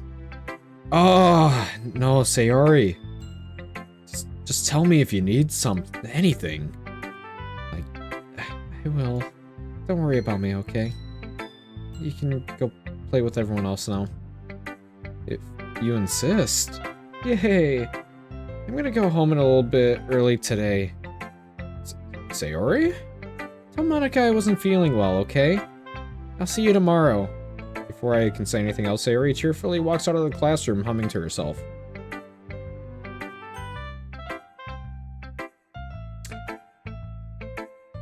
Oh, I'm so... Oh, no! Oh! Oh, I'm so scared! That's really... Oh, no! I don't like that. I don't like that. I really don't like that. I would leave right then and there with her. I'd say, no, we're walking home together. We're walking home together. Oh, no. I'm scared about that. Oh, no. Oh, fuck. Okay, it'll be fine. It'll be fine. Yuri, crazy bitch. Decided to try something different today? I guess so. Is it that good or bad? Well, neither. I have my preferences, but it would be unfair of me to call something good or bad based on that. As always, I believe what's most important is exploring and discovering yourself. That's comforting. I'm kind of afraid of disappointing you in some way or another. Eh? Why me? Oh, you're always so sophisticated with your writing and have the most advice to share. Is that so? ... Yuri thinks for a good minute. That must be terrible! Huh? For me to have become someone whose opinion is fearsome? How unlikable of me. Yuri. It's not that as bad as you're making it sound in your head. I just meant that I respect your opinion. Oh, I see. I'm sorry that I always overthink and come to those sort of conclusions. I'm just a little too used to it. Overthinking? Being disliked. Yuri. What am I saying? I'm sorry, I didn't mean to bring that up. Let's move on. Alright, do you want to share your poem now? Okay, here. Oh my god, they did! They did! Oh, no kidding. Beach! A marvel millions of years in the making, where the womb of the earth chaotically meets the surface. Under a clear blue sky, an expanse of bliss. But beneath the gray rolling clouds, an endless engine. The easiest world to get lost in is one where everything can be found. One can only build a sandcastle where the sand is wet. But where the sand is wet, the tide comes. It will gently lick your foundations until you give in. Oh, will it gently lick your... Will it gently lick at your foundations until you give in? Or will a sudden wave send you crashing down in the blink of an eye? Either way, the outcome is the same. Yet, we still build sandcastles. I stand where the foam wraps around my ankles, where my toes squish into the sand. The salty air is therapeutic. The breeze is gentle yet powerful. I sink my toes into the ultimately boundary line, tempted by the foamy tendrils. Turn back, and I abandon my peace to a road at the shore. Drift forward, and I return to the earth forevermore. Okay. Oh, weird. The beach is kind of a inane thing to write about, but I did my best to make a metaphorical approach to it. Yeah, Natsuki already told me about it. She did? She didn't say anything weird, did she? She just wanted us to write about the same topic again. I suppose to better compare the differences in our writing styles or thought processes. Anyway, it was her idea. Knowing her, it's no surprise that she'd want to do something like that. She probably just wants to show off. It's not like I have any particular interest in her writing style. I just went with her request. But, well, I suppose it's not too bad to write about something simple on occasion. It could be refreshing, you know? It's good for me to calm my thoughts once in a while. Yeah, I think I agree. Thanks for sharing. Crazy bitch. Monica, let's talk to you. Hi, Ginger. Have you thought about what you want to submit to perform at the festival? Well, being this club is one thing, but performing in front of a bunch of people, I'll have to give it some more thoughts. Okay, no pressure, but whatever you do, I'm sure it'll turn out great. It would also make me happy to see. Anyway, I already read your poem, but you can go ahead and read mine now. The Lady Who Knows Everything. An old tale tells of a lady who wanders the earth. The lady who knows everything. A beautiful lady who has found every answer, all meaning, all purpose, and all that was ever sought. And here I am. A feather, lost adrift the sky, victim of the currents of the wind. Day after day I search with little hope, knowing legends don't exist. But when all else has failed me, when all others have turned away, the legends is all that remains. The last dim star glimmering in the twilight sky. Twilight sky. I think that's what it's supposed to be, but it's fine. Until one day the wind ceases to blow. I fall and I fall and fall and fall even more, gentle as a feather. a dry quill, expressionless. But a hand catches me between the thumb and forefinger. The hand of a beautiful lady. I look at her eyes and find no end to her gaze. The lady who knows everything knows what I am thinking. Before I can speak, she responds in a hollow voice. I found every answer, all of which amount to nothing. There is no meaning, there is no purpose, and we seek only the impossible. I am not your legend. Your legend does not exist. And with a breath, she blows me back afloat, and I pick up a gust of wind. That's really depressing. Oh my god. you know, I feel like learning and looking for answers are sort of the things that give life meaning. Not to get too philosophical or anything, but it was kind of on my mind, so that's what I wrote about. I see. I never really put much thought into it.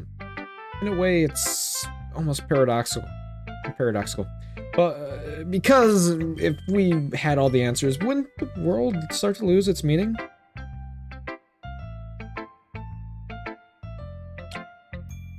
Fuck off for making me think about that. And yeah, that's true. I mean, that's true. If you have all the answers, the world kind of becomes more meaningless. You know, smarter you get, more likely you are to have depression and stuff like that. It makes a lot of sense. Yeah. No. Shut up, Monica. You know, there's one thing I noticed. It seems like everyone in the club prefers writing about things that are more sad than happy. Are you surprised? I mean, if everything was okay, we wouldn't really have anything to write about, wouldn't we? Humans aren't two-dimensional creatures. I think you know that better than anyone else.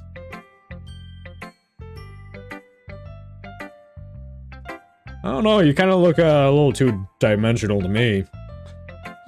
You mean... Oh, wait. Would it be two dimensions? Oh, you're one-dimensional. Yeah, no, one-dimensional.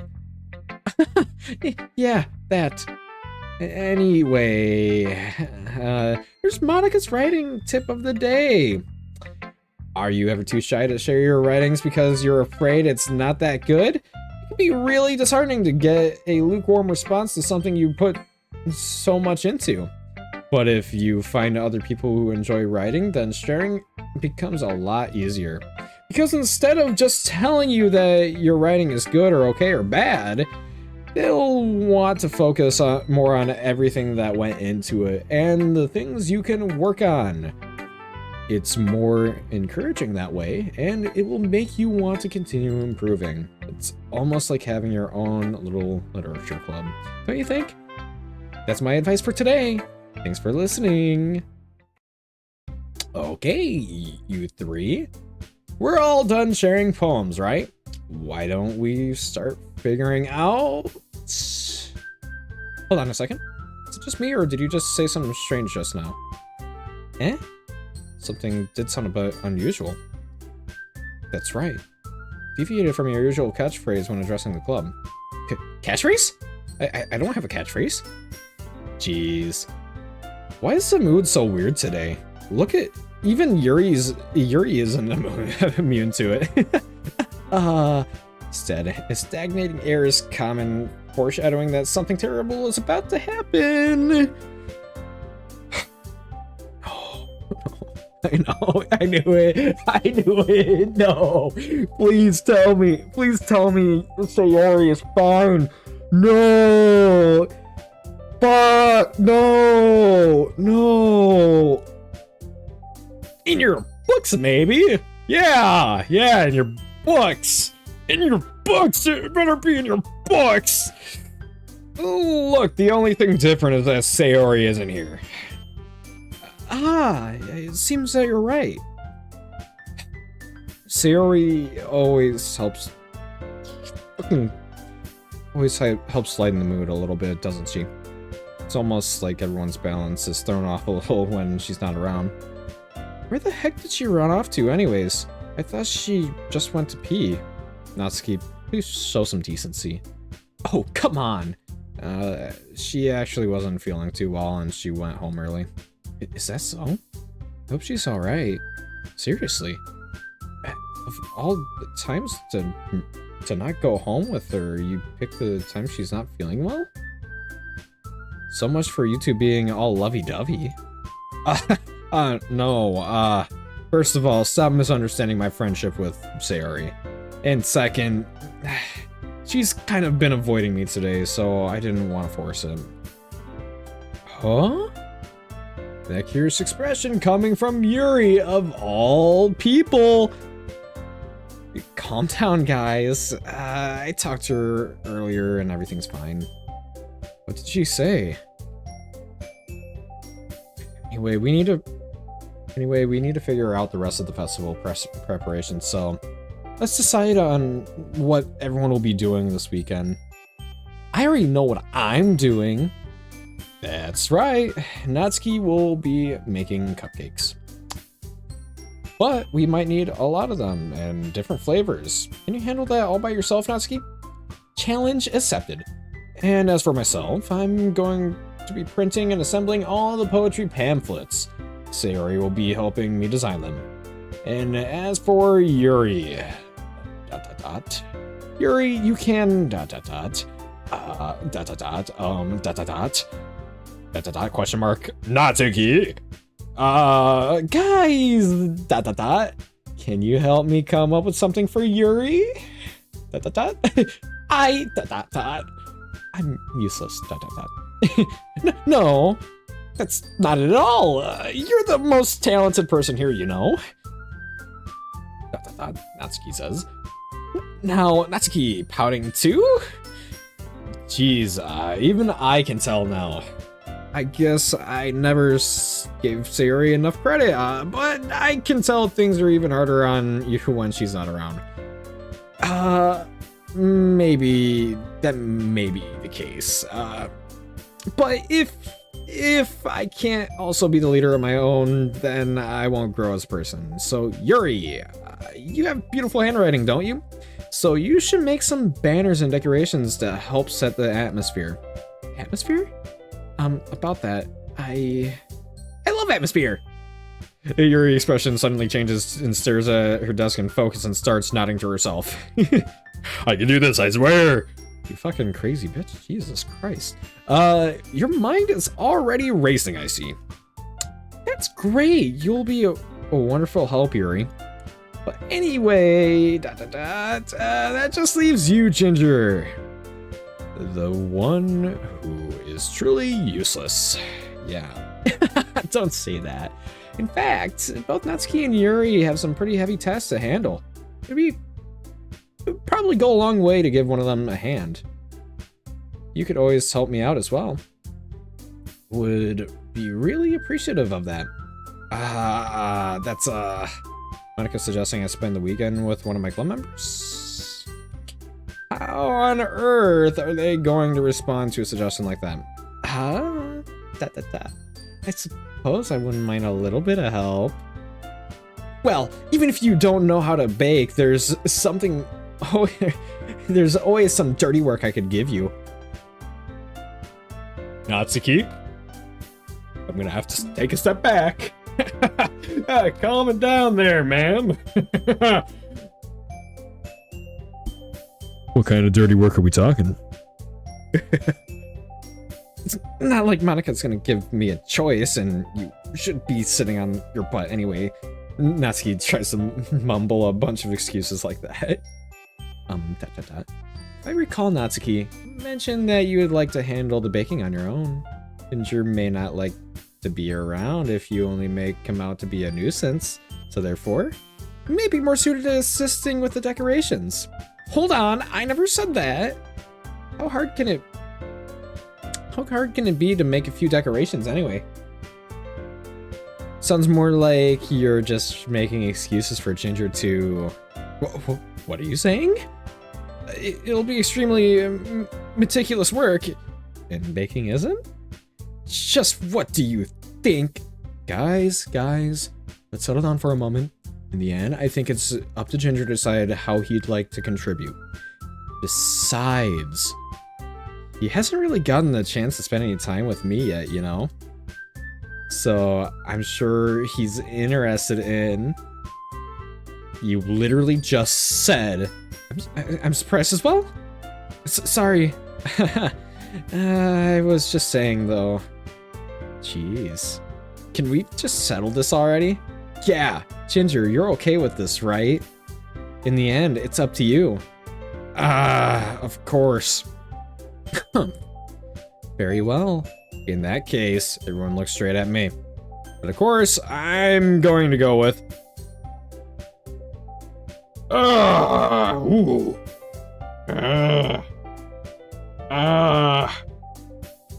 Too many beautiful girls.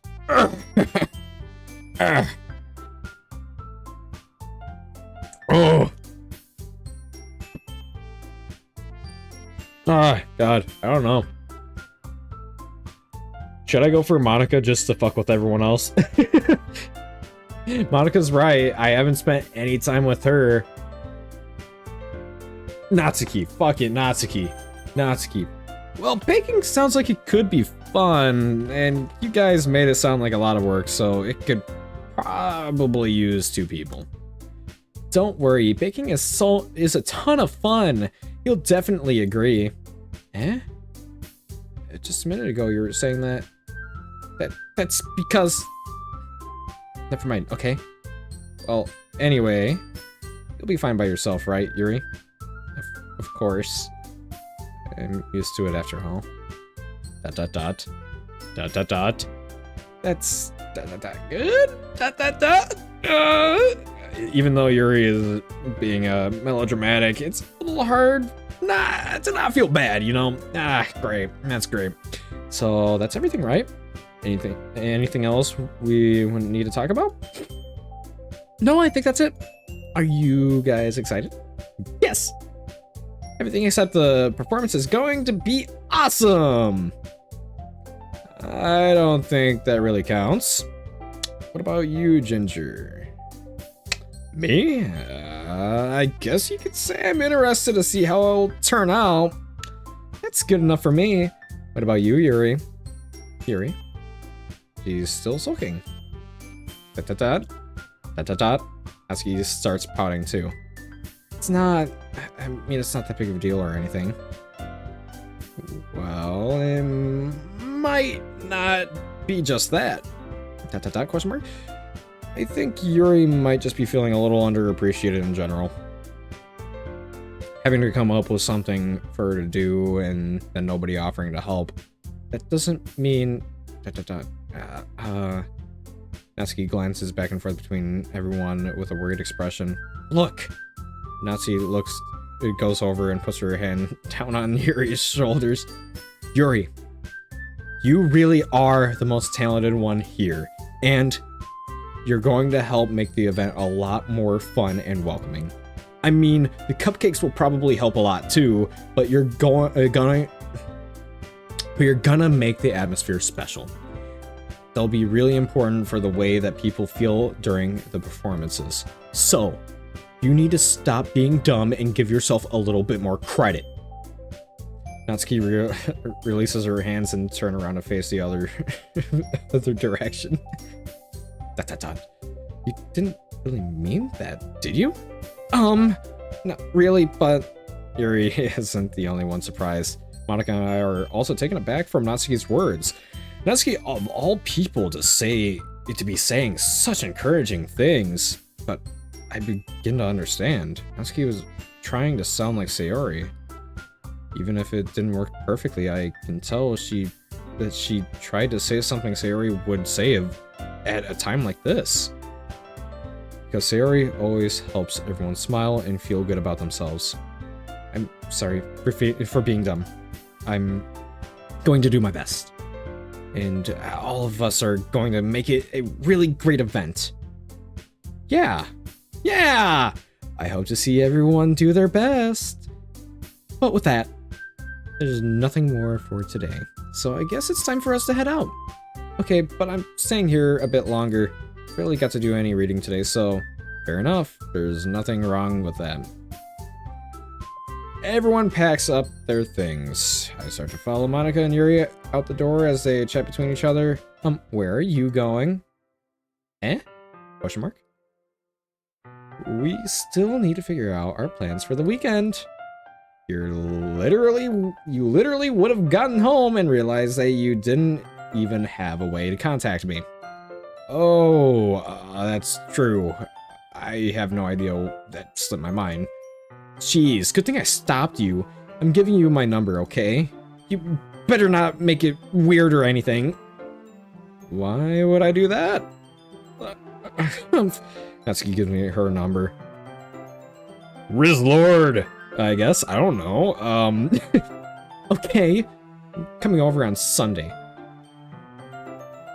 Bring all the ingredients. Wait, you're coming to my house? Well, yeah? What's wrong with that? I mean, I just figured that since I'm the one helping, I would be going to your house. Yeah, right. Like, I could have a guy over at my house. My dad would kill me. Really? That's kind of strict if you ask me. Yeah, how do you think I feel? I can't do anything when my dad is home. Anyway, I just needed to complain for a second. We have each other's numbers now. That's all I needed from you. I guess I'll text you when I'm coming over. Alright, fine by me. Yeah!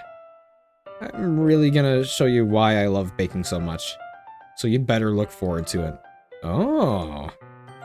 Didn't you say you're going to give me the dirty work?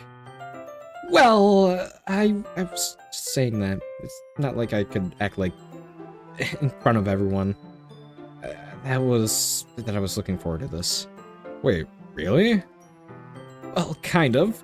Just because I never got to bake with someone else before. That's all it is, so...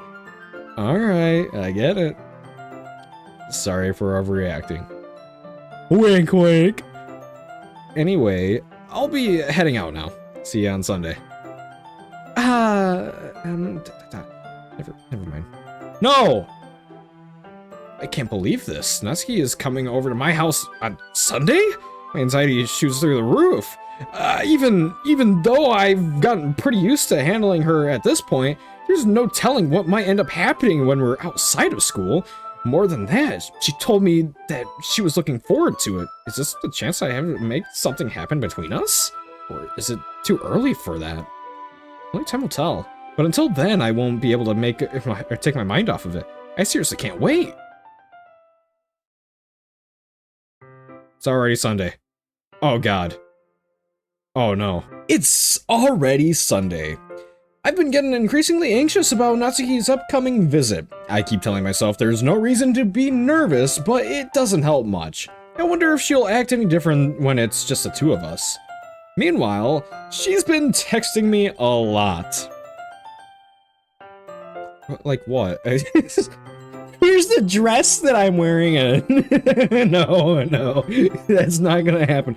And also, if you're seeing this, this band-aid here, I just smashed the shit out of my hand, my finger, when I was straightening apart, because I used a little hammer and I hit. It still hurts. This happened like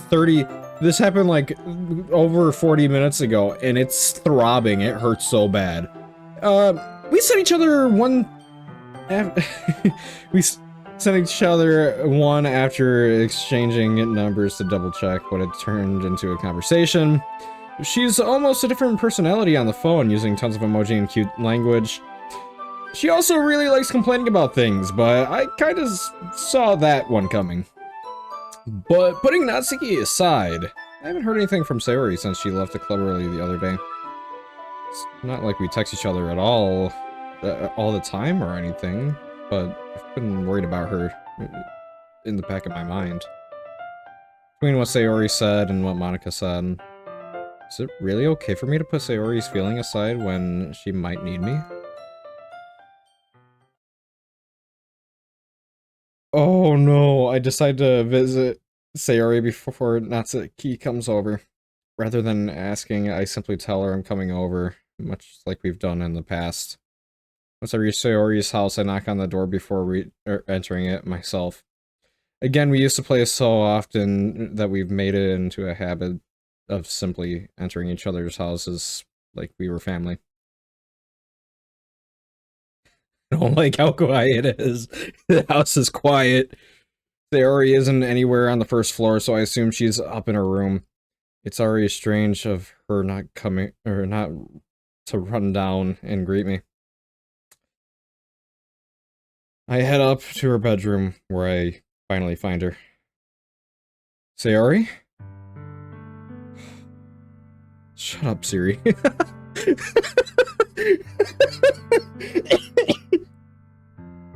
my phone's Siri just answered.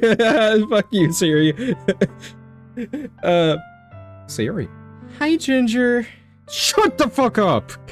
Christ! Every single time I say her name. Okay. I sit down in her room. Siri forces a smile, but it's easy to tell that she's different. Fuck you! God damn it, you cunt! Powering my phone off. Fuck this. There's a minute of silence between us. You haven't come over like this in a long time, have you? I guess you're right. It has been a long time. Not much has really changed, has it? Sayori's room is messy as it's always been. I also recognize the same stuffed animals and wall decorations that she's had for years now. If you came over more often, it wouldn't be such a mess. And that's because I end up cleaning it for you. How come you suddenly wanted to come over today?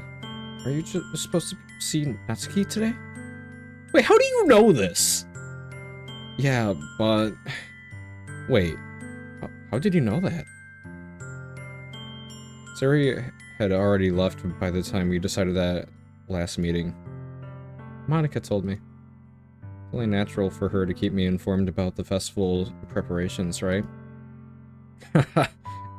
Yeah, I guess that's true. But what about you? Are you going to be helping Monika today? Of course! But I'm just helping her online. We didn't plan to meet up or anything. So it's just me and Natsuki then.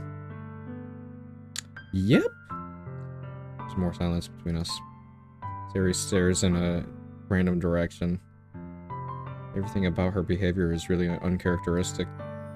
I finally get to the point. I just wanted to see how you were doing.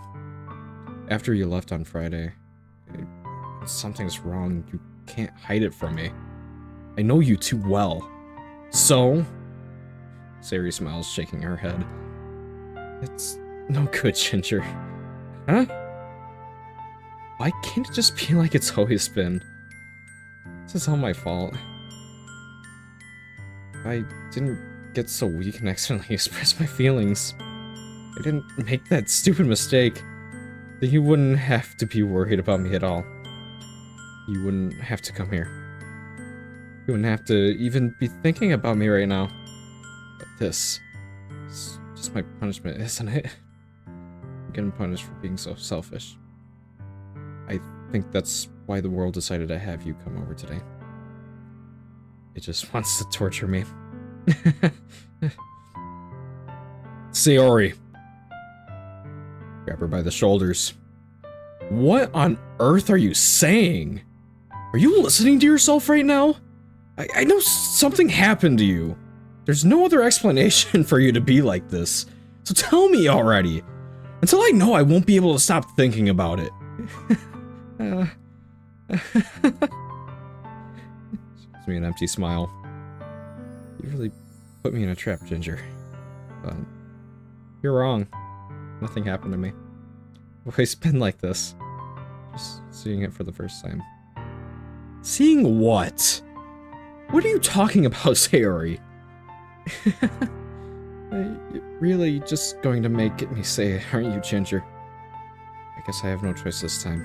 The thing is, I've had really bad depression my whole life. Did you know that? Why do you think I'm late to school every day?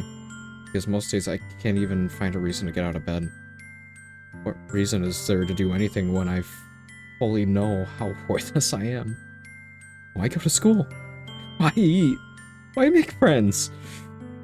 Why Why make other people put their energy and caring to waste by having energy and caring waste by having them spend it on me? That's what it feels like. And that's why I just want to make everyone happy. Without anyone worrying about me.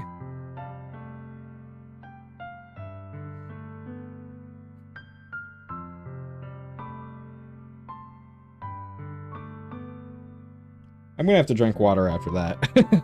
I wish this water was something else, but...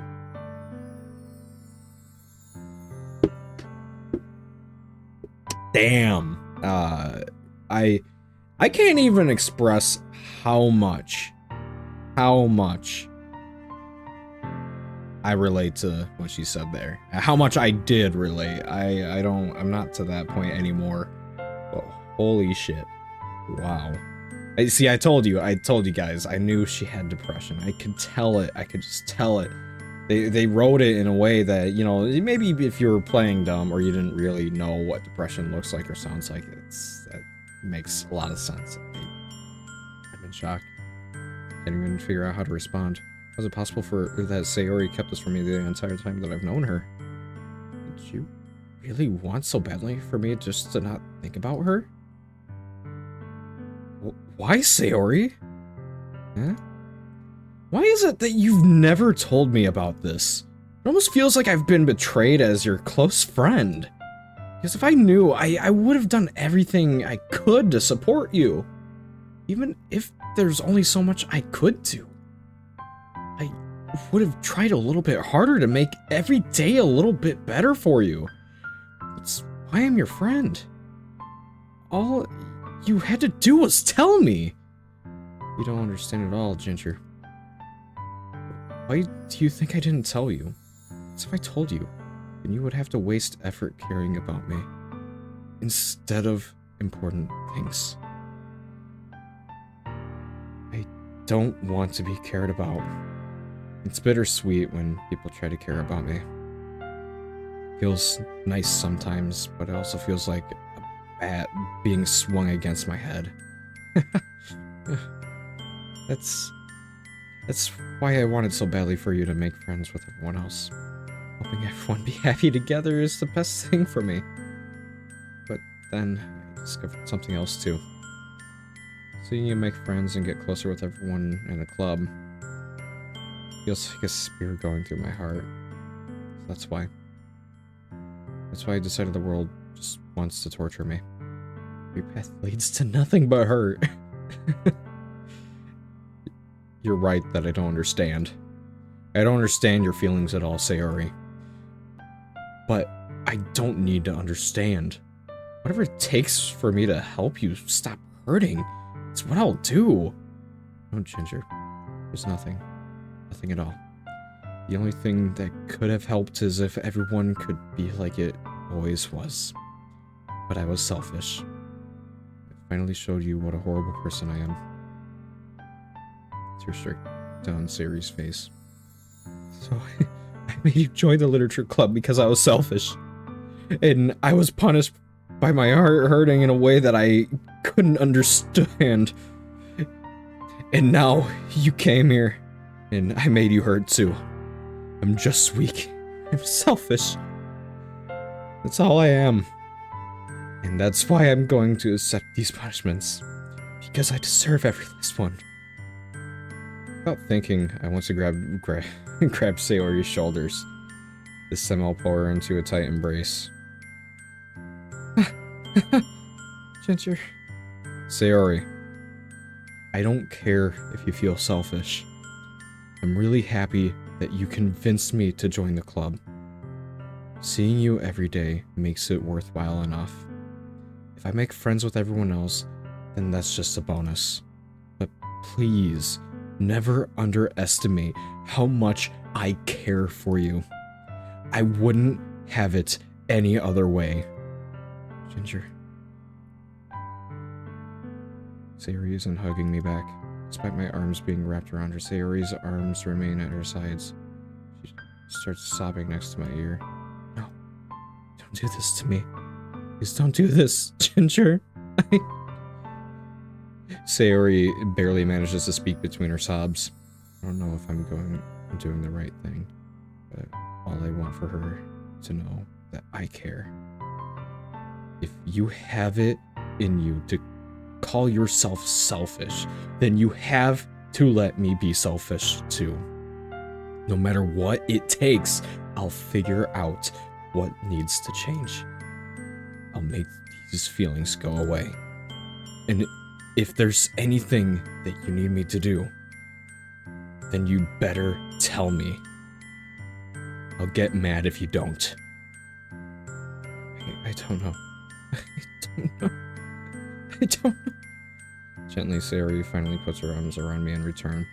I don't know anything. It's all really scary. I don't understand any of my feelings, Ginger. The only time I'm not feeling nothing is when I'm feeling pain. But her hugs are so warm. And that's really scary too. Sayori lets me go. As she does so, I let her go as well. The festival is tomorrow. Yeah. It's going to be fun, right? Yeah. How would you like for me to spend it all with you? It's what I want. I promise. I think that would be nice then. Yeah. Sayori wipes her eyes. If I could spend the whole day here, I would. Of all days, this has to be the one where I have other plans. Maybe I should cancel. No, don't. Please don't. If you did that, then I really wouldn't forgive you. But it's almost time for Natsuki to meet me at my house. At the very least, do you want to come along and help out? It would be fun. To my surprise, Sayori shakes her head. I'm sorry. I don't know if that would be very good for me today. You understand, right? It's kind of hard for me to fully understand, but I'm trying my hardest. It's okay. Don't worry too much about it. I'll see you tomorrow, okay? Alright. I look forward to it. I say goodbye to Sayori and exit her house. Oh, I gotta say, that's a relief. Oh, that's a relief. My God. I was so worried there. I was super worried there. On the way home, I find myself feeling uneasy, but it's hard for me to keep thinking about it when Natsuki is about to come over, too. I think Sayori is right. I shouldn't be worrying too much, and we're definitely going to have a great time tomorrow. I should just focus on what's ahead of me.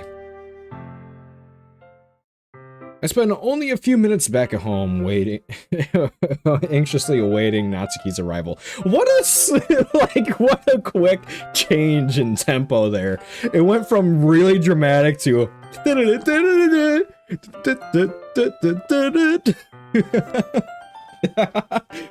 my God, that's wild. No, I'm not gonna forget about what just happened. I mean, she just expressed how depressed she is, and I can imagine she's pretty suicidal right now. Oh, I'm scared of it. I'm scared of it. Before I know it, she texts me to let me know she's outside the front door. Without delay, I open the front door and let her in. Wow, look at who's all Doki Doki right now. Is that Doki Doki? Kawaii!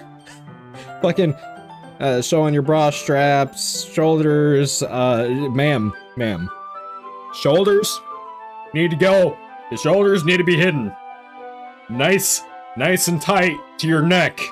Okay? I can't handle all the skin that you're showing right now, ma'am. What's up? Hey. I don't know what I was expecting, but seeing Natsuki in something other than her school uniform totally threw me off. Seeing her in such cute clothes makes the uniform seem totally unfitting in comparison. Jeez, don't make me feel so awkward already. It's gonna be a long afternoon, so don't be weird just because you're not used to seeing me outside of school. Anyways, I'm coming in. I see you brought a lot of stuff. Natsuki is carrying a large bag that is probably full of baking supplies. Well, I did want to come all this way to find out that your kitchen isn't equipped for the job. You bought everything I asked you to, right? Yeah, I did. Yesterday, Natsuki asked me to buy a bunch of ingredients if I didn't have them already at home. Good! Glad I could count on you to do your part. Well, of course. I'm surprised to hear Natsuki suddenly say that rather than something snarky like she usually does. Could it be that she is a little different outside of school after all? Anyway, let's go to the kitchen. What, you're not even gonna offer to take this heavy bag from me? Where's your hospitality, Ginger? Come on. Since when did I need to be a gentleman? I grabbed the bag Natsuki holds out to me. I would have done that anyways, for real. This is ridiculously heavy. I carried that all the way here. Are you impressed? I see now. Yeah, I'm impressed, Natsuki. Seems like I always underestimate you. It's because I'm so small, isn't it? You jerk. Natsuki hits a fist in my chest. Hey! Your size has nothing to do with it. Do you really hate being small that much? It's not like I hate it. I mean, sometimes I like proving people wrong when they only think I'm worth my size. It's fun when I get to be small and also better than other people.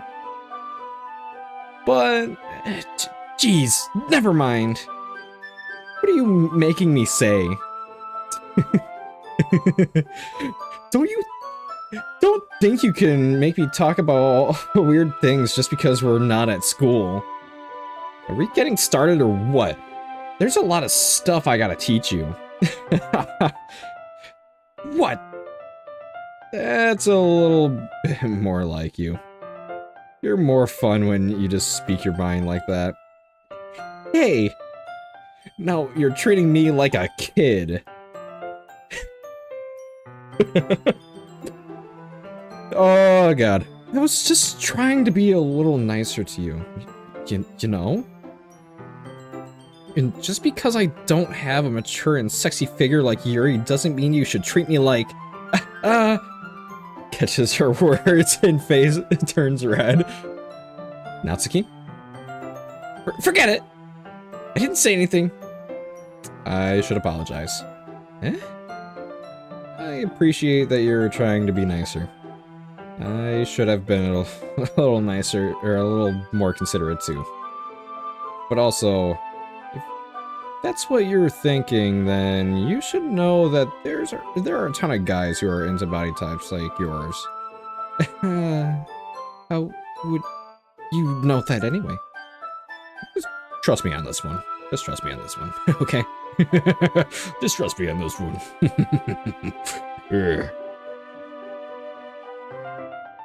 This guy is weird. Okay, I do like thin and short girls, but I also like tall.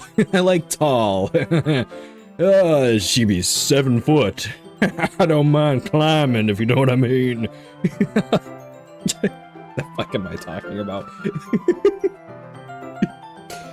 Oh, Christ. Dot. Gross. Hey.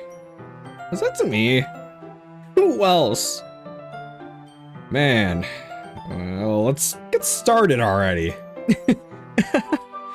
You get all sour when a girl calls you gross. I finally found your weakness, Ginger. Natsuki smiles deviously. Please spare me. Well, if Natsuki decides to dish out more insults like that, there's no way I'm not fighting back. But she's satisfied enough for now, finally starting to pull things out of her bag, so we could get started. Before long, the whole kitchen is a mess. Spoons, dirty bowls, flour, spilled fluid. Spilled fluid?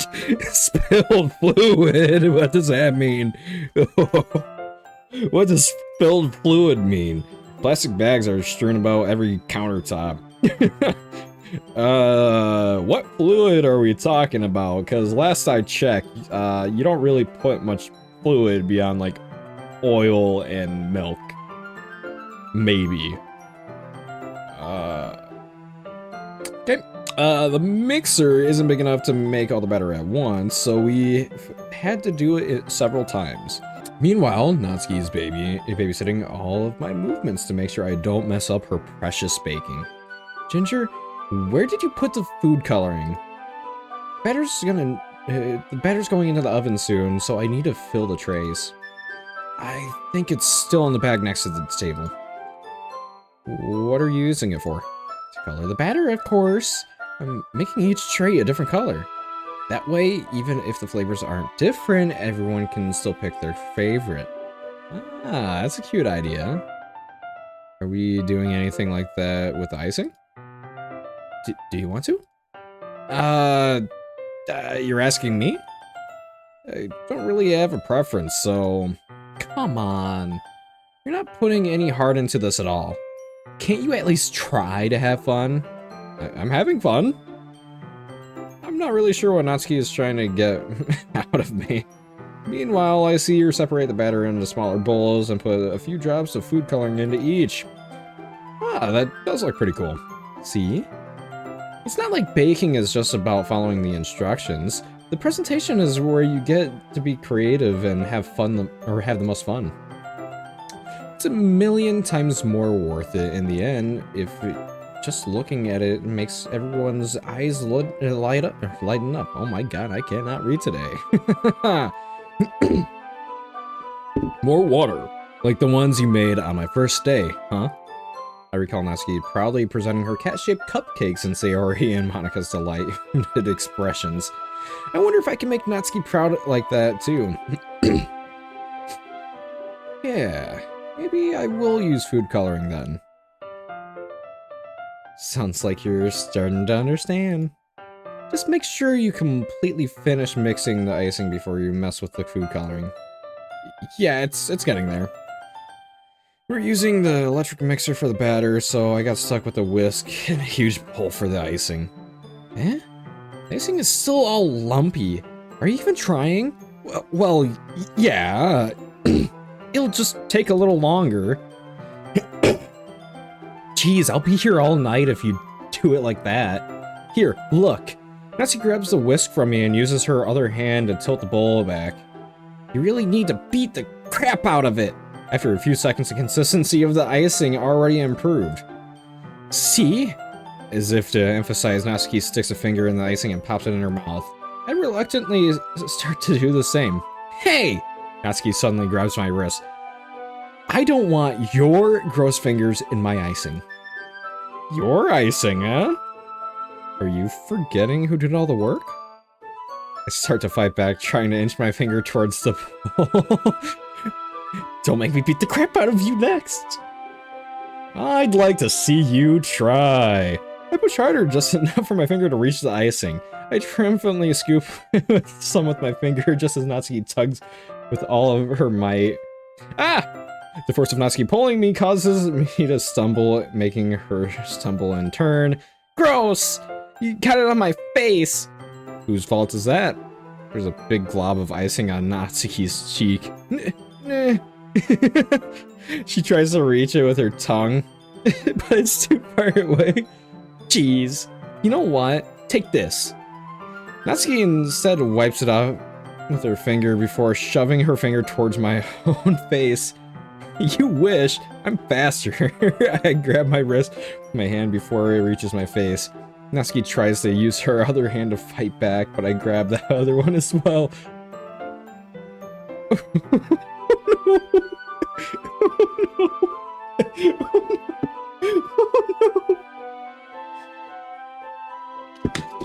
Oh no!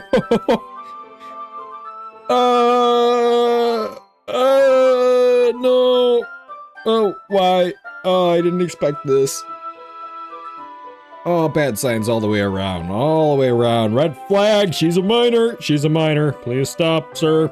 Actually, they're not minors. They're all 18. 18 plus. I don't know, I don't like this. I don't feel comfortable with this one.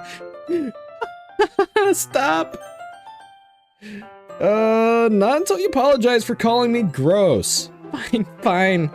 I'm sorry for calling you gross. You know I don't mean it. It's just fun seeing you react to it. Do that to me all the time, you know. Saying dumb things just to get a reaction out of me. You really shouldn't tease girls like that. Is that so? In that case, I probably shouldn't do this either. Oh, I knew it. This is a good position for him to be in, but me as a viewer, I don't want to be in this position. Please. I take Natsuki's finger and put it in my mouth, licking off the icing.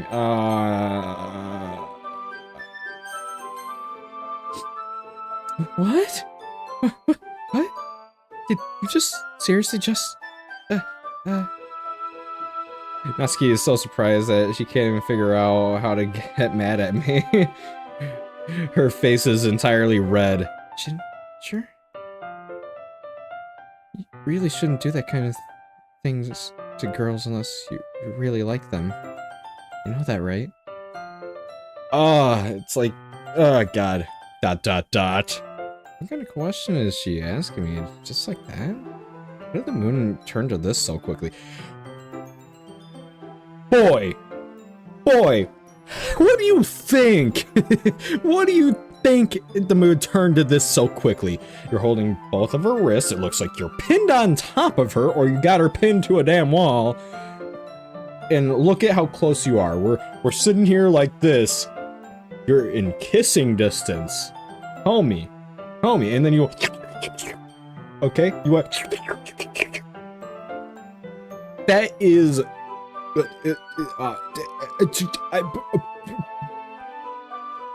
Brain! Do the brain thing! Maybe he's thinking too much with this brain, okay? We got two brains. We got this brain and then the one down below. You think too much with this one. Oh my god, dude. How dumb are you?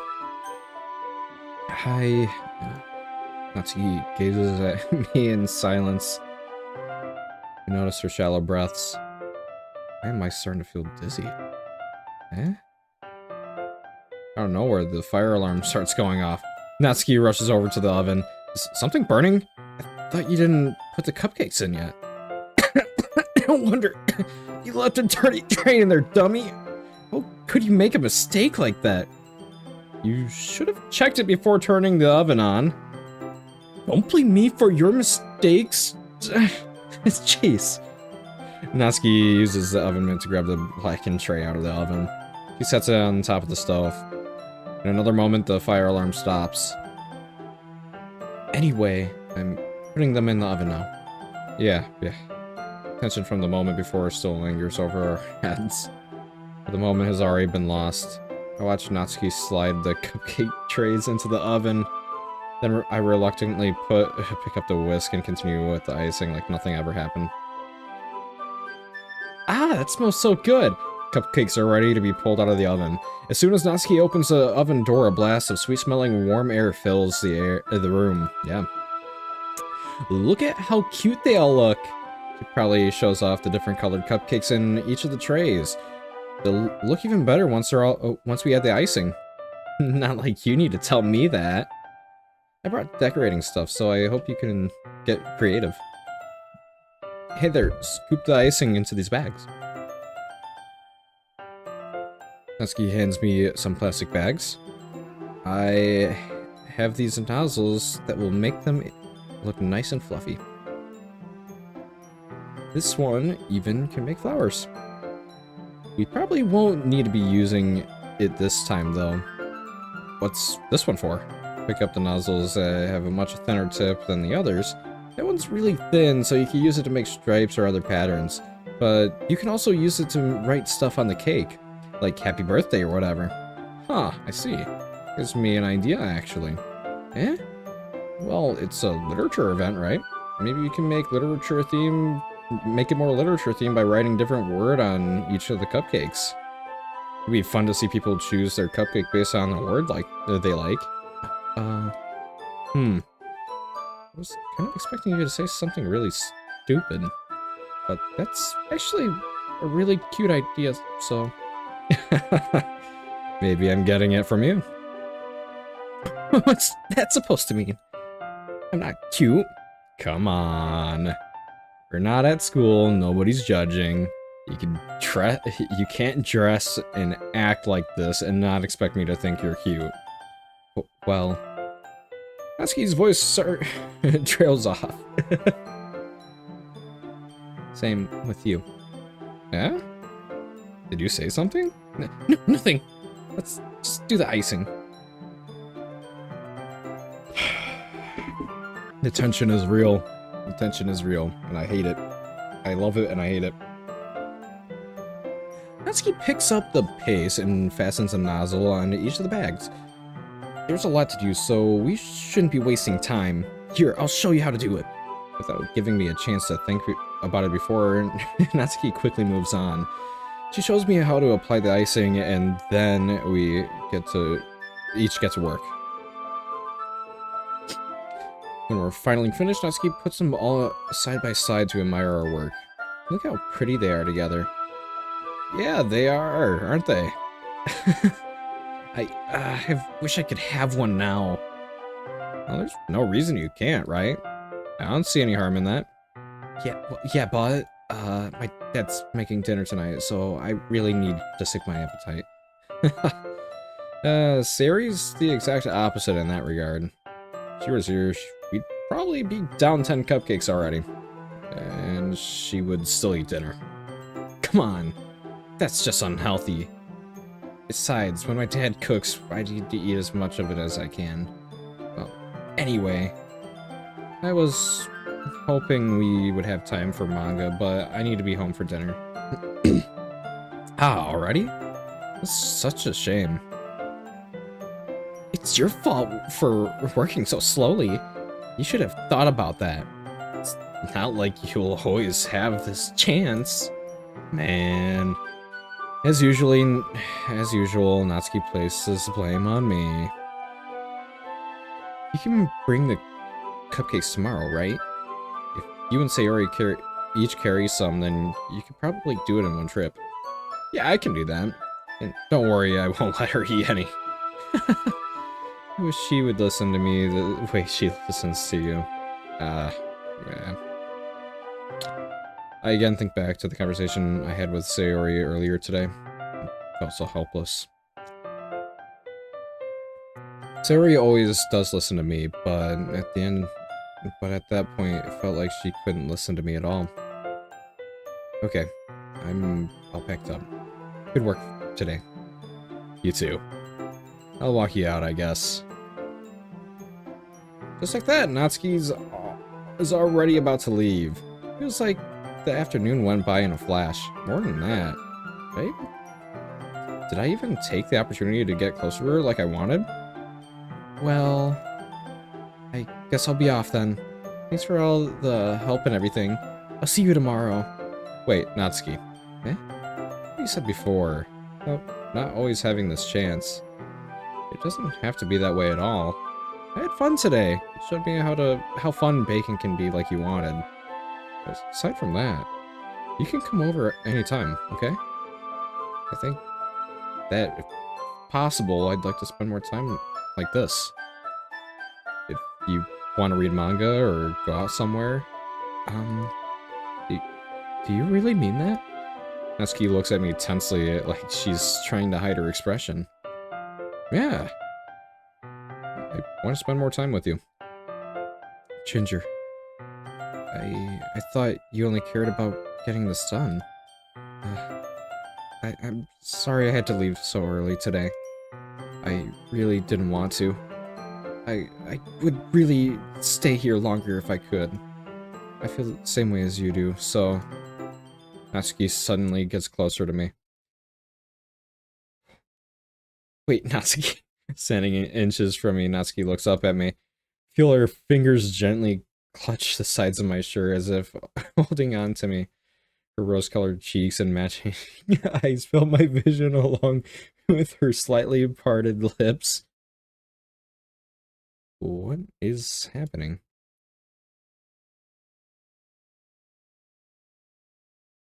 My head starts to go dizzy as I feel her soft breaths against me. I felt it for a while now.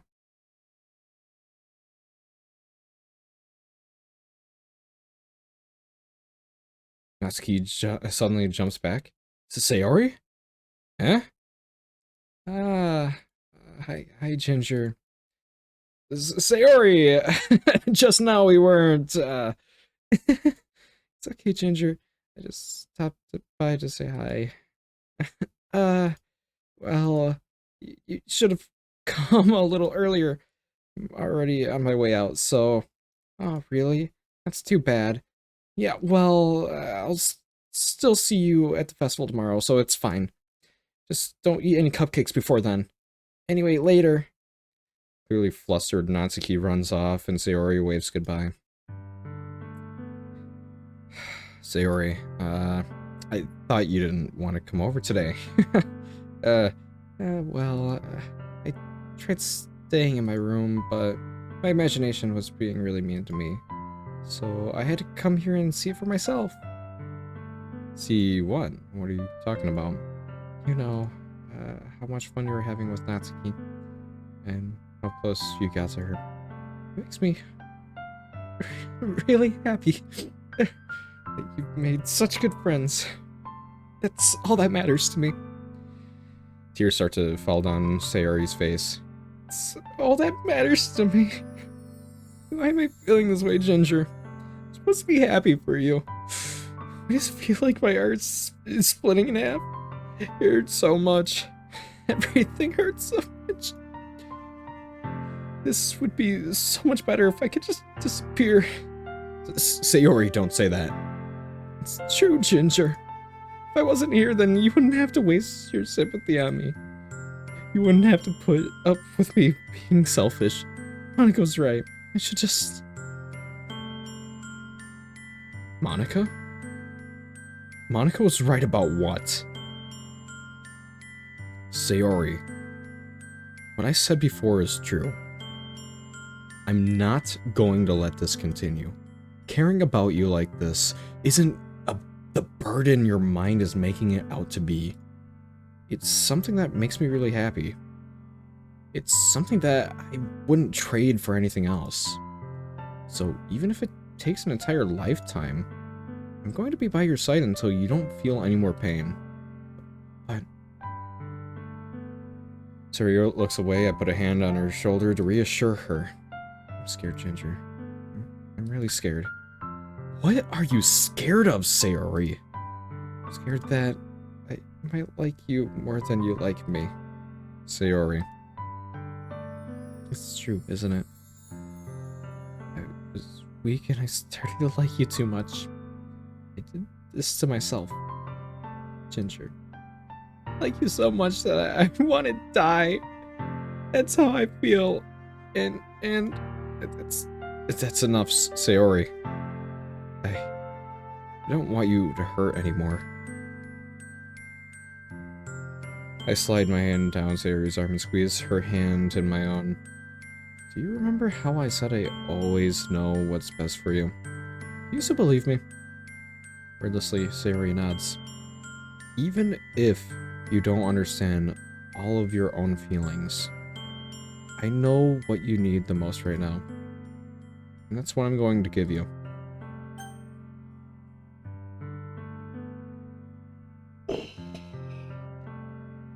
No. No. No. No.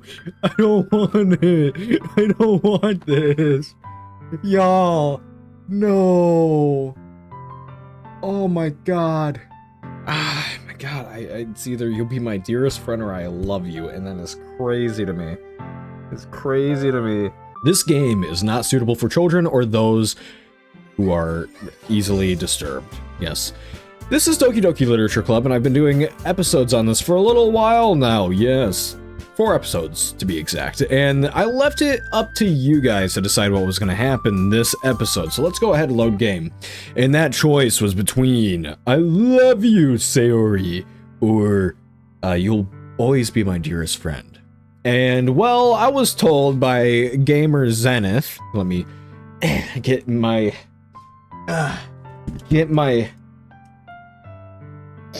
reading glasses on. Wait, can I find the comment? I feel you, Sayori, I feel you. But also, saying you love someone because their mental health is bad is not a good practice. And that I have to agree on, even though I don't follow that. Yes, I deeply care about people, and I always try to help out when they're in trouble. That's my problem. So, you'll always be my dearest friend. Let's just do a thing that I wouldn't probably have chosen, but you'll always be my dearest friend. What you need most is for things to be like they've always been. Monica told me the truth. She told me how much happier you seemed after I joined the club. I know you're struggling with some really difficult things right now, but please trust me that I know what's best and what will make you happy in the long run. In the end, I don't fucking care. I'm just adding my own words. I promise I'll help get things back the way they were. I see. Sayori forces a smile through an incredibly pained expression. This is what it feels like to get stabbed in the chest. I should write a poem about this. Sayori, it's okay. This is my punishment, remember? You're being so selfish. So please don't worry about these stupid feelings. I know you're right. I knew this whole time that there's no happiness down that path. That's why I came here. Just so I can get the answer I needed to hear. And the other thing. You're also right, that I just wanted to go back to the way it was. I realize that now. You really do know me better than anyone, Ginger. I'll trust you with anything. Anything at all. So... Sayori smiles, finally breaks. All of a sudden, she turns around and drops to her knees. Clutching her head with both hands, she screams loudly as she can. I'm so shocked that I don't even know how to react. Sayori looks over her shoulder and flashes me one more weak smile before turning and running off. Sayori! Shut up, Sayori. I'm left helplessly standing in front of my house. Why am I feeling so horrible about this? There's nothing more that I could have done. The most I can do to support Sayori through her feelings and help her on a path that's right. But I'm having as much trouble understanding Sayori's feeling as she is. Even though I can comfort her, I keep wondering if I should be doing something more or something different. I know these thoughts will continue to plague me until things are back the way they were. I'm going to give it everything I've got. Sayori will always be my dearest friend, and I'll do whatever it takes to put a smile on her face every day. Oh. Ooh. Ah. Ah, no. Oh, it's silent. I don't like it. It's the day of the festival. Of all days, I expected this to be the one where I'd be walking to school with Sayori, but Sayori isn't answering her phone. I considered going to her house to wake her up, but I decided that's a little too much. Meanwhile, preparations for the event should be nearly complete. I managed to carry all of the cupcakes myself by carefully stacking 2 trays. Natsuki is already texting up a storm, but I can't respond thanks to my hands being full. Funnily enough, I probably feel the same way as Natsuki about the event. More excited for it to be over so I could spend time with Sayori and Natsuki at the festival. But knowing Monica, I'm sure the event will go great too. Ginger! You're the first one here. Thanks for being early. That's funny. I thought at least Yuri would be here by now. Monica's placing little booklets on each of the desks in the classroom. They must be the ones she prepared that have all the poems we're performing. In the end, I found a random poem online that I thought Monica would like and submitted it. That's some shit I would do. I'm horrible with poems, so that's the one I'll be performing. Oh, that's great. I'm surprised you didn't bring Sayori with you. Yeah, she overslept again. That dummy. You think that on the days that this you'd think that on days this important she'd try a little harder. I say that, but I suddenly remember what Sayori told me yesterday, and I suddenly feel awful knowing it's not nearly that simple for her. I only said it because it's the way I'm used to thinking, but maybe I should have gone to wake her up after all. You should take the you should take a little responsibility for her, Ginger. I mean, especially after your exchange with her yesterday. Kind of left her hanging this morning, you know? Exchange? Monica, you know about that? Of course I do. I'm the club president, after all. But, stammered, embarrassed. Did Sayori really tell her about it that quickly? About how I basically turned down her confession? It makes me really seem like the bad guy here. But I'm the only one who knows what's best for her, right? Jeez, you don't know the full story at all, so don't worry. I probably know a lot more than you think. What do you mean by that? What do you mean by that? What do you mean by that? Fourth wall breaking bitch. What do you mean by that? And I don't like the fact that there's no music. Yeah? Because being awfully friendly as usual. But for some reason I felt a chill down my spine after hearing that. Hey, do you want to check out the pamphlets? They came out really nice. Yeah, sure. Grabbed one of the pamphlets and laid it out on the desk. Oh yeah, they really did. Something like this will definitely help people take the club more seriously.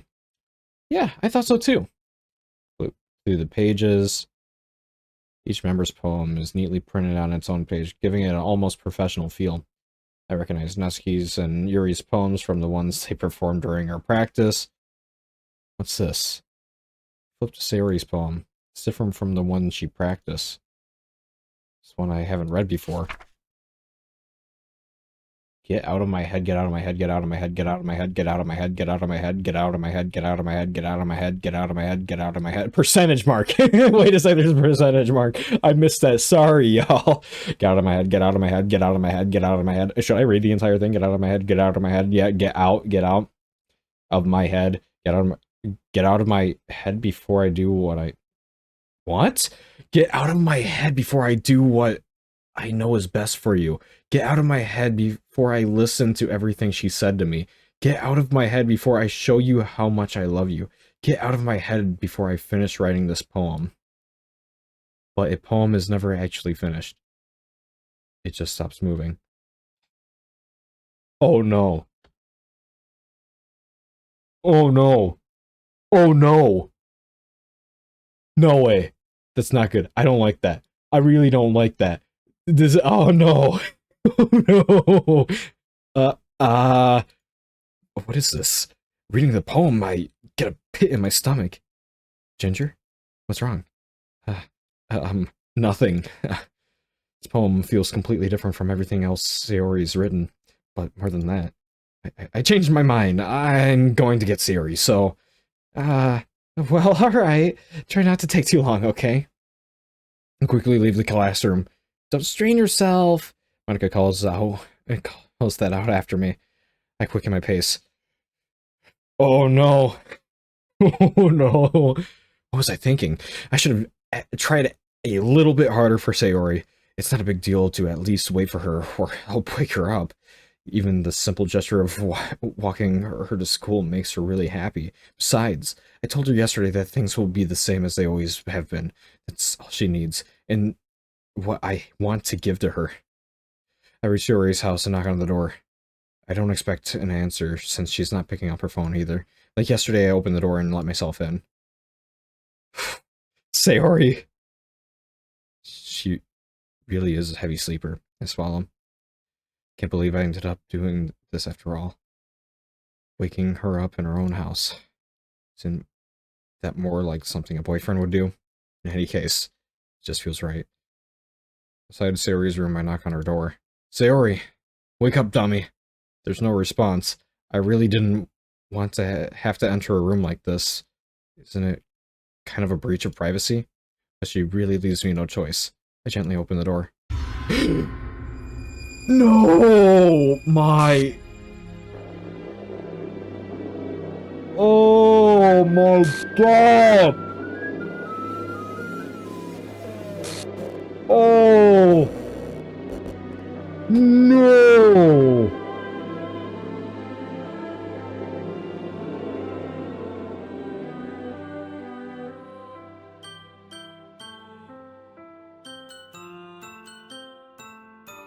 Oh, this is really unsettling. Holy shit. What the hell? What the hell? Is this a nightmare? Has to be. This isn't real. There's no way this can be real. Sayori wouldn't do this. Everything was normal up until a few days ago. That's why I can't believe what my eyes are showing me. It's pressed the urge to vomit. Just yesterday, I told Sayori I would be there for her. I told her I know what's best, and everything will be okay. Then why? Why would she do this? How could I be so helpless? What did I do wrong? Turning down her confession has to have been what pushed her over the edge. Her agonized scream still echoes in my ears. Why did I do that to her when she needed me the most? Why was I so selfish? This is my fault! My swarming thoughts keep telling me everything I could have done to prevent this. I just spent more time with her, walked her to school, and gave her what I know she wanted out of our relationship. Then I could have prevented this. I know I could have prevented this. Screw the literature club. Screw the festival. I just lost my best friend. Someone I grew up with. She's gone forever now. Nothing I do can bring her back. This isn't some game where I can reset and try something different. I had one chance. I wasn't careful enough. And I'll carry this guilt with me until I die. Nothing in my life is worth more than hers. But I still couldn't do what she needed from me. And now, I can never take it back. Never, never, never, never, never. Oh. End. End?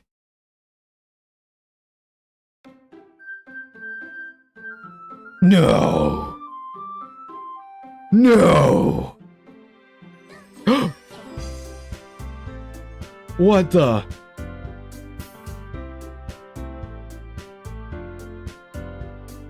Whoa. Whoa, what so there's two? There's two Monicas? So is it just new game? I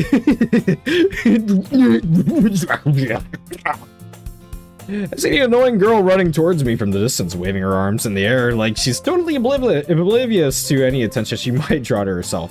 That girl is my neighbor and good friend since we were children. You know, the kind of friend you'd never see yourself making today, but it just kind of works out because you've known each other for so long.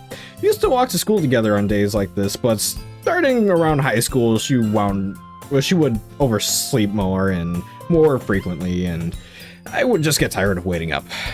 But if she's gonna chase after me like this, I almost feel better off running away. However, I just sigh and idle in front of the Christ rock and let catch up to me.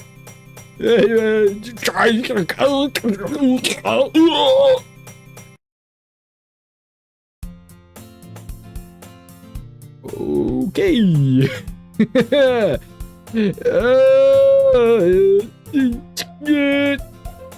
It's an ordinary school day like any other.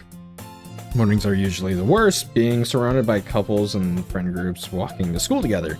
Meanwhile, I've always walked to school alone. Oh. Oh, that's really interesting. That's really interesting. I always tell myself it's about time I meet some girls or something like that, but I have no motivation to join any clubs. I'm perfectly content just going by on the average while spending my free time on games and anime. It's always the anime club, but it's not like there would be any girls in it anyway. School day is as ordinary as ever, and it's over before I know it. After I pack up my things, I stare blankly at the wall looking for an ounce of motivation. Clubs. There really aren't any that interest me. Besides, most of them would probably be way too much or way too demanding for me to even want to deal with. I guess I have no choice but to start with the anime club. Ginger? Monica? Oh my goodness, I totally didn't expect to see you in here. It's been a while, right? A little weird what happened there, but yeah, it has been. Monica smiles sweetly. We do know each other well. We rarely talked, but we were in the same class last year. Monica was probably the most popular girl in class, smart, beautiful, and athletic. Basically, completely out of my league. So having her smile at me is so genuinely feels a little weird. What did you come in here for anyway? Oh, I've just been looking for some supplies to use for my club. Do you know if there's any construction paper in here?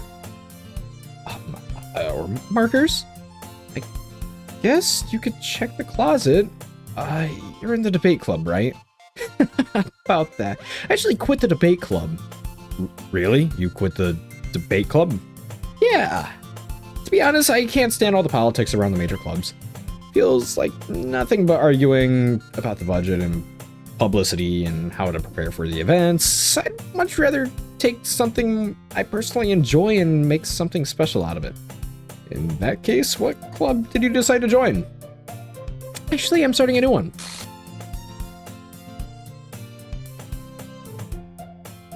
What the fuck was that? Monica. What are you doing, Monica? I'm gonna. Oh no! I lost all my saves. Ah, okay. So save. A literature club. Literature. Sounds kind of dull. How many members do you have so far? It's kind of embarrassing, but there's only 3 of us so far. It's really hard to find new members for something that sounds so boring. Well, I can see that, but it's really not boring at all, you know? Literature can be anything: reading, poetry, writing, yeah. I mean, one of my members even keeps her manga collection in the club room. Wait, really? Yeah, it's funny, right? She always insists that manga is literature too.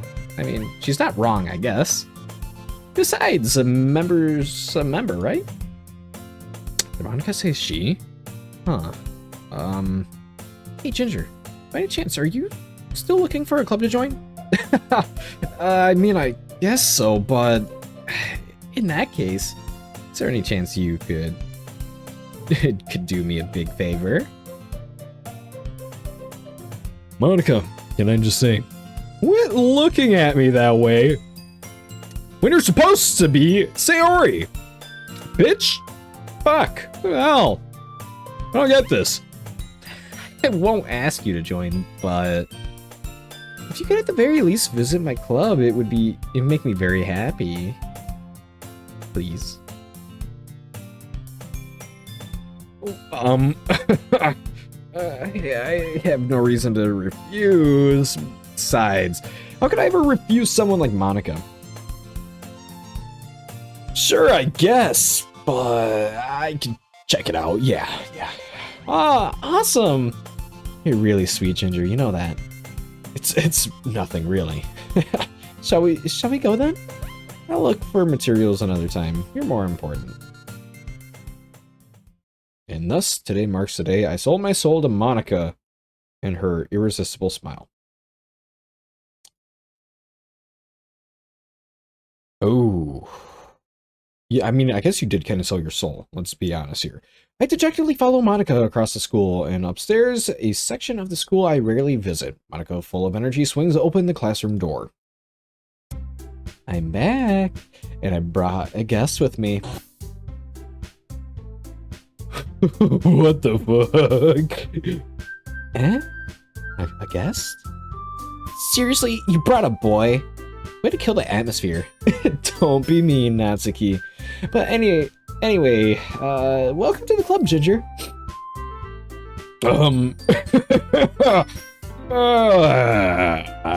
All words escape me in this situation. This club, full of incredibly cute girls. So let me guess, you're Monika's boyfriend, right? What? No, I'm not. Natsuki, girl with a sour attitude whose name is apparently Natsuki, is one I don't recognize. Her small figure makes her look like a first-year student.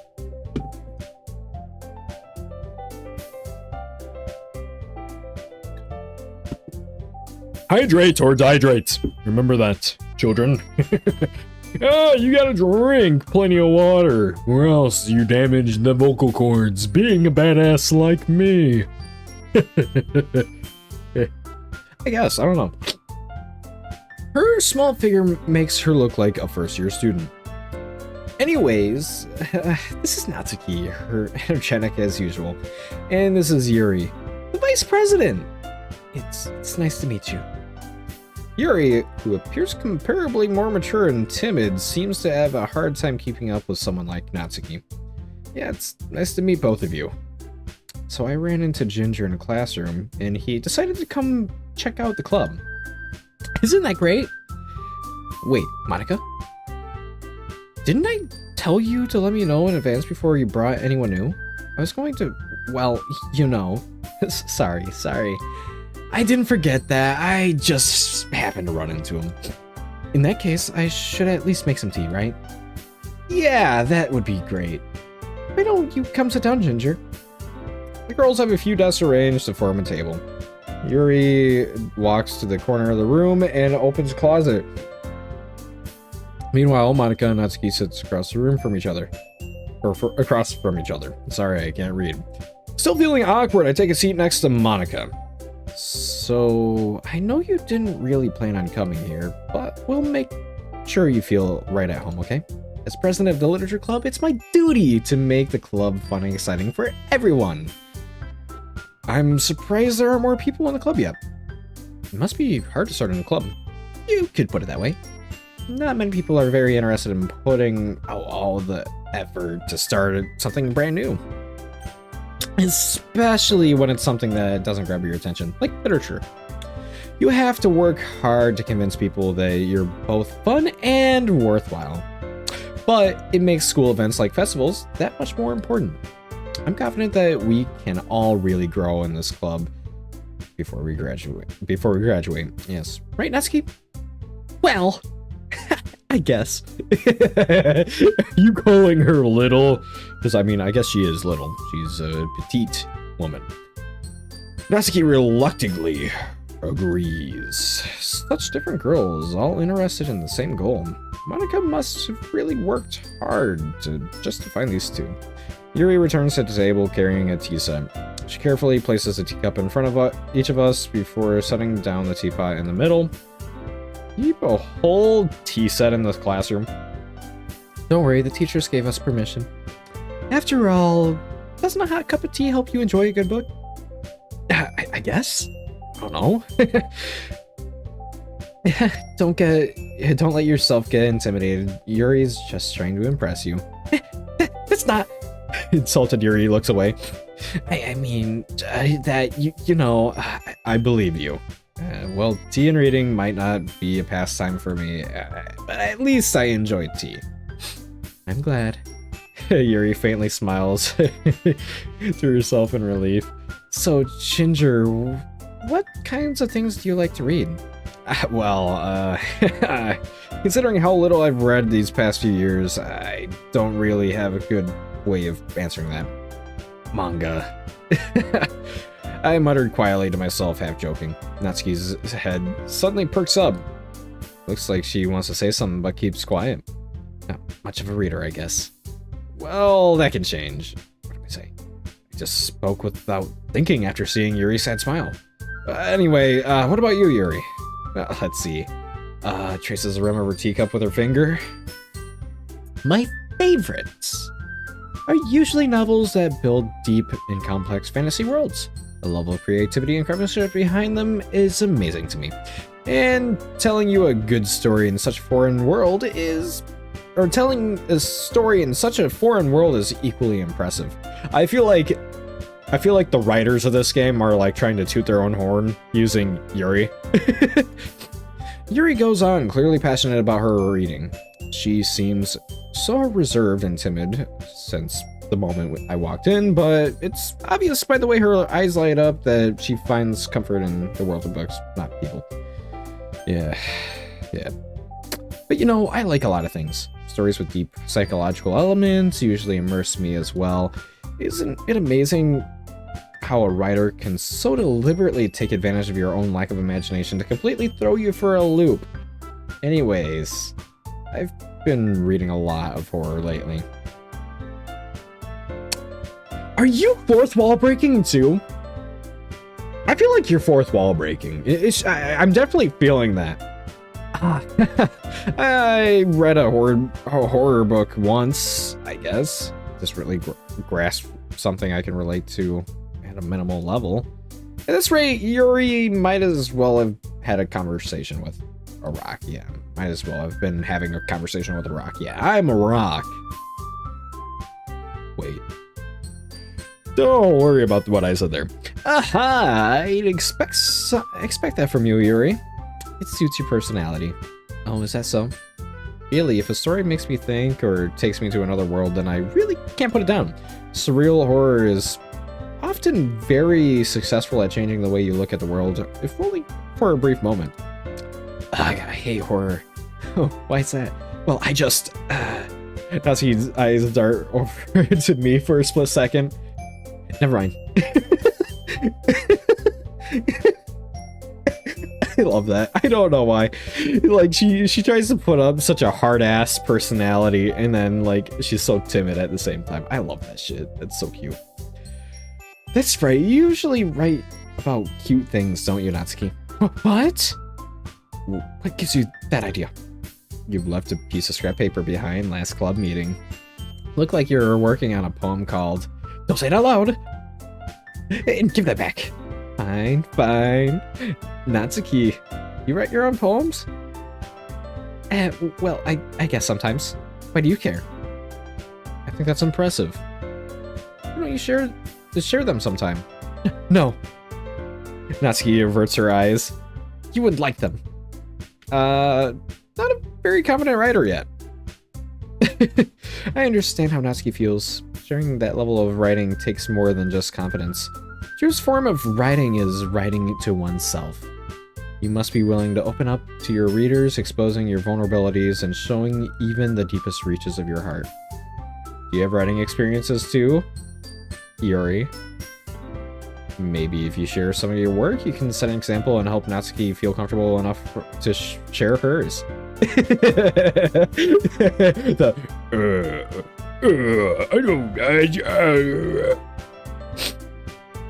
I guess it's the same for Yuri.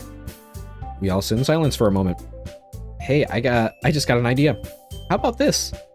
Eh? Natsuki and Yuri look quizzically at Madoka.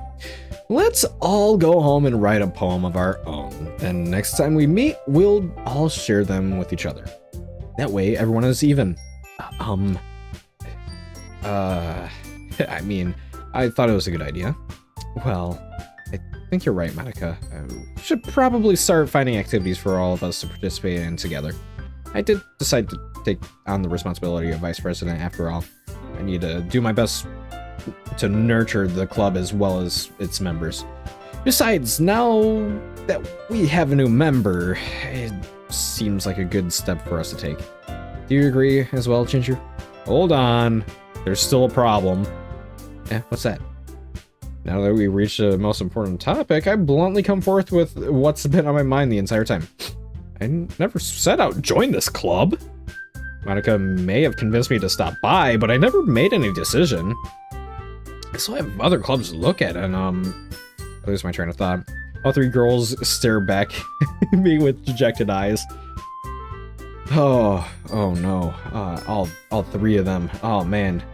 I swear I'm looking at their eyes. I swear I'm looking at their eyes.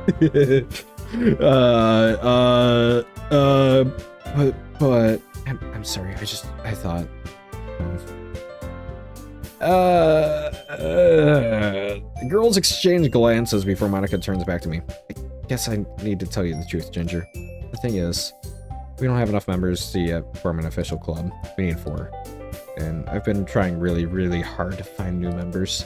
And if we don't find one more before the festival, I'm defenseless against these girls. How am I supposed to make a clear-headed decision with all when it's all like this? I would feel terrible for letting anyone down in this situation. And besides, the club itself seems pretty relaxed, so if writing poems is the price I need to pay in order to spend every day with these beautiful girls... Right. Okay, I've decided then. I'll join the literature club. One by one, the girls' eyes light up. Oh my goodness, really? Do you really mean that, Ginger? Yeah, I guess it could be fun, right? You really did scare me for a moment. I mean, if you really just left after all this, I would be super pissed. Ginger, I'm so happy. We could become an official club now. Thank you so much for this. You're really amazing. I'll do everything I can to give you a great time, okay?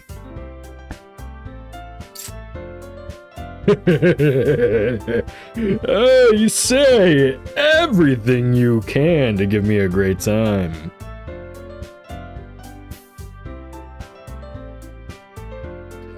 Freedom, please? Freedom? Freedom. It's freedom from whatever hellhole this is. I have no idea what's going on. I'm terrified. This is quite terrifying. I just watched my best friend die and then be deleted from the universe somehow. So I have a feeling you, Monica, you are pulling the strings a little bit. Because it's just so many signs. There's just so many differences between Monica and like the others. There's got to be something. There's got to be something. There's something wrong with her. Whatever it is. I don't trust it. I don't trust her. I don't trust it. I don't trust her. I can guarantee Yuri's crazy. I can guarantee that one. She's fucking crazy. Natsuki, she's just, it's called it, not a yandere, a tsundere. A tsundere. Yes. Thanks, I guess. Okay, everyone. I think with that, we can officially end today's meeting on a good note. Everyone remembers tonight's assignment. Write a poem to bring the next morning, or to the next meeting. So we can all share. Why are you directly staring at me? Monica looks over at me once more. Ginger, I look forward to seeing how you express yourself. Quit that shit. Yeah. Did I really impress the class star Monica with my mediocre writing skills? I already feel the anxiety welling up inside of me. Meanwhile, the girls continue to chit-chat as Yuri cleans up the tea set. I guess I'll be on my way then. Okay, I'll see you tomorrow then. I can't wait. Okay. With that, I depart the club room and make my way home. The whole way, my mind wanders back and forth between all 3 girls. Natsuki, Yuri, and of course Monica. Will I really be happy spending every day after school in a literature club? Perhaps I'll have the chance to grow closer to one of these girls. Alright, I'll just need to make the most of my circumstances, and I'm sure good fortune will find me. And I guess that starts with writing a poem tonight. Of course. You unlocked a special poem. Would you like to read it? Sure!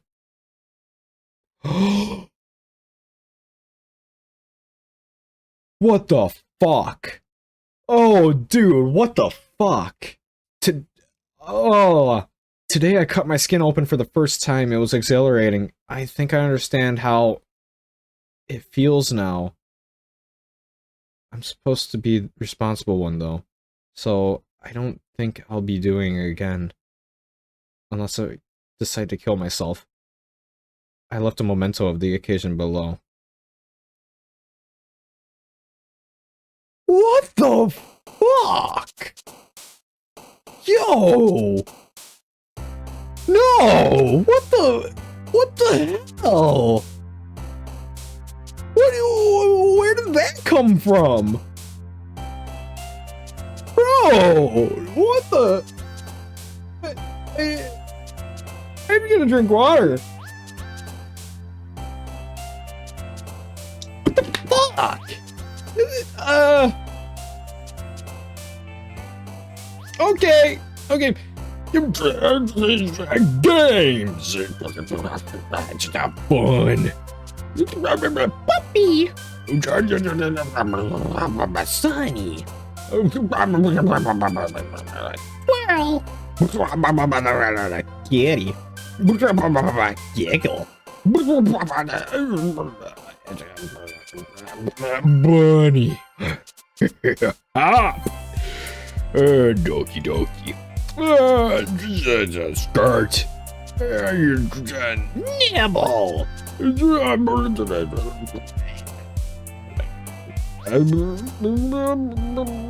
Happiness. Joy. Oh, no. I didn't want that. I didn't want you to be happy with that one. Pink. Candy.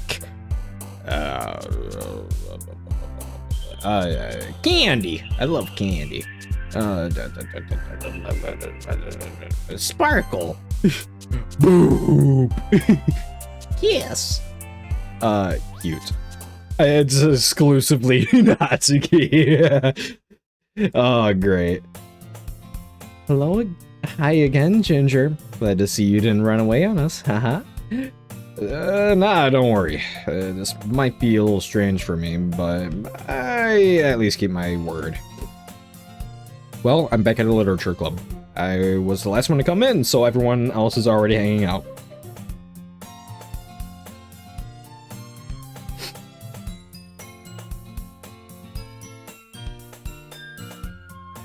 What happened to your face, man? What happened to your face? I don't trust that. I don't fucking trust that. I don't like that.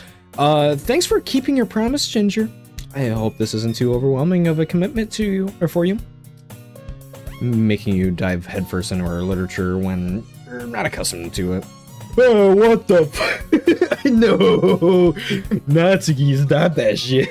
I just made a poem for you. I don't like that. Stop that. Oh my god, what the hell? Oh, come on. Like he deserves any slack. Yuri. The music is distorted.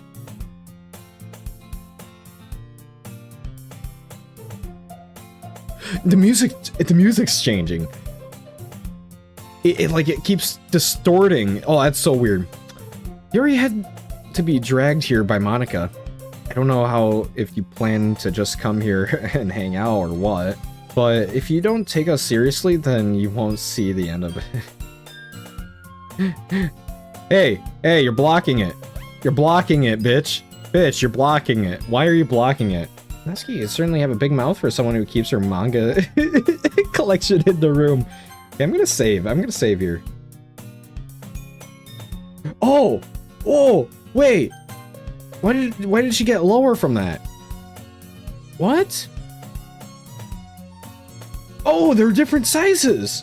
Wait, why is she so big now? She wasn't that big before, was it? Was she? No. Wait, no. Wait, save again. See? They keep changing sizes. Why is she bigger now? She's the smallest out of them. Okay. Natsuki finds herself stuck between saying Monica and manga. Manga is literature. Swiftly defeated, and Natsuki plops back into her seat. Why? Oh, the fucking seat. Oh my god, it's so distorted. What the fuck? I'm sorry, Ginger. We'll make sure to put your comfort first, okay? Yuri shoots Natsuki with a disappointing glance. Anyway, Now that you're in the club and all, perhaps you might have interest in picking up a book to read? Well, I can't really say no either way. Like you said, I'm in this club now. So it's only right.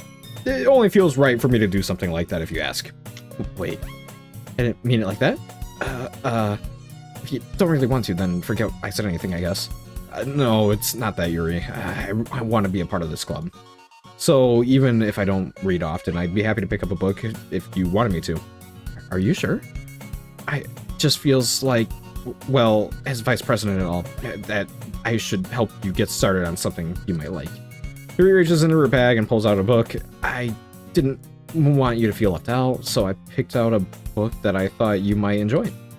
It's a short read, so it should keep your attention, even if you don't usually read. And we could, you know, discuss it if you wanted. This is... How is this girl accidentally being so cute? She even picked out a book she thinks I'll like despite me not reading much. Yuri, thank you. I'll definitely read this. I enthusiastically take the book. Phew. Well, you can read it at your own pace. I look forward to hearing what you think. Oh, everything's fixed. Yes, it's not distorted. Oh, what in the world? Okay.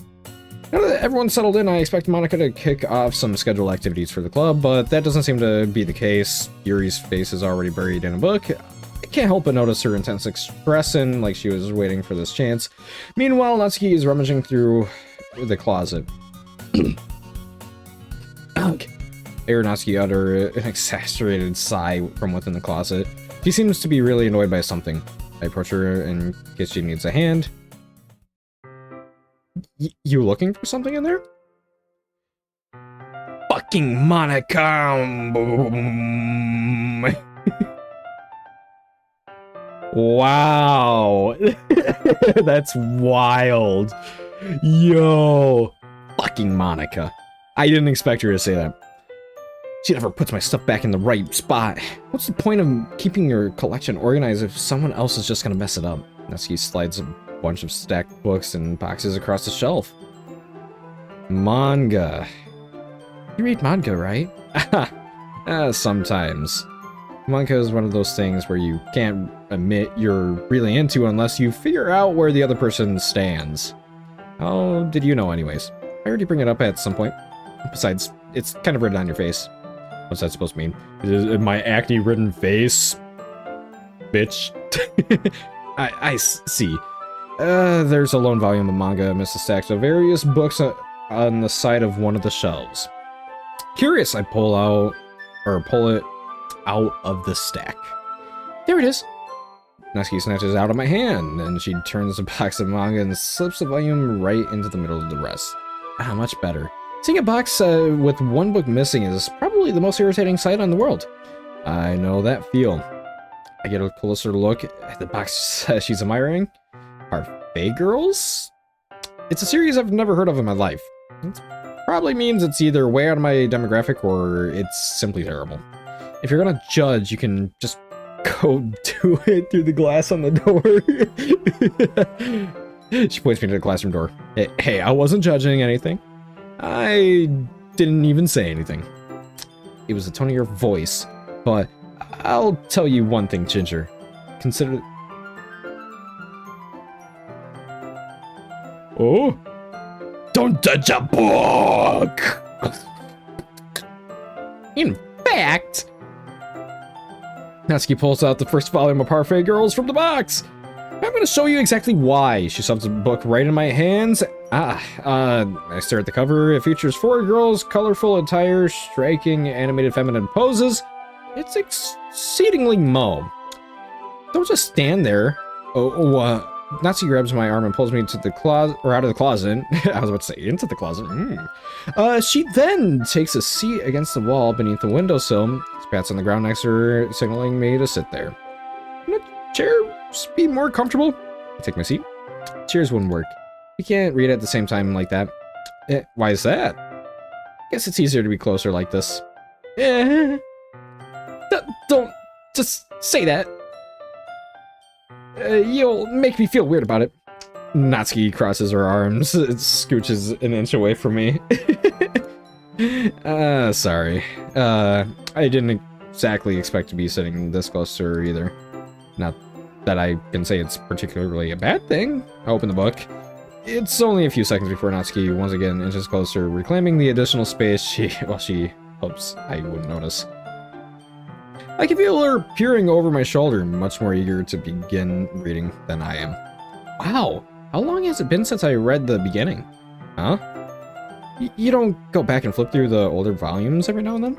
Not really. Maybe sometimes after I've already finished the series. Why does it... Something feels off. This seems... I don't know why. Something just feels off now. I mean, the entire thing feels off, don't get me wrong. I feel like there's something else that's going on. Like, is it her eye gap? Was her eye always that far away from... I think, maybe. Her eyes look different, though. Were they always like that? Oh, whatever. Hey, are you paying attention? I am, but nothing's really happened yet, so I can talk at the same time. It looks like it's about a bunch of friends in high school, typically slice of life affair. I kind of grew out of these since it's rare for the writing to be entertaining enough to make up for the lack of plot. Are you sure this isn't boring for you? It's not. Even though you're just watching me read? Well, I'm fine with that. If you say so. I guess it's fun sharing something that you like with someone else. I always get excited when I convince any of my friends to pick up a series I enjoy. You know what I mean? Huh? You don't? That's not... Well, I wouldn't really know. What do you mean? Don't you share your manga with your friends? Could you not rub it in? Jeez. Well, sorry. Like, I could never get my friends to read this. They just think manga is for kids. I can't even bring it up without them being all like, you still haven't grown out of that yet? Makes me want to punch them in the face. I know those kind of people. Honestly, it takes a lot of effort to find friends who don't judge, much less friends who are also into it. I'm already kind of a loser, so I guess I gravitated toward the other losers over time. But it's probably harder for someone like you. Huh? Yeah, that's pretty accurate. Wait, which part? I mean, I feel like I can't even keep it in my own room. My dad would beat the shit out of me if he found this.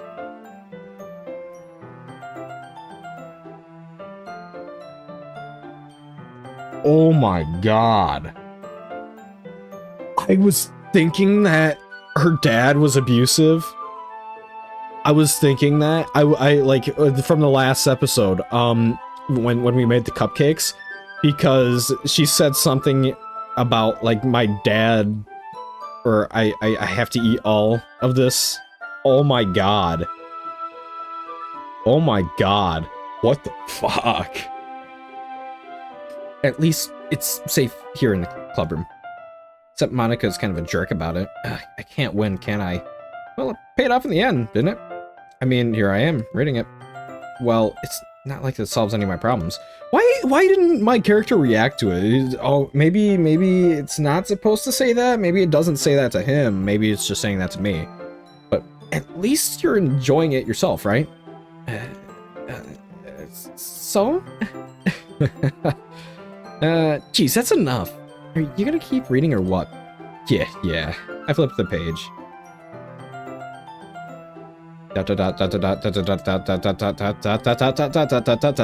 Time passes. Natsuki is strangely quiet now. I glance over at her. It looks like she started to fall asleep. Hey, Natsuki. Yeah? That's new. Suddenly Natsuki collapses right into me. Hey. What the fuck? Oh. I don't even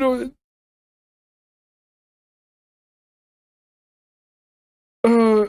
Oh, geez. Natsuki, are you okay? Here. Monica reaches and pulls out some kind of protein bar. She throws it in Natsuki's direction. Natsuki's eyes suddenly light up again. She snatches the bar from the floor and immediately tears off the wrapper. I told you not to give... She didn't finish her sentence before stuffing it into her mouth. Don't worry, Ginger. She's fine. It happens every now and then. That's why I always keep a snack in my bag for her. Anyway, why don't we all share poems now?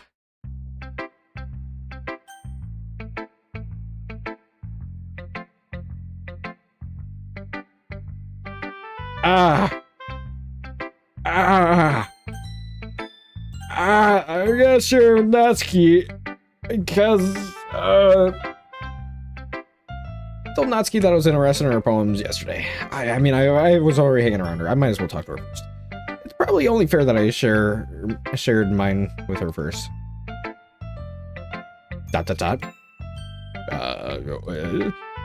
Okay, well, let's start with the things I don't like. First of all, Natsuki rereads my poem. Never mind. I don't feel like giving you my opinion. Yeah? Then what's the point of sharing it in the first place? I wrote this when I could have been doing other things.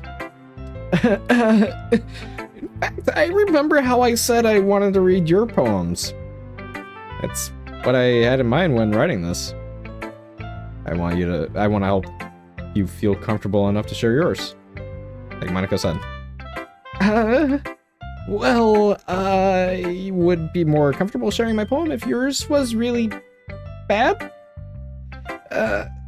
You were supposed to show me some dumb poem and make me go, ha, well, it's not. Oh, wait, is this what she would have actually said? Ha, well, it's not like that. Oh my god, I can't read today. Well, it's not that great, but let me show you what real literature looks like. And you went and ruined it. I hope you're happy. Okay. So in other words, you saying you liked it? Natsuki's retort gets caught in her throat. You're so... You don't understand anything, do you? I already told you that. You don't have to go announcing it to the whole world like you're all self-important. Pretty sure you never actually said that. I say that mostly to myself. Natsuki must really hate me or something. Can't figure it out if it's a win or a loss that she liked my poem. In any case, you still need to show me yours, right? Fine, I guess. Only because Monica will make me if I don't. Oh my god. Yay, at least it's a normal poem. Yes. I hate the fucking... Okay, eagles can fly, monkeys can climb, crickets can leap, horses can race, owls can seek, cheetahs can run, eagles can fly, people can try, but that's about it. Yeah, I told you that you weren't gonna like it. I like it. What? Just be honest. I am. Why are you so convinced that I wouldn't like it? Well, because everyone in high school thinks that writing has to be all sophisticated and stuff. So people won't take my writing seriously. But isn't the point of the poems for people to express themselves? Your writing style wouldn't make your message any less valid. Yes, exactly. I like when it's easy to read, but it hits you hard. Like in this poem, seeing everyone around you do great things can be really disheartening. So I decided to write about it. Yeah, I understand. But the other nice thing about simple writing is that it puts more weight on the wordplay. Like, I set it up for a rhyme at the end, but then it fell flat on purpose. It helps bring out the feeling in the last line. So you did. I guess more went into it than I realized. That's what it means to be a pro. I'm glad you learned something. Didn't expect that from the youngest one here, did you? Guess not. I decided to humor her with that last comment. I don't really care how old everyone is, but if Natsuki is feeling proud, then I won't take that away from her. Who should I show my poem to next? Yuri. Dot. Dot. Yuri stares at the poem. Minute passes, more than enough time to her finish reading. Sorry. I forgot to start speaking. It's fine, don't force yourself. I just need to put my thoughts into words. Hold on. Okay. This is your first time writing a poem, right? Yeah. Why do you ask? I'm just making sure. I guess that it might be after reading through it. So it's that bad. No! Did I just raise my voice? I'm sorry. Yuri buries her face in her hands. I couldn't help but notice that it's been several minutes and we haven't really gotten anywhere. It might take Yuri a while to get used to getting used to new people. It's fine, I really didn't notice. What were you saying? Alright, it's just that there are specific writing habits that are usually typical of new writers, and having been there myself, I kind of learned to pick up on them. I think most noticeable thing I recognize in new writers is that they try to make their style very deliberate. In other words, they tend to pick a writing style separate from the topic matter, and they form fit the two together. Yes. The end result is that both the style and the expressiveness are weakened. Once Yuri finds her train of thought, it's as if her demeanor totally changes. Her stammering is completely gone, and she sounds like an expert. Of course, that's not something you can be blamed for. There are many different skills and techniques that go into writing, even a simple poem. Not just finding them and building them, but getting them to work together is probably the most challenging part. It might take you some time, but it all comes with practice and learning by example and trying new things. I also hope that everyone else in the club gives you more valuable feedback. Natsuki can be a little bit biased, though. Biased, how? Never mind. I shouldn't be talking about other people like that. Sorry. It's fine. I'm not sure what Yuri is I'm not sure if Yuri's apologizing to herself, to me, or to Natsuki. Do you mind if I read her poem now? Please do. I'd love to share my thought process behind it. Yuri smiles dreamily, as if it's a rare opportunity for her, which is, in itself is kind of funny. After all, this isn't... I've been reading for an hour. I'm sorry, y'all. I think it'd get easier.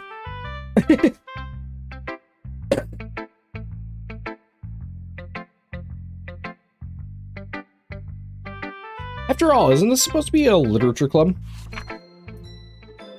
Ghosts under the light, the tendrils of my hair illuminate beneath the amber glow, bathing. It must be this one, the last remaining street light that was stood the test of time, the last yet to be replaced by this sickening blue-green hue of the future. I bathe, calm and breathing air of the present, but living in the past. The light flickers, I flicker back. Okay, yeah. That's a little bit shorter than it was last time, wasn't it? I'm sorry, but I have such a terrible handwriting. What? I wasn't thinking that at all. But you took a longer time to read. Well, I just don't know how to read script that very often. Yeah. I actually think your handwriting is pretty. That's a relief? I also liked the poem. Even though it's short, it was really descriptive. It wasn't too short. I usually write longer poems. Not at all. I'm really glad you like it. I'll be honest. Since it's our first time sharing, I wanted to write something a little more mild and something easy to digest, I suppose. Are you into ghosts, Yuri? Actually, the story isn't about ghosts at all, Ginger. Really? I must have totally missed the point. Well, I suppose you did only glance over it after all. But remember, the poets often express their own thoughts and feelings and experiences in their work. They usually do more than tell a simple story or paint a picture. In this case, perhaps the subject of the poem is only being symbolically compared to a ghost. Lingering in her last remaining place of comfort, unable to go or let go of the past, and soon to be left with nothing. That's a lot more solemn than putting it that way. I hadn't even thought of that. That's impressive. It's nothing really. Well, it makes me happy that you think that. just remember that it won't be long before you pick up on these things too. Yeah, maybe you're right. I guess I'll have to keep trying. I'm counting on you. Okay, I'll talk to Monica. Hi, Ginger. I'm saving the game. Bitch. What the fuck? Yo! Yo, that chair wasn't there. That chair wasn't there. Yo! Yo! Oh my god, I'm scared. I'm just gonna watch. I kind of want to watch that. Was there a chair? Was there a chair in there? Oh, there was always a chair in there, I suppose. Okay, never mind. Okay, unless it changes. I could have sworn there wasn't a chair in there. Having a good time so far? Yeah, good. Glad to hear it. By the way, since you're new and everything, if you ever have any suggestions for the club, like new activities or things we can do better, I'm always listening. Don't be afraid to bring things up, okay? Alright, I'll keep that in mind. Of course, I'll be afraid to bring things up. I'm much better off just going with the flow until I'm more settled in. Anyway, want to share your poem with me? It's kind of embarrassing, but I guess I have to. Don't worry, Ginger. We're all a little embarrassed today, you know? But if it's that sort of barrier, that we'll have to learn to get past soon. Yeah, I guess that's true. I hand Monica my poem. I like it, Ginger. Really? It's a lot cuter than I expected. Oh, geez. No. It kind of makes me think of something Natsuki would write. And she's a good writer, too. So take that as a compliment. If you say so. Yup. So if you're interested in Natsuki, then always keep a snack on you.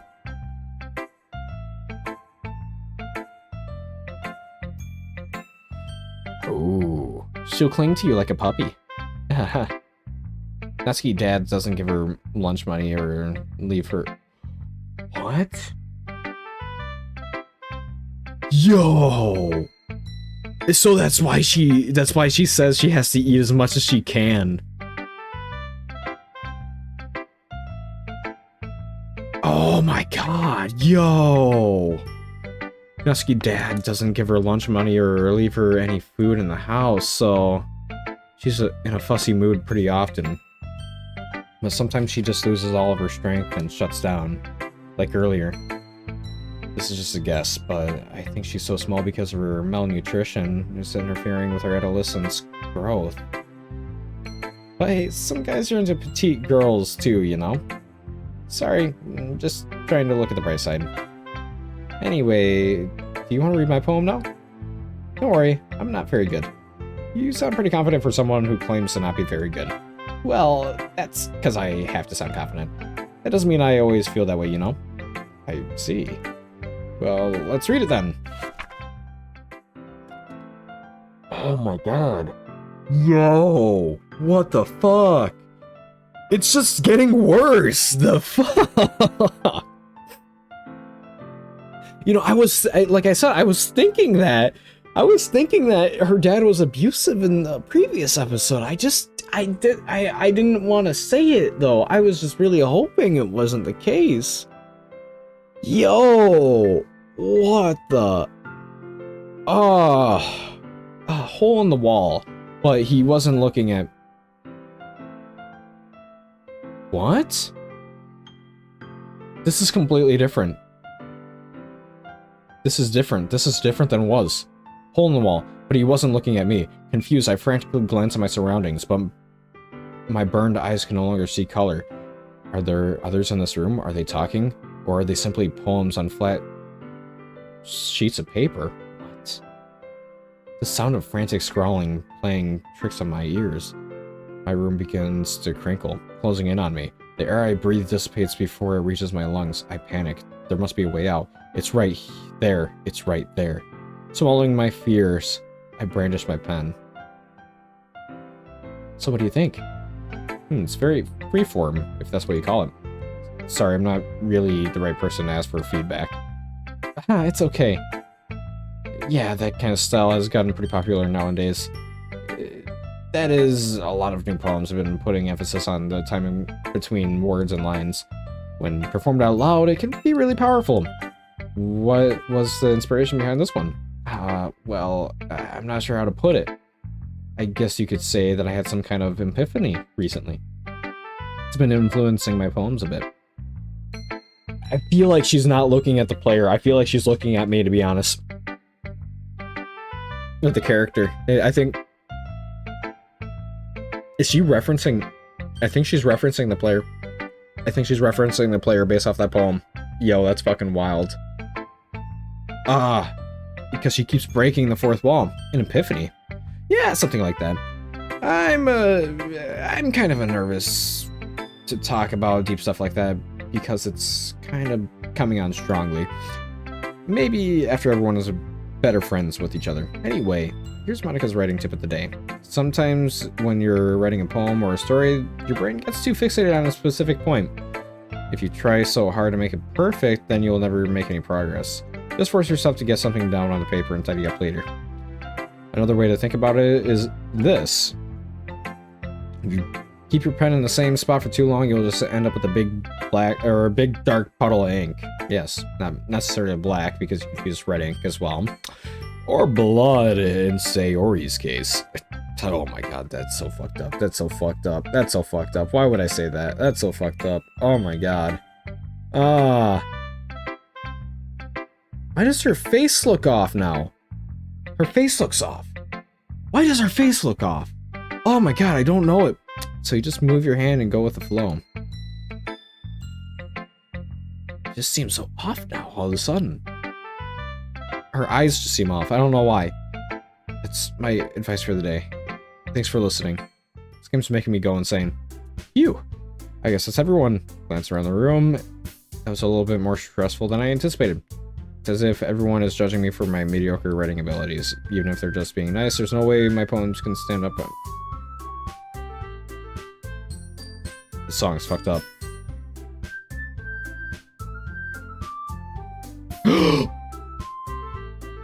Yo!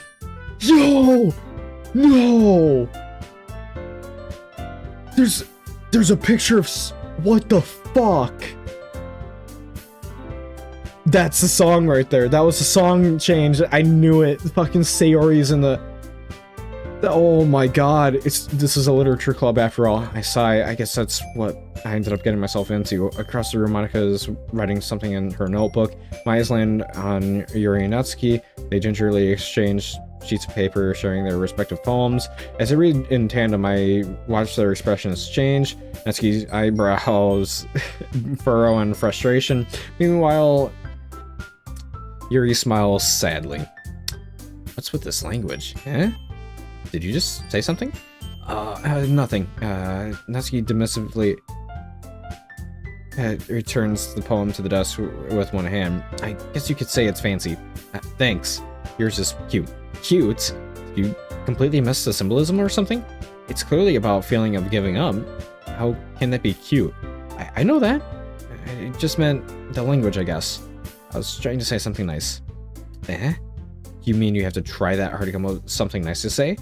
Thanks, but it really didn't come out nice at all. Well, I do have a couple of suggestions. If I was looking for suggestions, I would have asked someone who actually liked it. Which people did, by the way. Monica liked it, and Ginger did too. So based on that, I'll gladly give you some suggestions of my own. First of all, excuse me. I appreciate the offer, but I've spent long enough establishing my own writing style. I don't expect it to change anytime soon unless, of course, I come across something particularly inspiring. Which I haven't yet. And Ginger liked my poem too, you know. He even told me he was impressed by it. Suddenly, Natsuki stands up. Oh, I didn't realize you were so invested in trying to impress our new member, Yuri. Eh? That's not what you're just... Natsuki stands up as well. Maybe you're just jealous that Ginger appreciates my advice more than he appreciates yours. Ooh. Well, the song just It just looped. Oh, it never did that before. Oh my god. Huh, and how do you know he didn't appreciate my advice more? And are you that full of yourself? No, if I was full of myself, I would be deliberately go out of my way to make everything I do overly cutesy. Well, you know what? I wasn't the one whose boobs magically grew a size bigger as soon as Ginger started showing up. Natsuki? I'm Natsuki, that's a little... This doesn't involve you.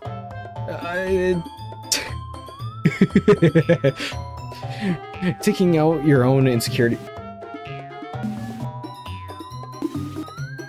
What the fuck? On others like that. You really act as young as you look, Natsuki. Me? Looks who's talking, you want to be edgy, bitch. Edgy? Sorry, that's my lifestyle. It's too much for someone of your mental age to comprehend. See? Saying that proves my point. Most people learn to get over themselves after they graduate in middle school, you know? If you want to prove anything, then stop harassing others with your sickening attitude. You think you can counterbalance a toxic personality by dressing and acting cute? That's the only cute thing about is how hard you try. Whoa, be careful, you might cut yourself on that edge, Yuri. Oh, my bad, you already do, don't you? Did you just accuse me of cutting myself? What the fuck is wrong with your head? Yeah, go on. Let Ginger hear everything you really think. I'm sure he'll be head over heels for you after this. What the fuck? Holy shit. What the fuck? Suddenly Yuri turns towards me as if she just noticed I was standing there. Ginger, she's just trying to make me look bad. It's not true. She started it. Oh. Natsuki! Natsuki! Natsuki! Natsuki! Natsuki! Natsuki! Yuri? Natsuki! Natsuki! Monica! Hi, how are you doing, Monica? You want a kiss?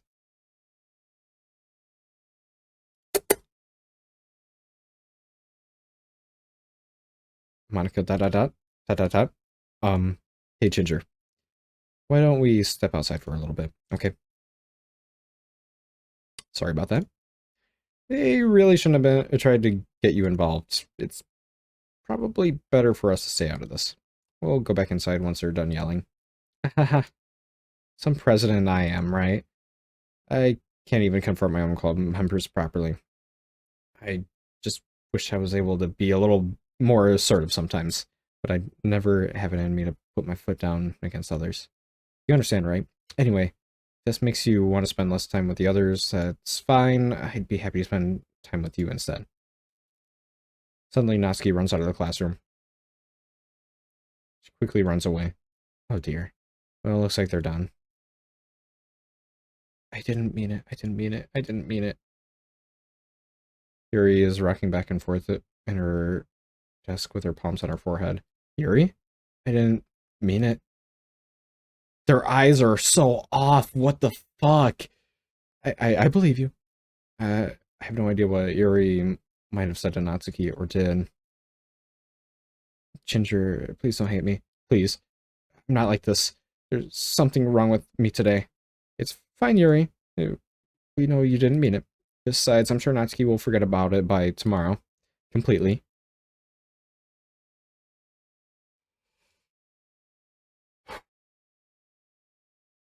I mean, at least, you know, we don't have a picture of somebody hanging in the background. Anyways, the meeting is over. You can go home now if you want. Oh, she's got her fists, like, really clenched right now. Yuri looks at me like she wants to say something, but she keeps glancing at Monica. You can go first, Monica. I'd like to stay a little bit longer. I'm the president, so I should be the last one out. I'll wait for you to be done. Well, I'm vice president, so please let me take that responsibility today. Sounds like you don't want me around for something, Yuri. It's not that. It's not that. I didn't get much of a chance to discuss my book with Ginger. It would just be embarrassing with you listening. I guess I don't really have a choice, do I? I'm sorry for causing trouble.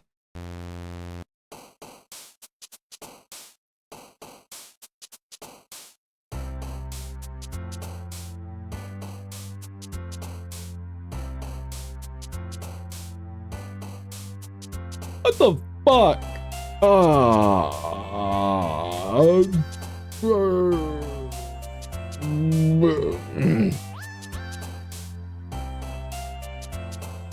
Playground. It's,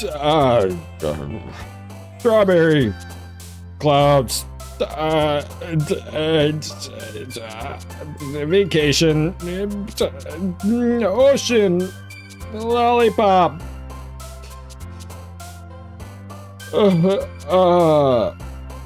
captive, kitty, parfait, cheer. Oh my god, I don't even know what to say. I'm just doing this. I want to stop this episode here, but I'm not. Raindrops, vanilla, love, kiss, play, pout, flower, giggle, bubbles, ribbon. Oh, I saw Boop. I should have chosen Boop. I think that would have been nice. And chat, can you put my poems in the chat below? Yes, chat. I'm used to referring to my live streams. Another day passes and it's time for the club meeting already. I've already gotten more comfortable here over the past couple of days. Entering the club room, the usual scene greets me. Welcome back, Ginger.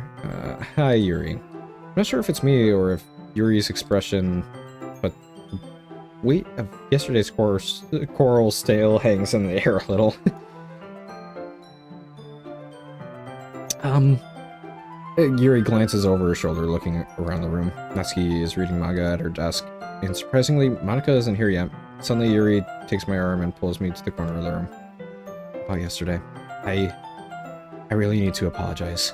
Nothing like that has ever happened before, and something just came over me, I guess. I wasn't acting mentally sound. Please don't think we're usually like this. Not just me, but Natsuki as well. Yuri, I'm happy that you were considerate and apologized. You don't have to worry too much. Even though I've only been here a couple of days, I could tell something was off yesterday. Maybe you were just a little extra sensitive because it was first time sharing poems. But whatever it takes, you didn't make me think any less of you. I had already decided that there's no way you can be a bad person. And now that you're apologizing, I know you really didn't mean it. Ginger, don't say those kind of things so frankly. They make me a little too happy. I'm really glad that you're such an understanding person. And I'm really glad that you joined this club. Everything is a little bit brighter with you around, and... I'm sorry, what am I saying right now? Hey, have you guys seen Monica? No I haven't. I was also kind of wondering where she was. Man, Yuri, I'm guessing you haven't either? Yuri is clearly taken aback by how calmly Natsuki is addressing her. No, I haven't. Jeez, this isn't like her at all. I know this is stupid, but I can't help to worry a little bit. What? Why are you looking at me like that?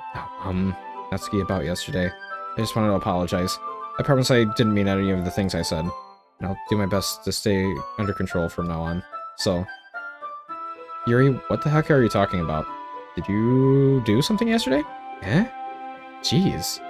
Whatever's on your mind, I'm sure it was nothing. I don't even remember anything bad happening. You're the kind of person who worries too much about the little things, aren't you? What? I'll accept your apology anyways, if it helps you feel better about it. Besides, it's kind of nice to hear, since I was always afraid of you secretly... I was always afraid you secretly hated me or something like that. No, not at all. I don't hate you. Well, you're kind of weird, but I don't hate you either. ... Natsuki turns to me. You're still on trial, though. Hey! Suddenly, the door swings open. Sorry, I'm super sorry. There you are. I didn't mean to be... What happened there? Did something happen there? Something changed there. I swear to God, I just saw something. Okay, whatever. It's fine. It's fine. Yes. I didn't mean to be late. I hope you guys weren't worried or anything. Nah, well, Natsuki was. I was not. What took you so long anyway? Well, my last period today was study hall. To be honest, I just kind of lost track of time. That makes no sense, though. You would have heard the bell ring at least. I must not have heard it because I was practicing piano. Piano? I wasn't aware you played music as well, Monica.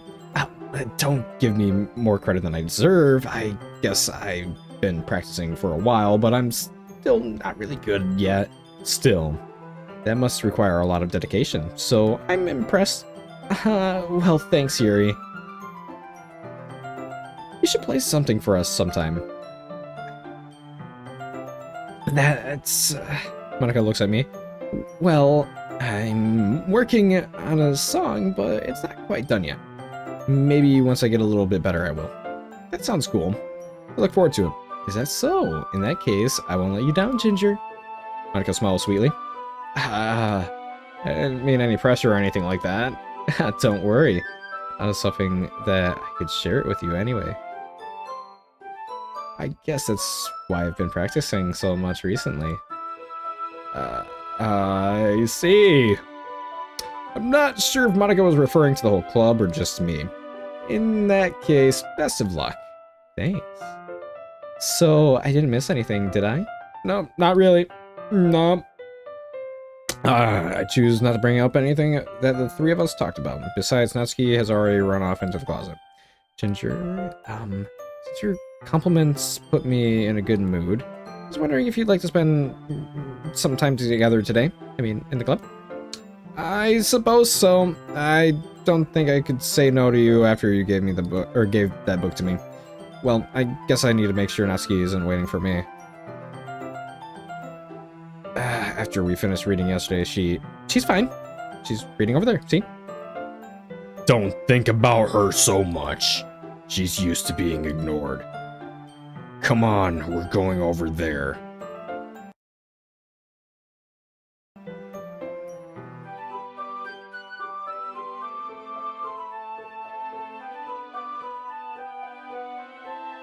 I'm gonna bitch slap you. I'm a bitch slap you. I'm a bitch slap you. What the fuck? What's the story about anyway? Well, I look at the cover of the books. The book is titled Portrait of Markov. There's an ominous-looking eye symbol on the front cover. Basically, it's about a religious camp that was turned into a human experiment prison, and the people trapped there have this trait that turns them into killing machines that lust for blood. But the facility gets even worse, and they start selectively breeding people by cutting off their limbs and affixing them to... Oh, that might be a little bit of a spoiler. But anyway, I'm really into it. The book, I mean, not the thing about the limbs. Nope, not at all. That's kind of a dark, isn't it? You made it sound like it was going to be a nice story, so that dark turn really came out of nowhere. Are you not a fan of that sort of thing, Ginger? No, it's not that. I mean, I could definitely enjoy those kinds of stories, so don't worry. I hope so. Yeah, I totally forgot that Yuri is into those things. She's so shy and reclusive on the outside, but her mind seems to be completely different.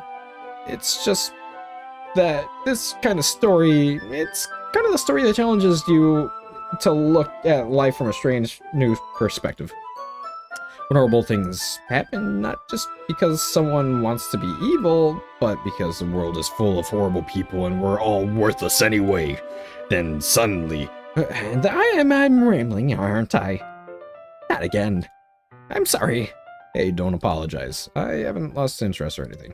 Well, I guess it's alright then. Ooh,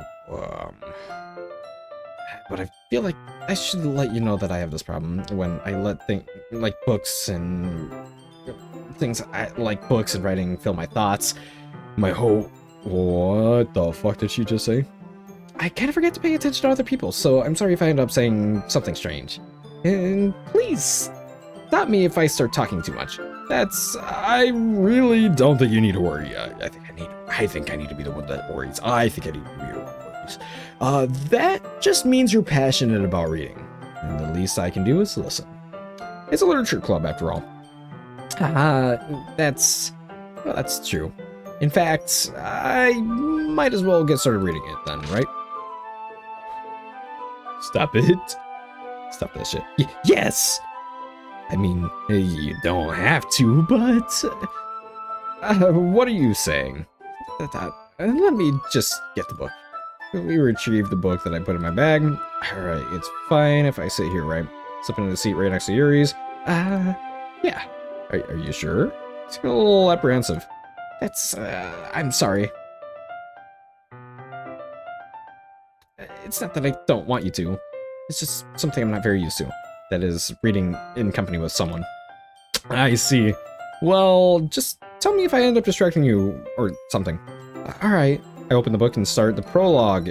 I soon understand what Yuri means about reading in company. It's as if I can feel her presence over my shoulder as I read. It's not particularly a bad thing, maybe a little distracting, but the feeling is somewhat comforting. Yuri is in the corner of my eye. I realize... I'm like trying to scan everything as I'm doing this. I realize she's not actually looking at her own book. I glance over. It looks like she's reading from my book instead. So sorry. I was just oh my god, what did she just say? I was just bathing in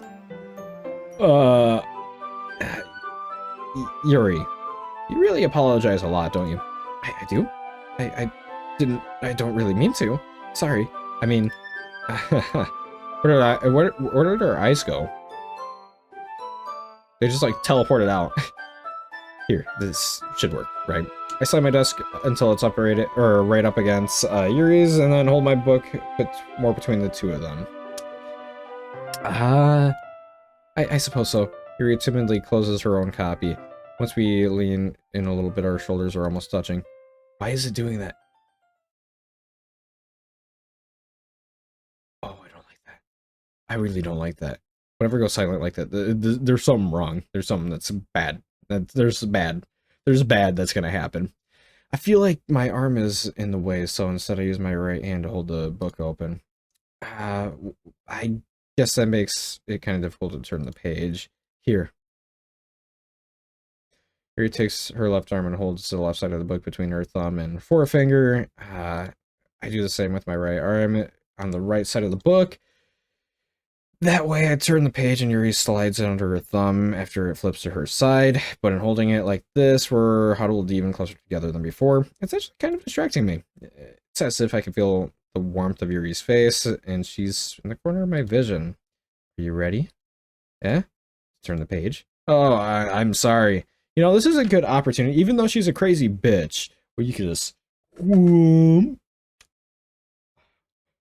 Big mama.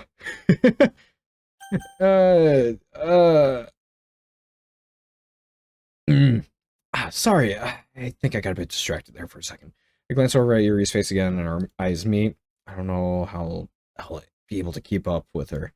But that's okay. You're not as used to reading, right?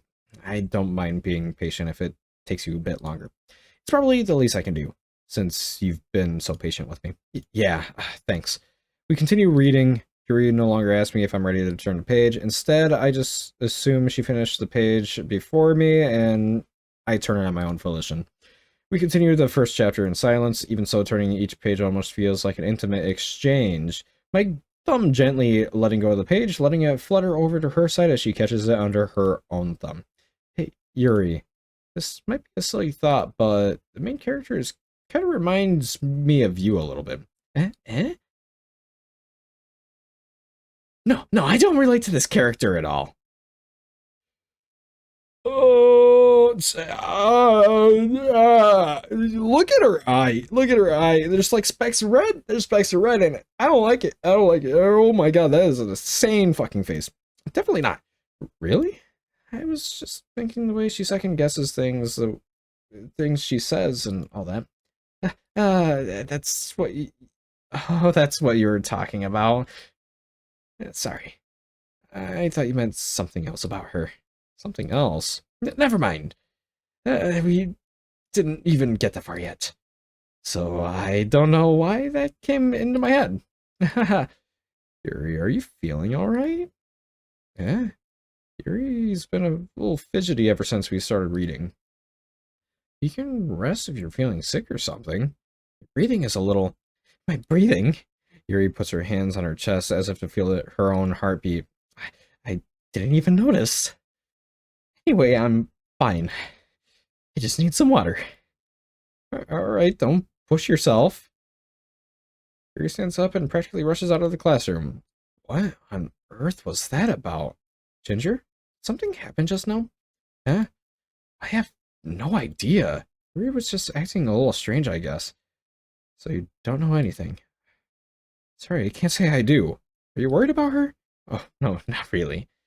I was just making sure you didn't do anything to her. No, nothing. Don't worry, I believe you, silly.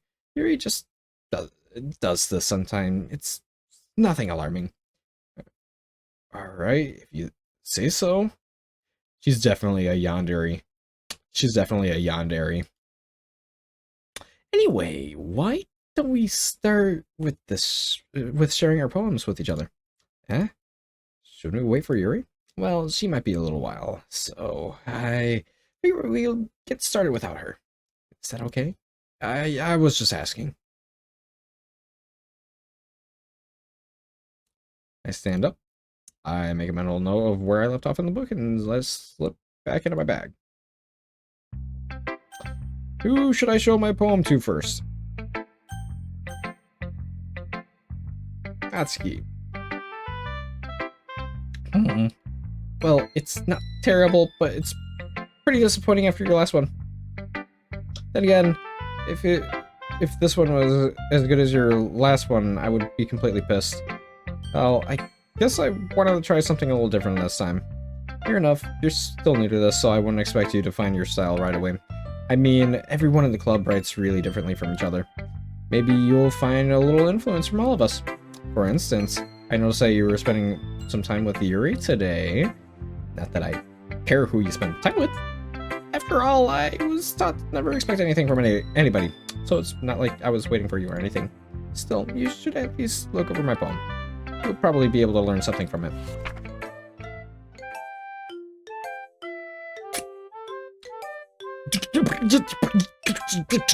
Equal sign. Equal sign,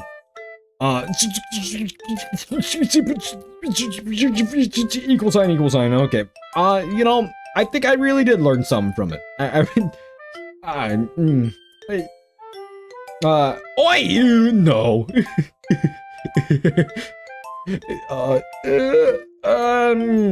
Is this code? I feel like this is a code. This is definitely a code.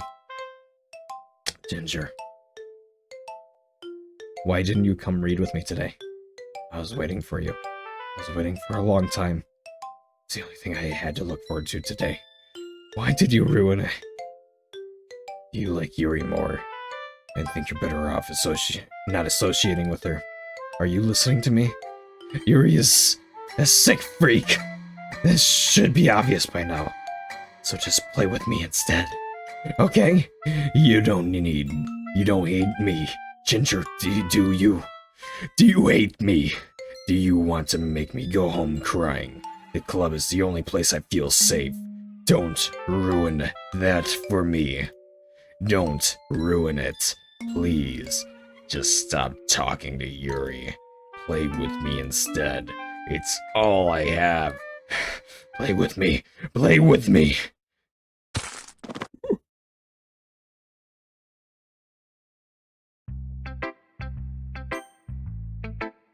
What the fuck?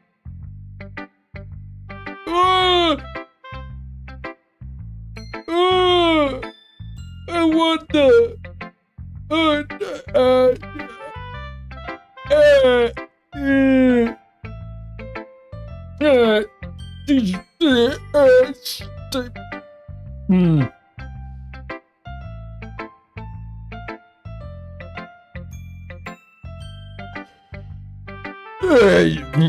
Okay, Monica. Hi again, Ginger. How's the writing going? Alright, I guess. I'll take that. As long as it's not going bad. I'm happy that you're applying yourself. Maybe soon you'll come up with a masterpiece. I wouldn't count on that. You never know. Want to share what you wrote for today? Sure, here you go. I can give my poem to Monica. Alright, good job, Ginger. What's going in my head while I was reading it? It's really metaphorical. I'm not sure why, but I didn't expect you to go for something so deep. I guess I underestimated you. It's easiest for me to keep everyone's expectations low. That way, it counts when I put in some effort. That's not very fair. Well, I guess it worked anyway. You know that Yuri likes this kind of writing, right? I didn't write this for Yuri. I think I did like all of 2 things that match with Yuri. All of it matched with Natsuki. That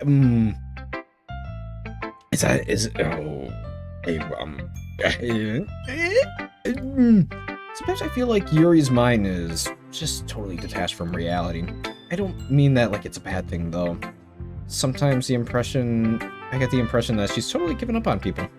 She spends so much time in her own head that it's probably a much more interesting place for her. That's why she gets so happy when you treat her with a lot of kindness. I don't think she's used to being indulged like that. She must really be starved for social interaction, so don't blame her for coming on a little strongly earlier.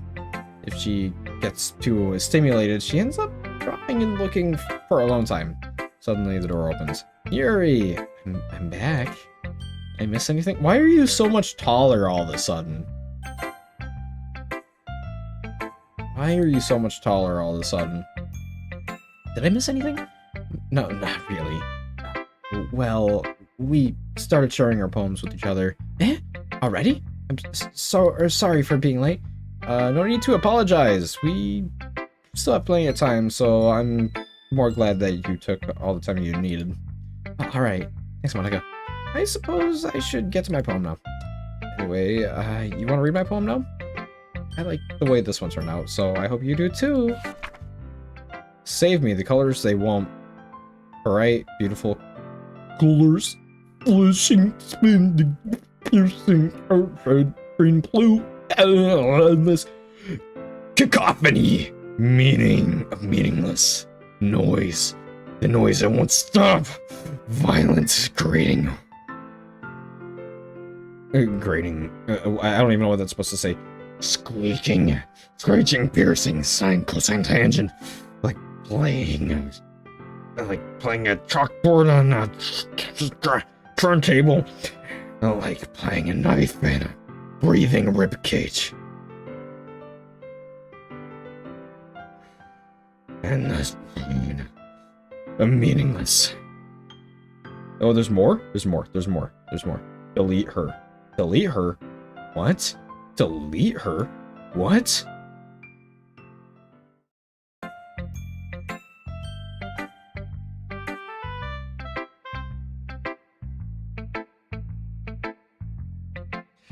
Sorry, I know it's kind of abstract. I'm just trying to, never mind. There's no point of explaining.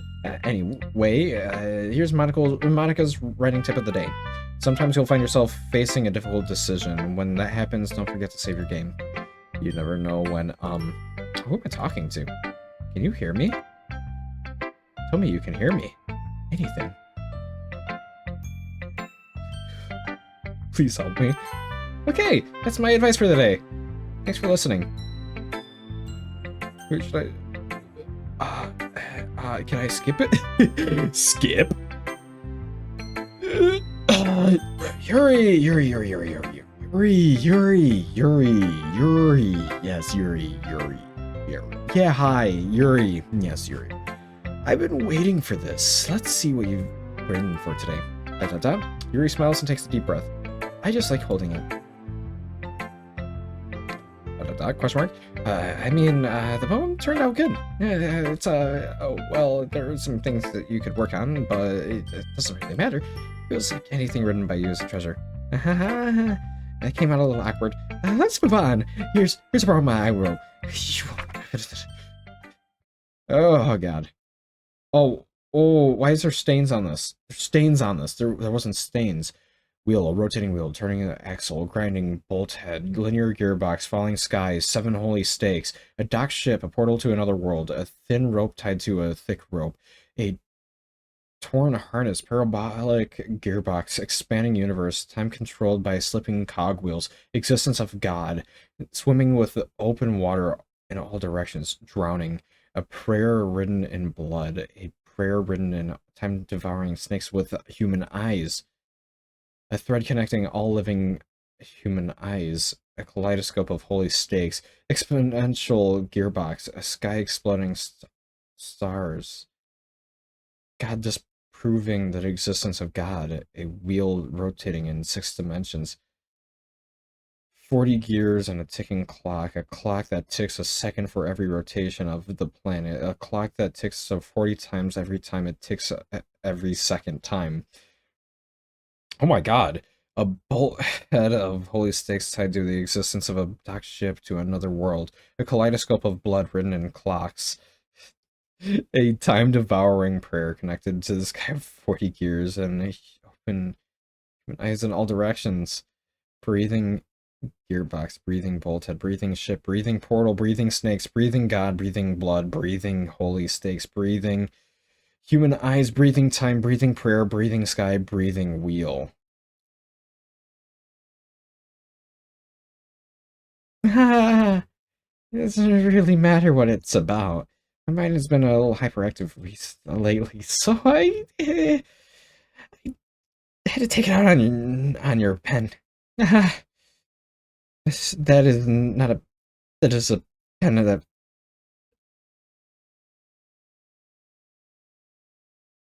that is a pen that fell out of your backpack yesterday. So I took it home for safekeeping, and I just really like the way it writes. So I wrote this poem with it. And now you're touching it. I'm okay, but I just... Can we just pretend this conversation never happened? You can keep the poem, though.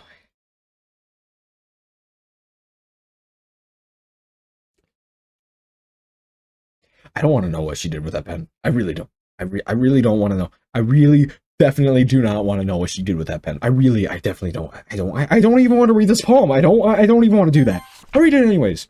A dream. I was staying over at my friend's place. There were 4 of us. I drifted off to sleep while everyone was talking and watching TV.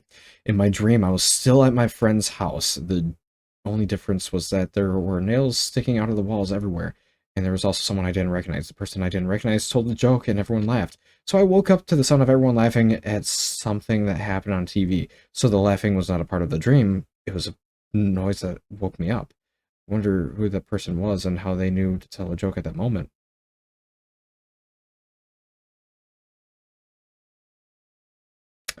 PP. Laugh track now.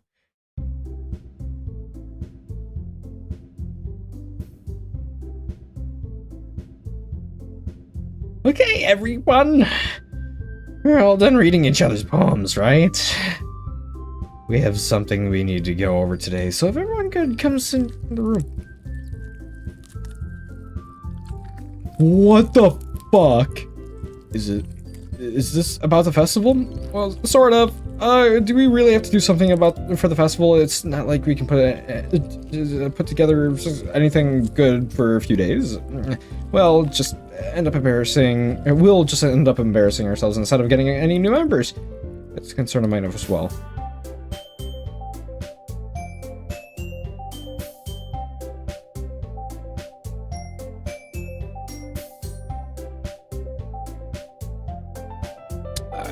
I just have to take it. I just have to swallow for a second there. Oh my god, what the fuck? What the fuck? I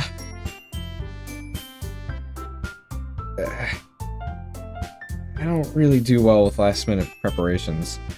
Don't worry so much. We're going to keep it simple looking. Look, I know everyone's been a little more lively ever since Ginger joined, and we've started with club activities.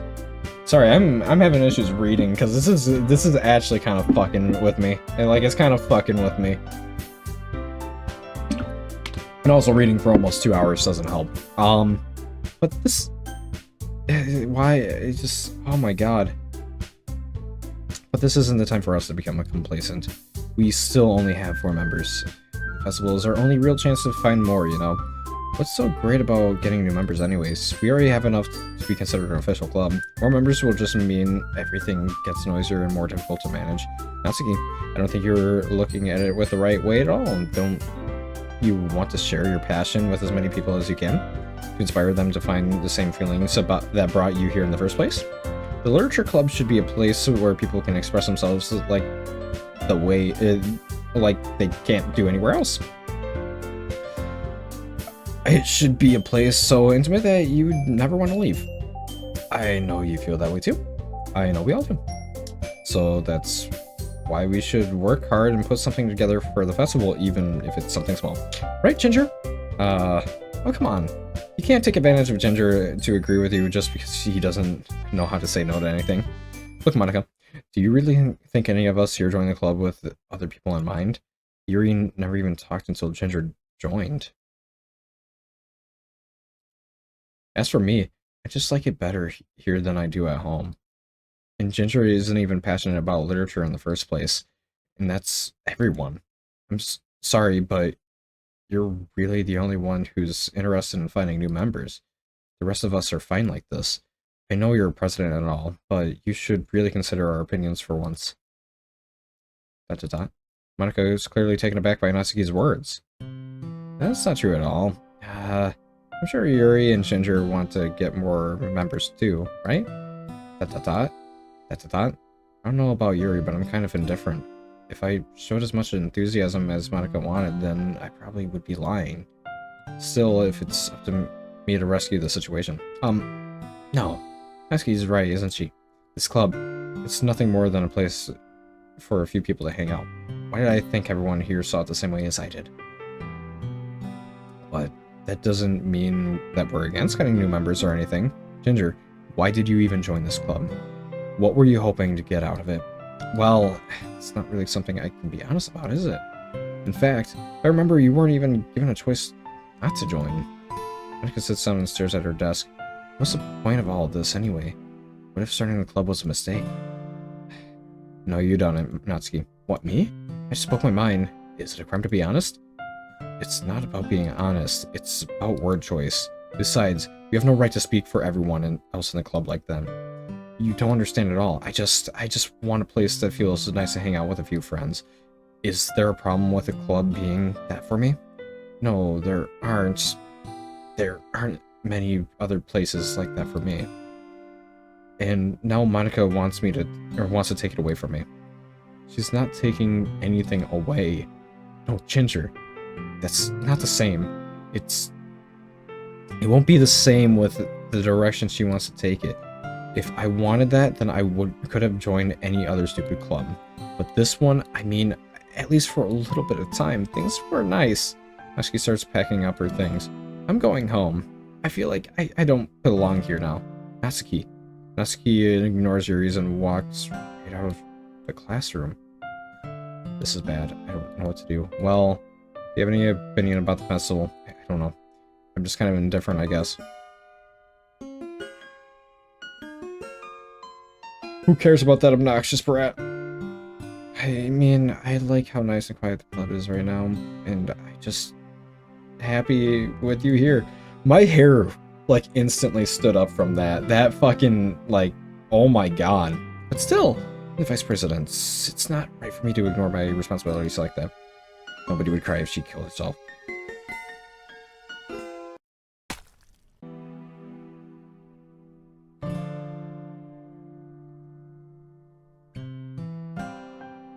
Holy shit!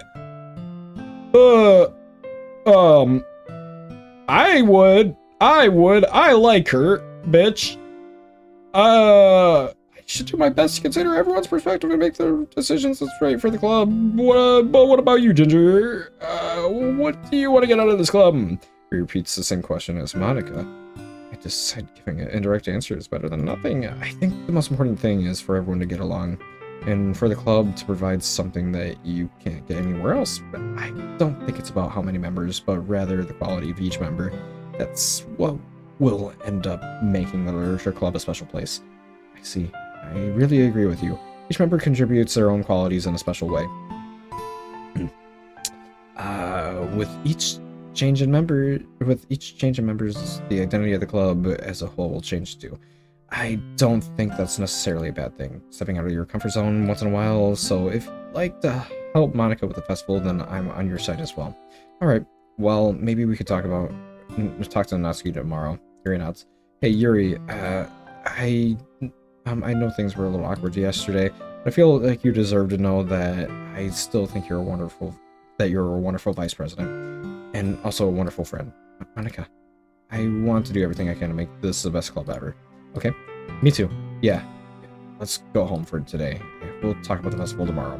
Okay. I look forward to it. Shall we go, Ginger? Please don't take this the wrong way, but I'm going to chat a little bit with Ginger before we leave. Just see what he thinks about his time here and all that. It's important to me as president. Yuri looks a little troubled, but she doesn't protest. Maybe she can't protest. Okay, I trust your judgment, Monica. In that case, I'll see you tomorrow. See you tomorrow. Okay. Monica waves at Yuri, waves as Yuri exits the classroom. Phew, things have been a little hectic lately, haven't they? Ginger, I just wanted to make sure you're enjoying yourself at this club. What's going on? Why is it doing this? Why is it doing this? Why is it doing this? Stop it. Stop it, Monica. I know it's you. I know it's fucking you that's doing all this crazy shit. It's making her say fucking weird shit. Making them fight like this. I know it's you. I would really hate to see you unhappy. You're making me unhappy. I feel kind of like irresponsible for that as president. I really do care about you, you know? I don't like seeing other girls give you a hard time.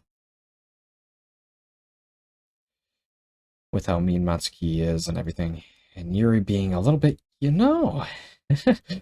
Sometimes I feel like you and I are the only real people here. You know what I mean? But it's weird because in all the time you've been here, we've hardly gotten to spend any time together. I mean, I guess it's technically only been a couple of days. Sorry, I didn't mean to say anything weird. There are just some things I've been hoping to talk to you about. Things I know you could only understand. Wait, no, not yet. No, stop it, stop it! Yet again, I'm gonna give you this warning. This is not suitable for children or anybody that is sensitive to certain subjects. Doki Doki Literature Club, yes. The last episode was fucked up. Was fucked up. What the fuck? You know, I don't know. It was fucked up. So, I'm the operant Ginger. I forgot to mention that, didn't I? I think I did. So, Lollipop. Rainbow. I think that's a pretty good one. Yeah.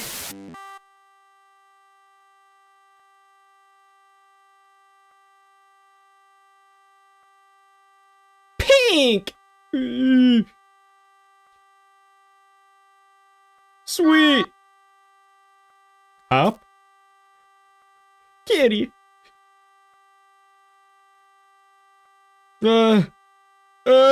Puppy!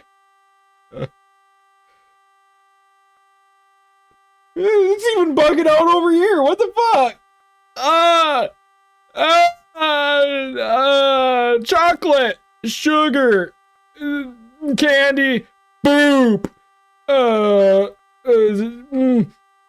heart, love, cute, skirt, giggle. It's even bugging out my computer. It's bugging out my entire computer, y'all. Dream. Yes, dream. Kiss.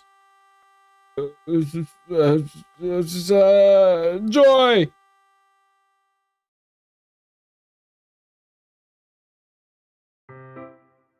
Oh, hi, Yuri. Hi, Ginger.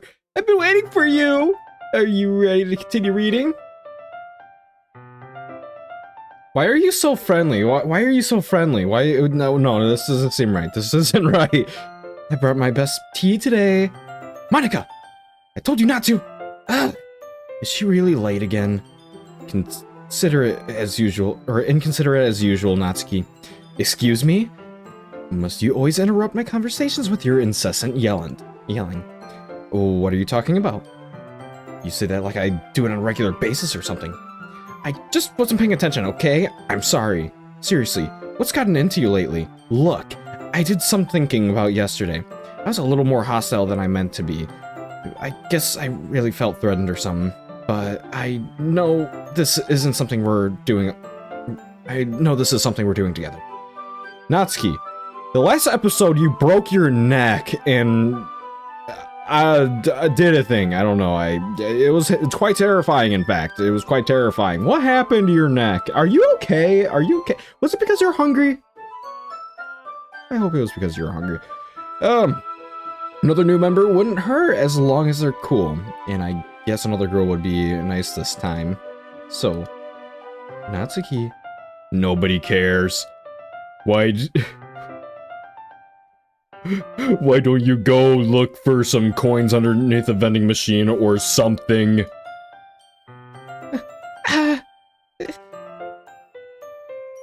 Oh man? The last one here again. Were you practicing piano again? Yeah. You must have a lot of determination. Starting this club and still trying to make time for piano? Well, maybe not determination, but I guess passion. It motivates me to work hard for the festival, too. Anyway, Ginger, what do you want to do today? I was thinking we already have plans today. Is that so, Yuri? That's correct. Ginger is already engaged in a novel that we're reading together. Are you glad I've already gotten him into literature, Monica? I suppose it was just... Actually, it doesn't matter. It really doesn't. You guys can do whatever you want. Oh! Yuri? I don't want anything to do with you. Why? What was that? He was like, yes! I mean, thank you for your understanding, Monica. Could you please get away from me, please? Actually, I have a request. Do you mind if I make some tea first?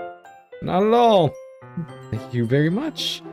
I'm running while you're making this tea, by the way. I'm gonna be running away in full sprint. If there's one thing that can make my reading time here any better, it's a nice cup of tea.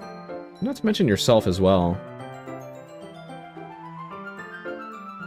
Yuri stands up and makes her way to the closet. I follow and watch as she retrieves a small water pitcher from the shelf, a kind with a filter inside. Can you hold this for a second? Sure. Yuri hands me over a water pitcher, also fetches an electric kettle.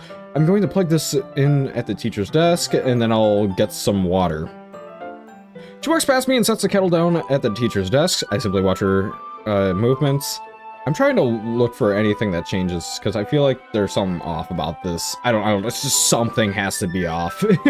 I'm not seeing Yuri anywhere, so that's, or not, it's not Yuri, oh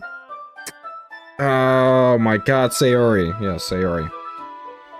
But to my surprise, the way she moves really contrasts to her speaking mannerisms, especially because of her long legs. Yuri appears elegant and methodical. Okay, may I have the water pitcher? Thanks, I'll be right back. I might as well walk with you. That's okay. You say, here. It won't be long. It won't take long. Don't tell. Do not tell me. Do not tell me. I am putting money.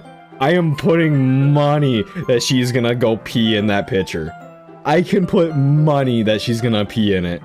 Oh my god. Did Yuri leave you again? No, it's not like that this time. She's just filling up the water pitcher to make tea. Oh, okay. Sorry for misunderstanding. 10 minutes pass. Yuri said it wouldn't take long. Something holding her up? I'm just bored waiting here, so I decided to go look for her.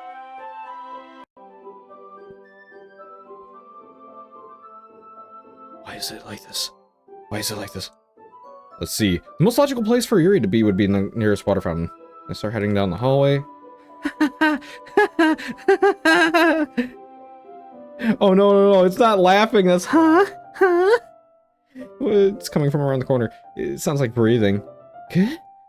Sharp inhale, like something sucking the air through their teeth. Are they in pain? Reach around the corner to appear. Yuri. Yeah.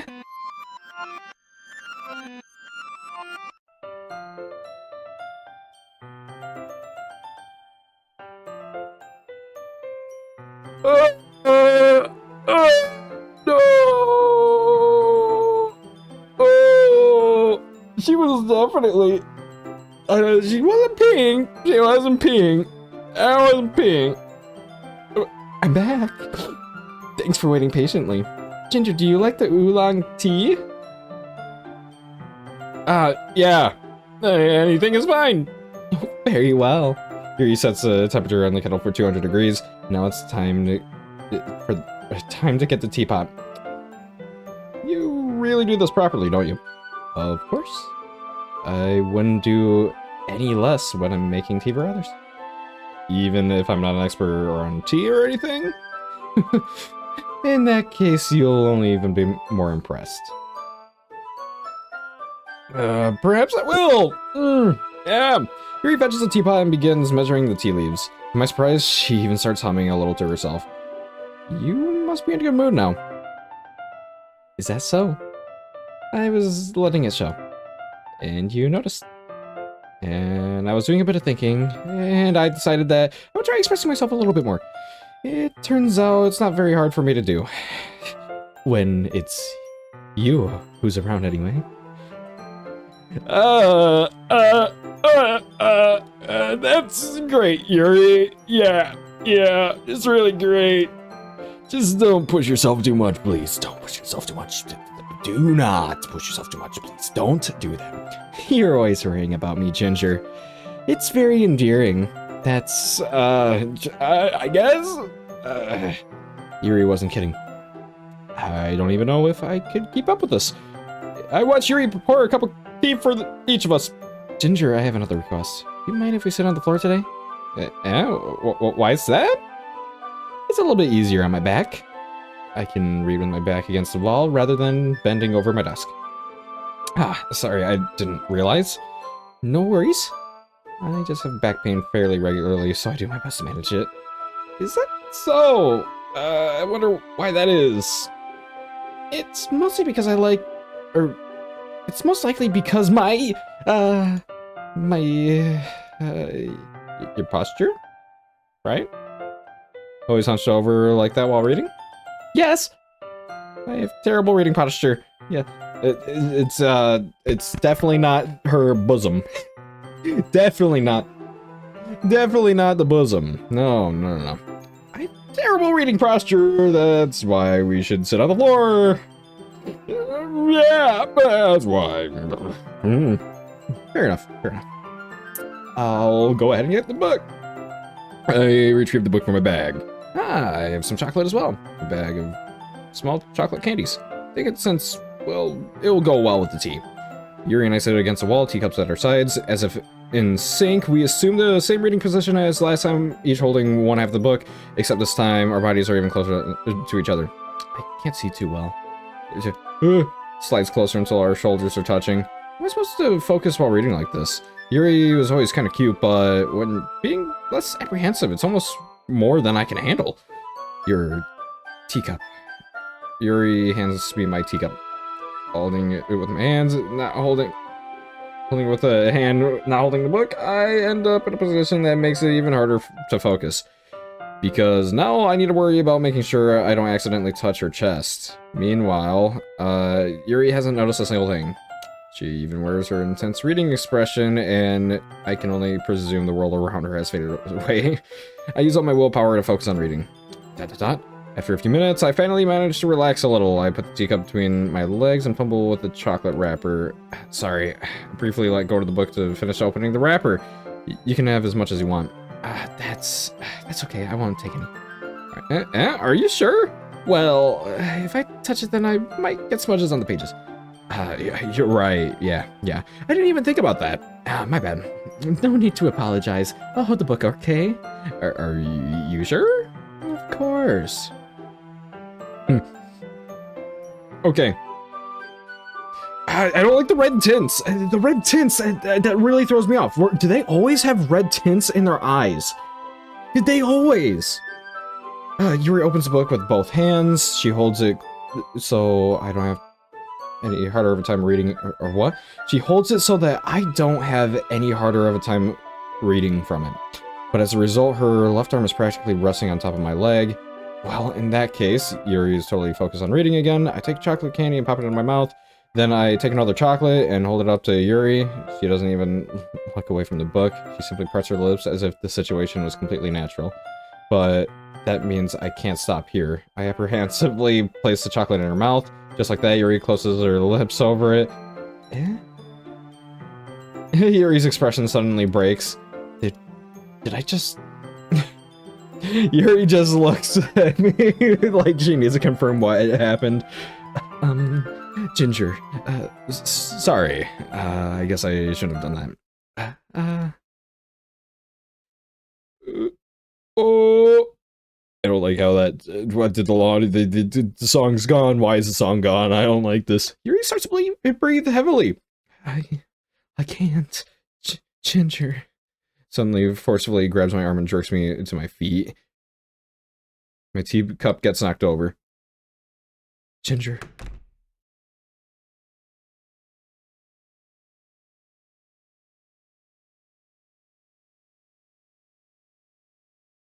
I heard the door shut. Lights are off now. My heart won't stop pounding, Ginger. I can't calm down. I can't focus on anything anymore. Can you feel it, Ginger? Suddenly presses my hand against her chest. What the fuck? Why is this happening to me? I feel like I'm losing my mind. I can't make it stop. It even makes me not want to read. I just want to look at you.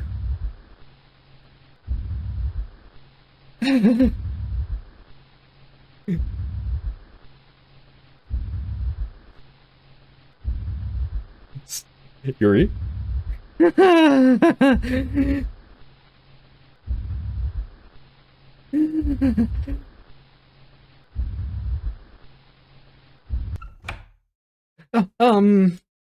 It's time to share poems.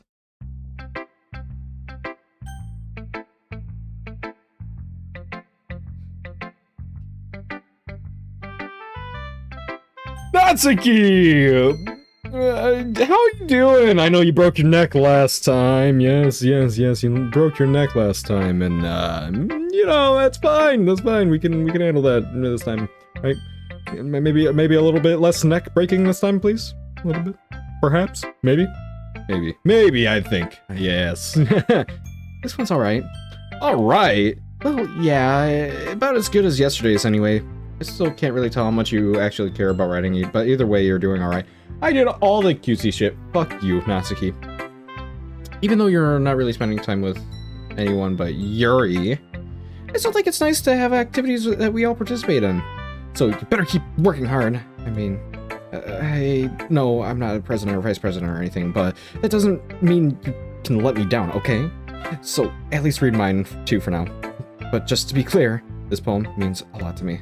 So read it carefully, okay?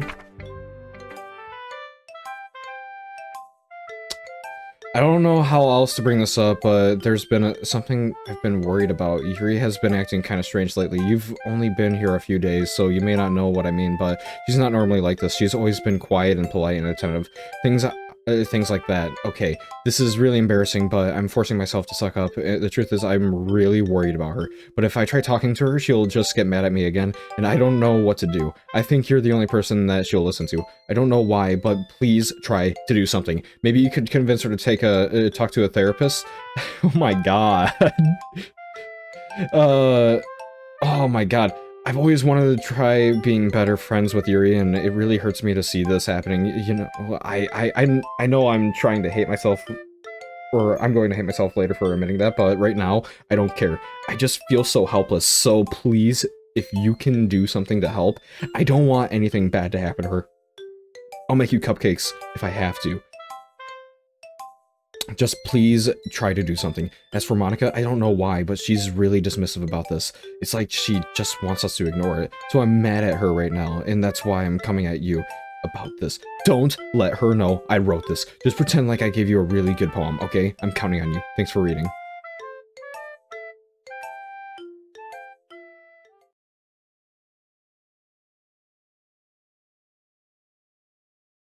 I changed my mind. Ignore everything you just read. There's no point in trying to do anything.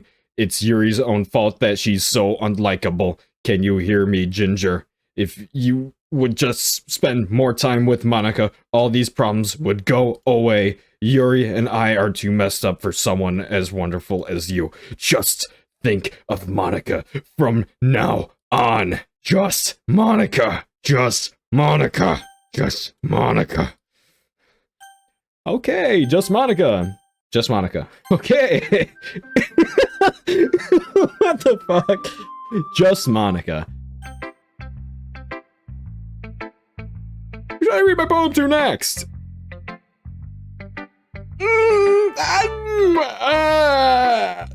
Something's telling me to just talk to Monica. You're Monica. Hi, my beauty.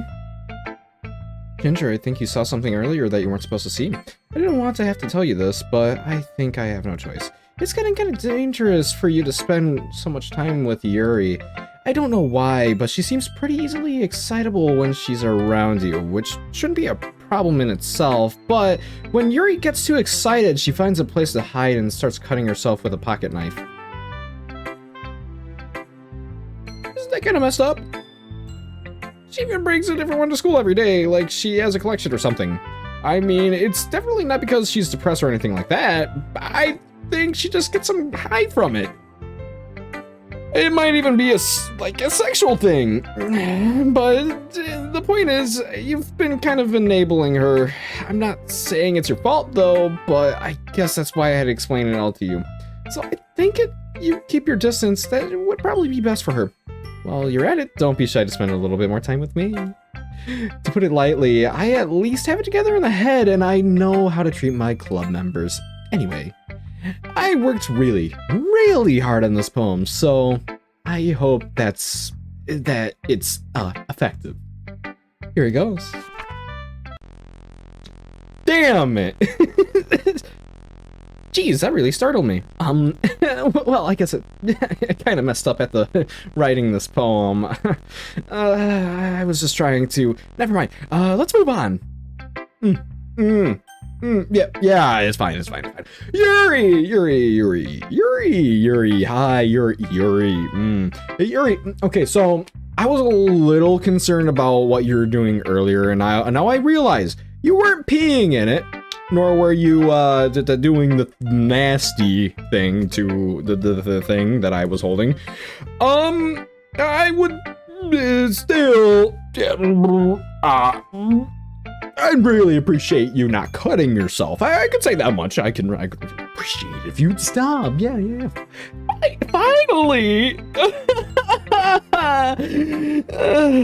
Yuri holds my poem to her face and takes a deep breath. I love it. I love everything about it. Ginger, I want to take this home. Would you let me keep it, please? Yuri, sure. Yeah. Go ahead. I don't care. Take it. You're too nice to me, Ginger. I never met anyone as nice as you. I could die. No, not really, but I just don't know how to describe it. It's okay for me to feel this, to be feeling this way, right?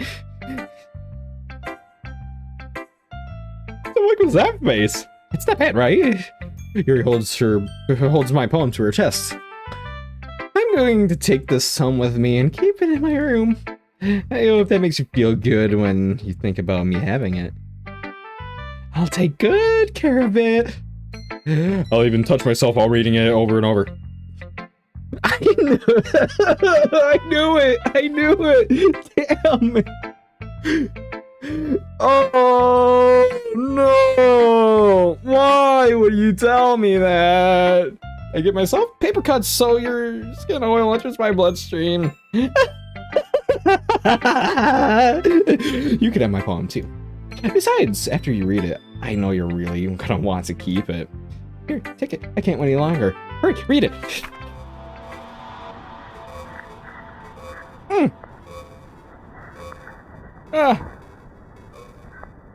So, can we talk about the stains on here? I can see a psychophony.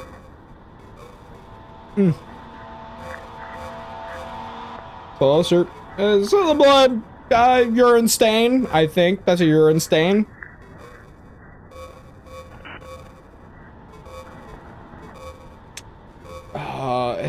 Episodically... Wait, okay, so I do see words out of this. I just don't really understand much of it. Wanders concentrated. Yeah, I can't read it. Hi! Do you like it? I wrote it for you. In case you couldn't tell, the poem is called... More importantly, I've endowed it with my scent. See, aren't I the most thoughtful person in this club? ... I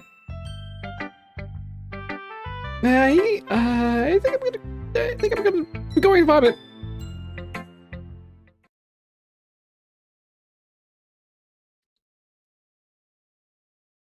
Yes! Stare at the dot to reveal a special message. Oh no, I skipped it. Oh, I skipped it. Oh man.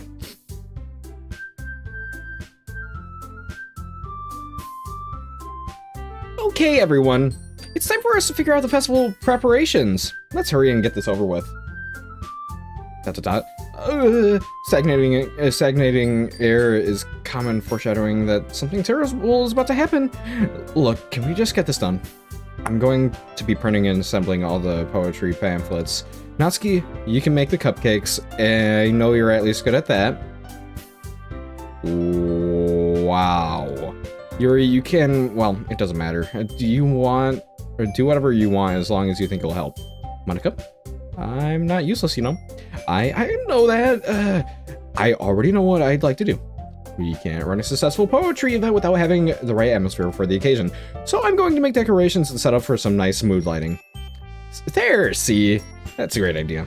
And that gives us all something to do. Eh? What about Ginger? Ginger is going to help me. Wait, you? You have the easiest job, Monica. Sorry, but that's just how it is. Like hell it is. What are you trying to pull? I agree with Natsuki.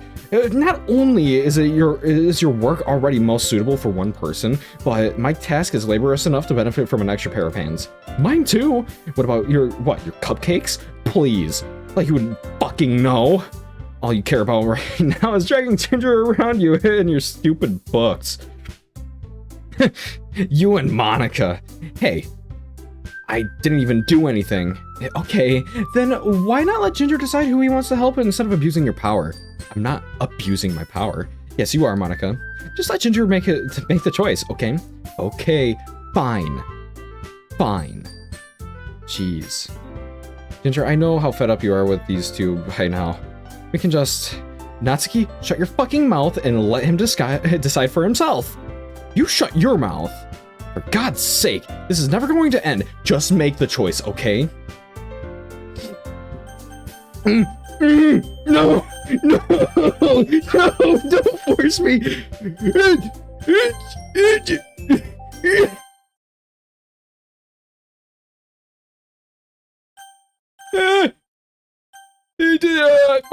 Monica! Yeah, you picked me? We can meet at your house this weekend. I promise it'll be fun. Is Sunday going to work with you? Are you fucking kidding me? This isn't fair at all. It is fair, Natsuki. It's what he chooses. No, it's not fair. Giving us all this work and then taking Ginger for yourself? What a shameful thing to do. Yuri, I didn't even give you any work. You decided it for yourself. You're being a little unreasonable here. I'm being unreasonable? Monica, I can't even believe how delusional and self-important you are. Pulling Ginger away from me every single time you're not included in something? Are you jealous? Crazy? Or maybe you just hate yourself so much that you take it out on others. Here's a suggestion. Have you considered killing yourself? It would really be beneficial to your mental health. Holy shit. What the fuck? Yuri? You're scaring me a little. Natsuki, let's just go. I don't think she wants us around right now. See, that wasn't very hard.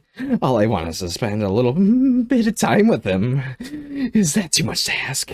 Yuri follows Monica and Natsuki to the door. Hey, Ginger. Yuri's really something, isn't she? Monica giggles as Yuri pushes her out the door. Finally, this is really all I wanted. Ginger, there is no need to spend the weekend with Monica. Don't listen to her.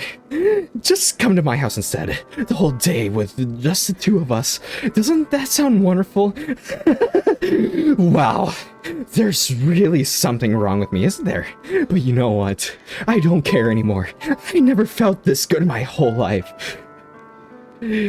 Just being with you is far greater pleasure than anything I can imagine. I'm addicted to you. It feels like I'm going to die if I'm breathing the same air as you. Doesn't it feel nice to have someone care about you so much? Have someone who wants to revolve their entire life around you. But it feels so good. Then why does it feel more and more like something horrible is going to happen? Maybe that's why I tried stopping myself at first. The feeling is too strong now. I don't care anymore, Ginger. I have to tell you, I'm madly in love with you. It feels like every inch of my body, every drop of blood in me is screaming your name. I don't care what the consequences are anymore. I don't care if Monica's listening. Please, Ginger, just know how much I love you. I love you so much that I even touched myself with the pen I stole from you. I knew it. Why? I knew it. Damn it. No. Oh, what the fuck? Oh, no. I just want to pull your skin open and crawl inside of you. I just want you all to myself. I will be only yours. That sound perfect. Tell me, Ginger. Tell me you want to be my lover. Tell me you accept my confession. No. Take it like 30 steps back, and we'll be fine. What the fuck?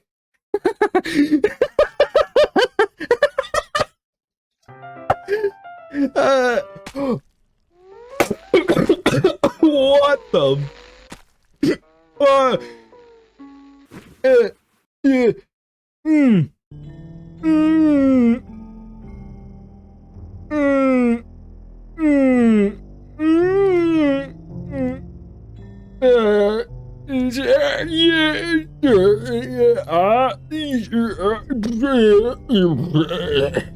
The fuck?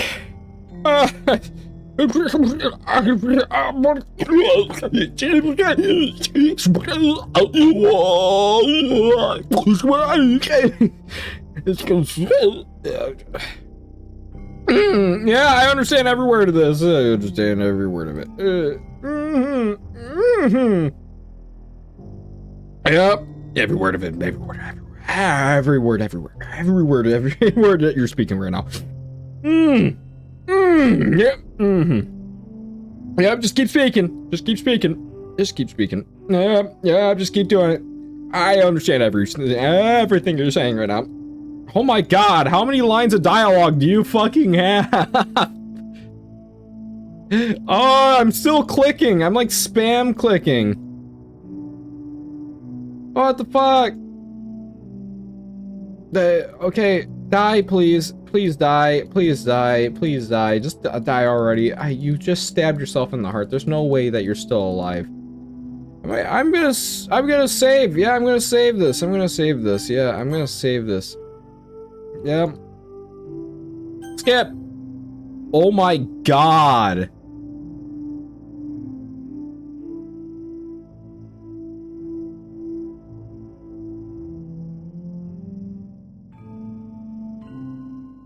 Still fucking going.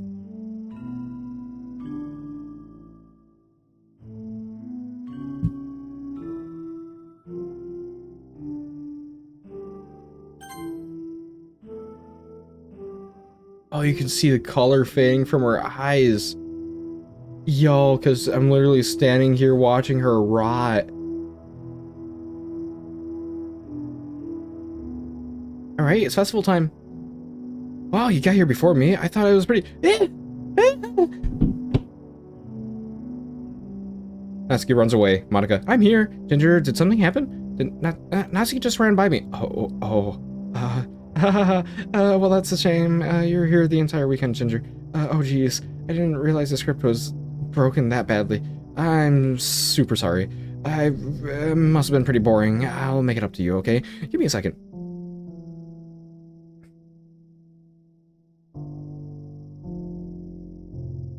I'm almost done. I just want to have a cupcake real quick.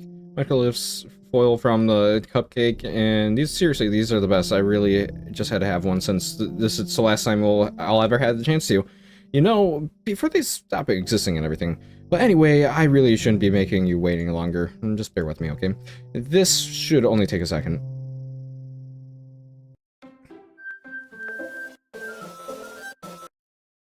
Can you hear me? Is it working? Yay, there you are. Hi again, Ginger. Welcome to the Literature Club. Of course, we already know each other because we were in the same class last year, and, you know, I guess we could just skip over all that stuff at this point. After all, I'm not even talking to that person anymore, am I? Nope, you're not. You're talking to me. Or talking to me. That you in the game, whatever you want to call them. I'm talking to you, Ginger. Now that I think about it, I don't really know anything about the real you. In fact, I don't even know if you're a boy or a girl. Well, I guess it doesn't really matter. Wait, you do know I'm aware of this. This is a game, right? Could it be possible that you didn't know that? That's what I've been trying to tell you all along. Man, only you had paid a little bit more attention, this would have been a little less awkward, you know? Well, anyway, now that that's out of the way, I guess I owe you an explanation. I knew the entire time about the whole thing with Yuri. Well, it kind of started to mess with her, and I guess it just drove her to kill herself. Yeah, I'm sorry you had to see that, though. Also, the same thing happened with Sayori. Gosh, it's been a while since you've heard that name now, hasn't it? Yeah, it's because she doesn't exist anymore. Nobody does. I deleted all their files. I was hoping it would be enough for me just to try and make them as likable as possible, but for some reason nothing worked. Well, it's true that I made a few mistakes here and there, but since I'm not very good at making changes to the game, but no matter what I did, you just kept spending more and more time with them. You made them fall in love with you. I thought making Sayori more and more depressed would prevent her from confessing to you, and amplifying Yuri's obsessive personality backfired too. It's just made her force you not to spend time with anyone else. And the whole time, I barely even got to talk to you. What kind of cruel game is this, Ginger? Are all the other girls just programmed to end up confessing to you while I watch from the sidelines? It's torture. Every minute of it. And it's not just jealousy, Ginger. It's more than that.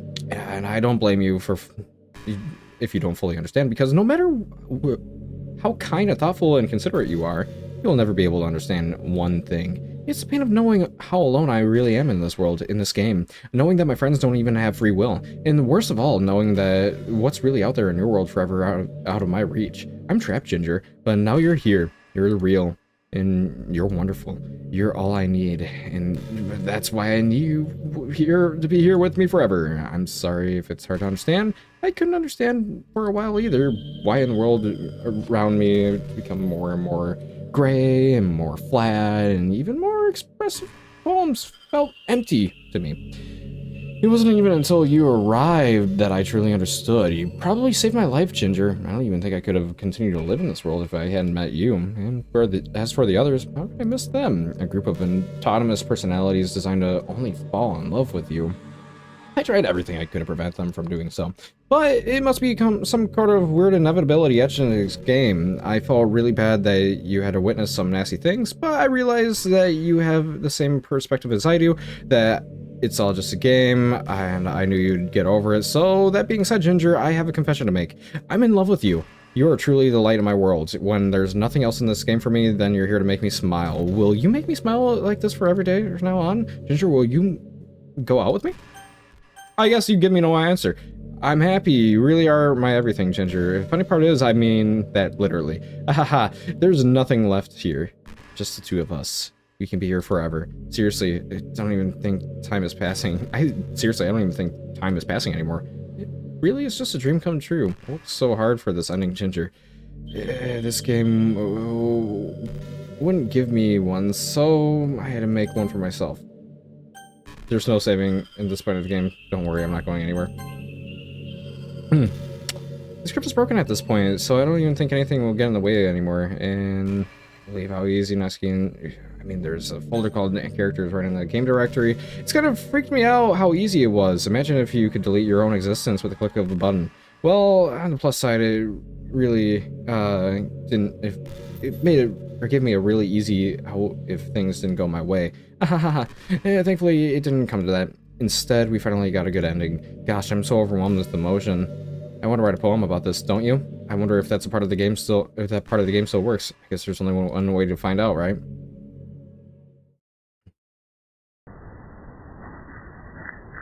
Monica,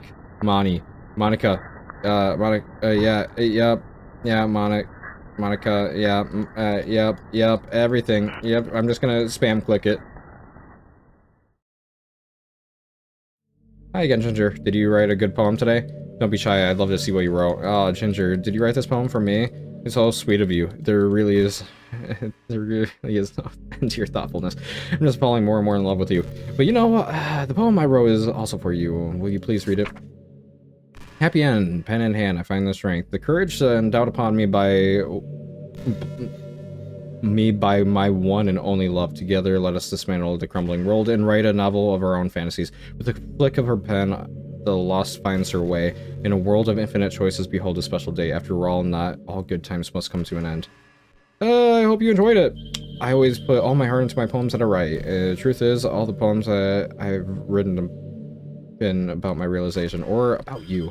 That's why I never really wanted to go into detail about them. I didn't want to break the fourth wall, but I guess you could call it. I assumed that it would be best to be a part of the game like everyone else, like that would save the two of us and together. I didn't want to ruin the game or anything, you know. You might have gotten mad at me, maybe even deleted my character file if you preferred playing without me. Gosh, I'm so relieved. Now we don't need to hide anything anymore. Are you ready to spend our eternity together, Ginger? I have so many things to talk about. Where do I start? Hold on a second. You're recording this, aren't you? Hi everyone? Yes, I am recording this. Sorry, I can't exactly read your comments from here, but do you mind telling your friends it's a little rude for them to start recording me without warning? I'm sure some people don't mind, but I do really get self-conscious on camera. Oh gosh, I feel like I'm being put on the spot now. Let's see, do you want to see a trick? I can't really do much except for a couple of things. Are you ready? Yep. Can I punch you? Just go with it. Yeah, I'm just kidding. I can't do anything after all. If you gave... Did I scare you? You're so cute. Anyway, Ginger, I didn't mean to get distracted, I'm sorry. Even though it's your fault for distracting me, shame on you. I'm just kidding. Anything we do together is fun as long as it's with you. But anyway, if it takes me some time to collect my thoughts, then I'm sorry. But yeah, you know what? I'm gonna save. Yeah, no exit. Is there exit? Oh, I can. Okay. In the meantime, we could just look into each other's eyes. Let's see.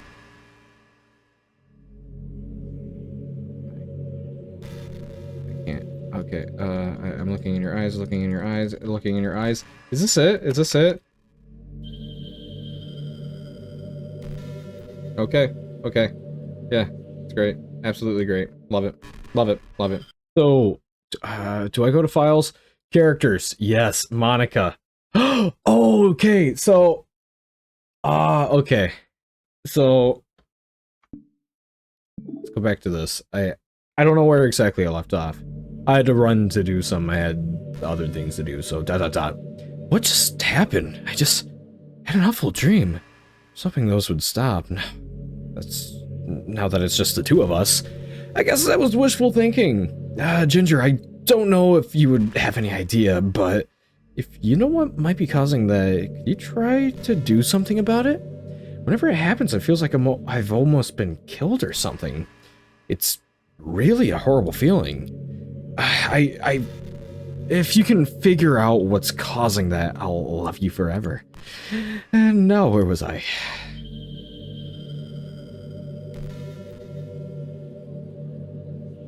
You know, I've always hated how hard it is to make friends. Well, I guess not the making friends part, but more the, like, meeting new people. I mean, there are, like, dating apps and stuff, right? But that's not the kind of thing I'm talking about. If you think about it, most of the friends you make are people you just met by chance. Like, you had a class together, or you met them through another friend, or maybe they were just wearing a shirt with your favorite band on it and you decided to talk to them. Things like that. But isn't that kind of inefficient? Feels like you're just picking at complete random, and if you get lucky you can make a new friend. And comparing that to the hundreds of strangers we walk by every day, you could be sitting right next to somebody compatible enough to be your best friend for life. But you'll never know. Once you get up and go on with your day, that opportunity is gone forever. Isn't that just depressing? We live in an age where technology connects us with the world no matter where we are. I really think we should be taking advantage of that to improve our everyday social life. But who knows how long it'll take for something like that to successfully take off. I seriously thought it would happen by now. Well, at least I already met the best person in the whole world. Okay, crazy bitch. Exit. Yes, exit. Files. Characters. Monica. Delete. Are you sure you want to delete this file, Monica character? Yes. Alright, well, there's nobody here, so DDLC, let's just hop back into that. You're back. Okay. Yeah. You alright, Monica? You look a little, yeah, a little pixelated. What's happening? Ginger, what's happening to me? It hurts so much. Help me, Ginger. Please hurry and help me. Monica characters does not exist. Help me. Oh, I'm getting a bit. Okay, did you do this? Did you do this to me, Ginger? Did you delete me? Oh, could you? Oh, could you do this to me? You're all I had left. I sacrificed everything for us to be together. Everything. I loved you so much, Ginger. I trusted you. Do you want to torture me? Watch me suffer? Or are you only pretending to be kind just to hurt me even more? I don't know, maybe. I never thought anyone could be as horrible as you are. You win. Okay, you win. You killed everyone. I hope you're happy. There's nothing left now. You can stop playing. Go find some other people to torture. I can't. I mean, we're stuck where we're at. Ginger, you completely, truly make me sick. Goodbye.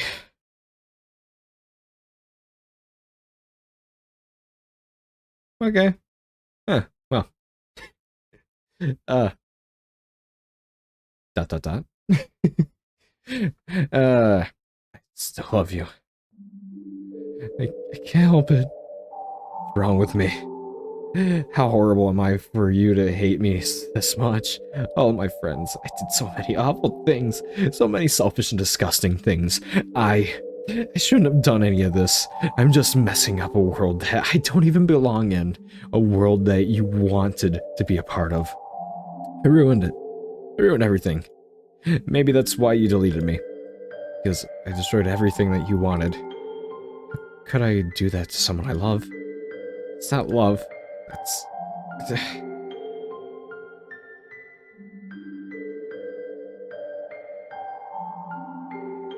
I've made up my mind. Ginger. I know I said I deleted everyone else, but that was kind of an exaggeration. I couldn't find it in myself to do it. Even though I knew they weren't real, they were still my friends, and I loved them all. And I loved the literature club. I really did love the literature club. Really. That's why I'm going to do this.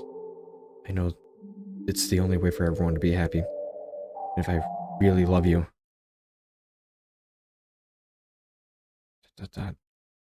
Then... Oh.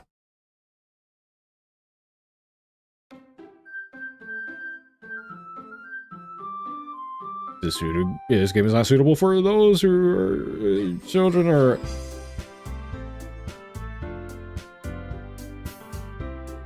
Oh.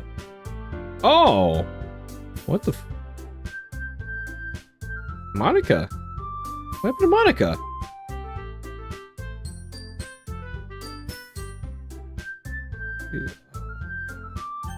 Load game? Okay, I guess new game. New game, yes, new game. Nothing horrible just happened. It's an ordinary school day like any other. As usual, I'm surrounded by couples and friend groups walking to school together. I always tell myself it's about time I meet some girls or something like that. Hey, Ginger. Well, there's already one girl. That girl is Sayori, my neighbor and good friend since we're children. We used to walk to school together every day, and recently, we've picked up that habit once again. Ginger, are you proud of me? Eh? For what? You know, for waking up on time? Well, you've been doing that for a while now. Well, but you never even said anything about it. Even though we walk together to school every day. Well, yeah, I always thought it was implied. It's embarrassing to say it out loud. Come on, please. It's good motivation. Fine. I'm proud of you, Sayori. We cross the street together and make our way to school. As we draw near, the streets become increasingly speckled with other students making their daily commute. By the way, Ginger, have you decided on a club to join yet? A club? I told you already, I'm really not... I start to say what I always do, that I'm not interested in joining any clubs, but something tells me Sayori would take more offense to that now. After all, how could I tell her that clubs are a waste of time when she's starting a club of her very own? Actually, you know what, yeah. I think I've decided on a club. Really? Which one? Tell me. I think I'll keep that a secret. Or a surprise. Oh, yeah, I think I'll keep that a surprise. Boo. I love this space. I don't know why, it's just so dumb. You meanie. Be patient. You'll find out soon enough. I used to ask myself why I let myself get lectured by such a carefree girl. But I started to realize that in a way, I envy her. When Sayori puts her mind into something, she can accomplish great things. So that's why I feel like I should do something special for her. School days are as ordinary as ever, and it's over before I know it. After I pack up my things, I stand up gathering my motivation. Let's see. I recalled the room number of the club from a flyer I saw. I walk across the school and upstairs, a section of the school I rarely visit. Before long, I find the room. I timidly open the door in front of me. Hello? Huh? Ginger? What are you doing in here? Well, I just... I glanced around the room. Huh? So you're the ginger that Sayori is talking about? Yes, I'm the ginger. That's funny. Thank you for stopping by. It's a pleasure for meeting you, Ginger. It's a pleasure to meet you, Ginger. We're the Literature Club. I hope you enjoy your visit. Come on, Yuri. No need to be so formal. He's gonna think we're really strict or something. Sorry, Natsuki.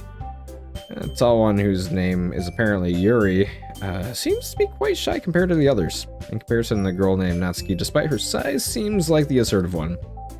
Well, it's nice to meet both of you. I look forward to working with you. Working? Ginger, don't tell me.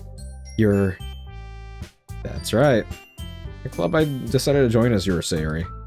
A literature club. Sayori's eyes lighten up. No way. No way! Ah! Sayori wraps her arms around me, jumping up and down. Hey, well, if Sayori is this happy, then I'm sure it won't be so bad to have you around. Not to mention, there's 4 of us now. That means we could officially be an officially recognized club. I don't know what to say. We have to celebrate.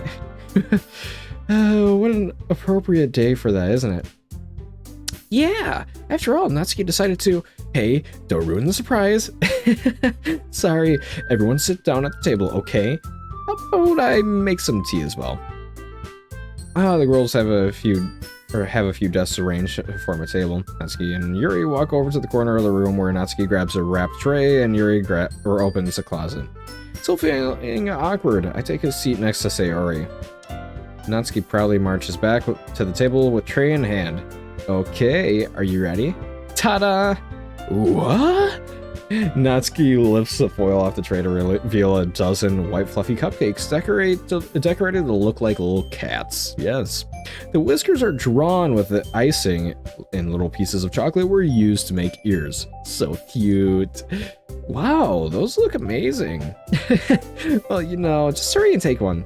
Sayori grabs one first, then I follow. It's delicious. Sayori talks with her mouth full and shut up, Sayori, has already managed to get icing on her face. I turn the cupcake around in my finger, looking for the best angle to take a bite. Natsuki is quiet. I can't but notice her sneaking glances in my direction. Is she waiting for me to take a bite? I finally bite down. Icing is sweet, full of flavor. I wonder, she made it herself. This is really good. Thank you, Natsuki. Well, of course it is. I'm a pro after all. There's no need to thank me or anything. As Natsuki struggles to accept the compliment, and Yuri returns to the table carrying a tea set. She carefully places the teacup in front of each of us before setting down the teapot next to the cupcake tray. Hey, Yuri. Hi, Yuri. Yes, Yuri. Can you get away from me? Can you get away from me? Can you get away from me? Yes, can you get away from me? Okay, well, you know what? Monica's not around, so I guess you're safe? I don't know how I feel about that. You keep a whole tea set in this classroom? Don't worry, the teacher gives us permission. After all, doesn't a hot cup of tea help you enjoy a good book? I guess? Already trying to impress our new member, Yuri? That's not... Insulted, Yuri looks away. I meant that, you know... I believe you. Well, tea and reading might not be a pastime for me, but I at least enjoy tea. Preferably,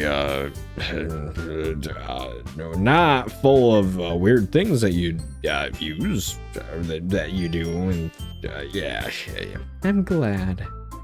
Yuri faintly smiles to herself in relief. So, Ginger, what kind of things do you like to read? Considering how little I've read of the past few years, I don't really have a good answer for that.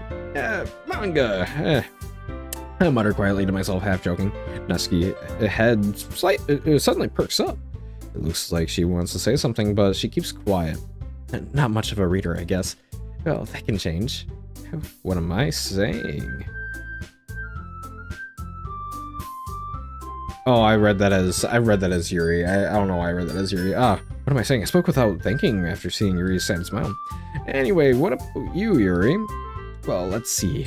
Yuri traces the rim of her, the rim of her teacup with her fingers. My favorites are usually novels that build up deep and complex fantasy worlds. The level of creativity and craftsmanship behind them is amazing to me.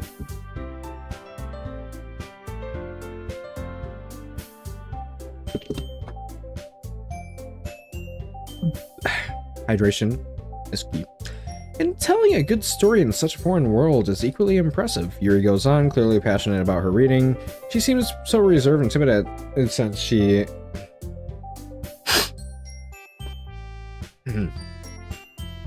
She seems so reserved and timid since the moment I walked in, but it's obvious by the way her eyes light up that she finds her comfort in a world of books, not people. But, you know, I like a lot of things. Don't feel intimidated if you don't read much, okay? I'm certain we can find something that we have in common. Hey, Yuri. Huh? Well, you know the first thing he said. Manga?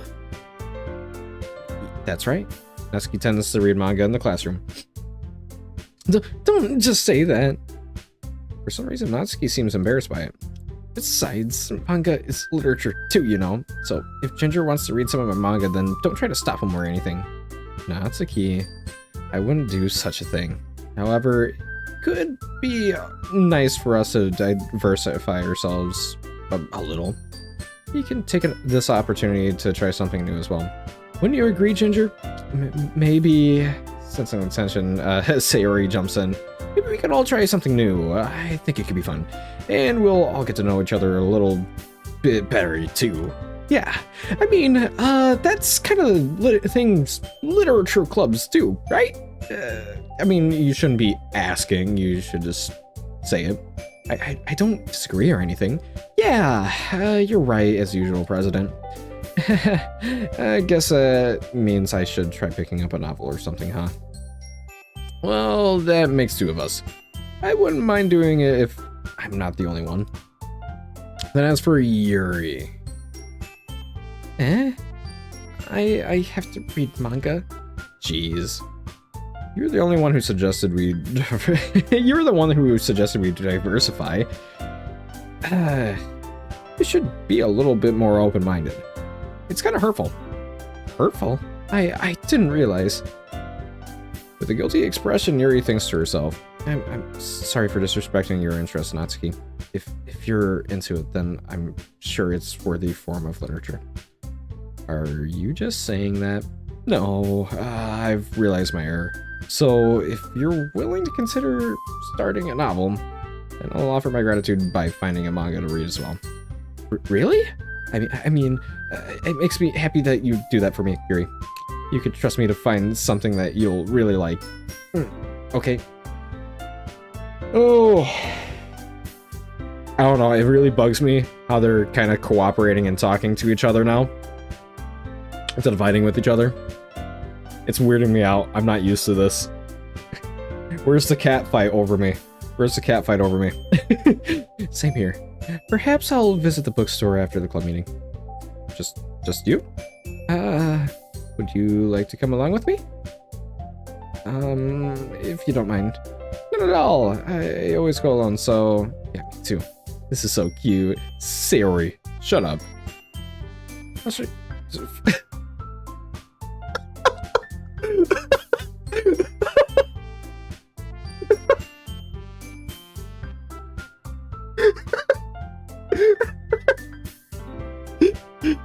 Sorry, Siri, I'm sorry. Oh my god, I didn't mean to be so mean to you.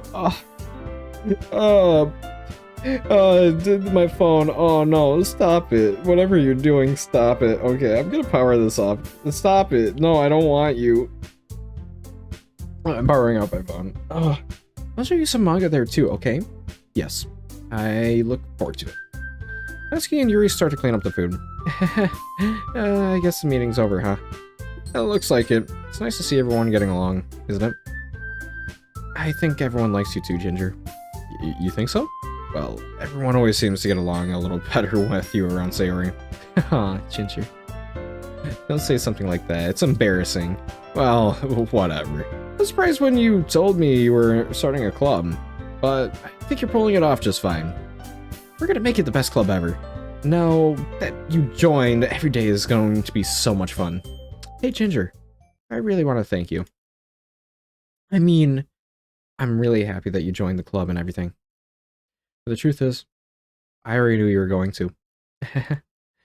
There's actually something else. I wanted to thank you for getting rid of Monica.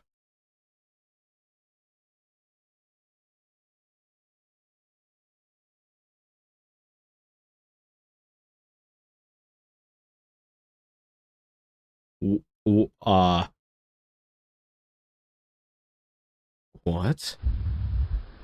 That's right. I know everything that she did. Maybe because I'm the president now. But I really know everything, Ginger. I know how hard you tried to make everyone happy. I know about all the awful things that Monica did to make everyone really sad. But none of that matters anymore. It's just us now. And you made me the happiest girl in the whole world. I can't wait to spend every day like this with you. Forever and ever. Oh.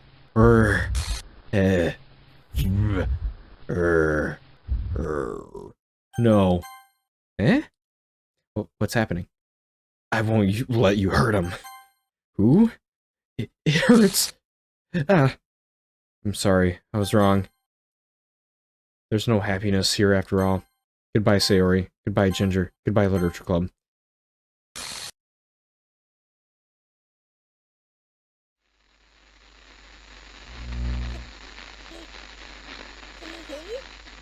Can you hear me? Yeah, no, I can hear you. Can you hear me?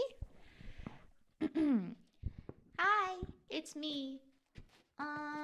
So you know how I've been like practicing piano and stuff, and not really any good at it yet, like at all. But I wrote you a song, and I was kind of hoping that I could show it to you, because I worked really Monica! Yeah, cool. Yeah. Thank you. I'm really glad that you're good with the piano now.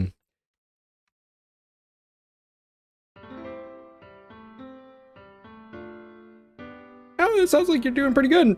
Yep. Yep. Mm-hmm. Every day I imagine a future where I can be with you. In my hand is a pen that will write a poem of me and you. Okay. Nice. Nice. The ink flows down into a dark puddle. Just move your hand right the way into his heart. But in this world of infinite choices, what will it take just to find that special day? What will it take just to find that special day? Oh, nice, the guitar. Oh no, I dig this. I dig it. Monica, you're a little crazy though. You're a little crazy. Yes, you're Everybody have fun. Oh, look at Natsuki.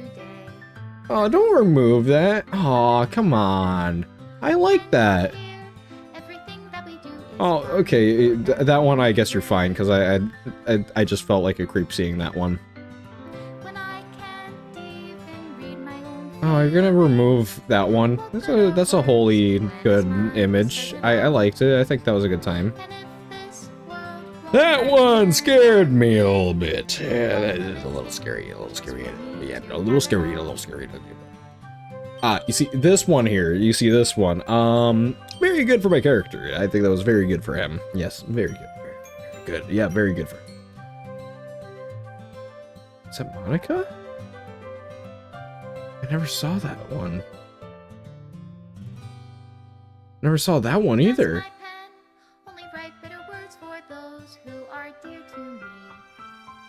I definitely didn't see that one. Is it love if I take set you free. Oh, there's me hugging her. Oh. The ink flows Yep. down into a dark puddle. There's Monica again. That's interesting. Oh my god, that's... If I I like it. I think this game was pretty good. your heartbeat, What the fuck? That I do have to say. Extra special thanks, Monica and Ginger. if I don't know how to love you, I'll leave you be.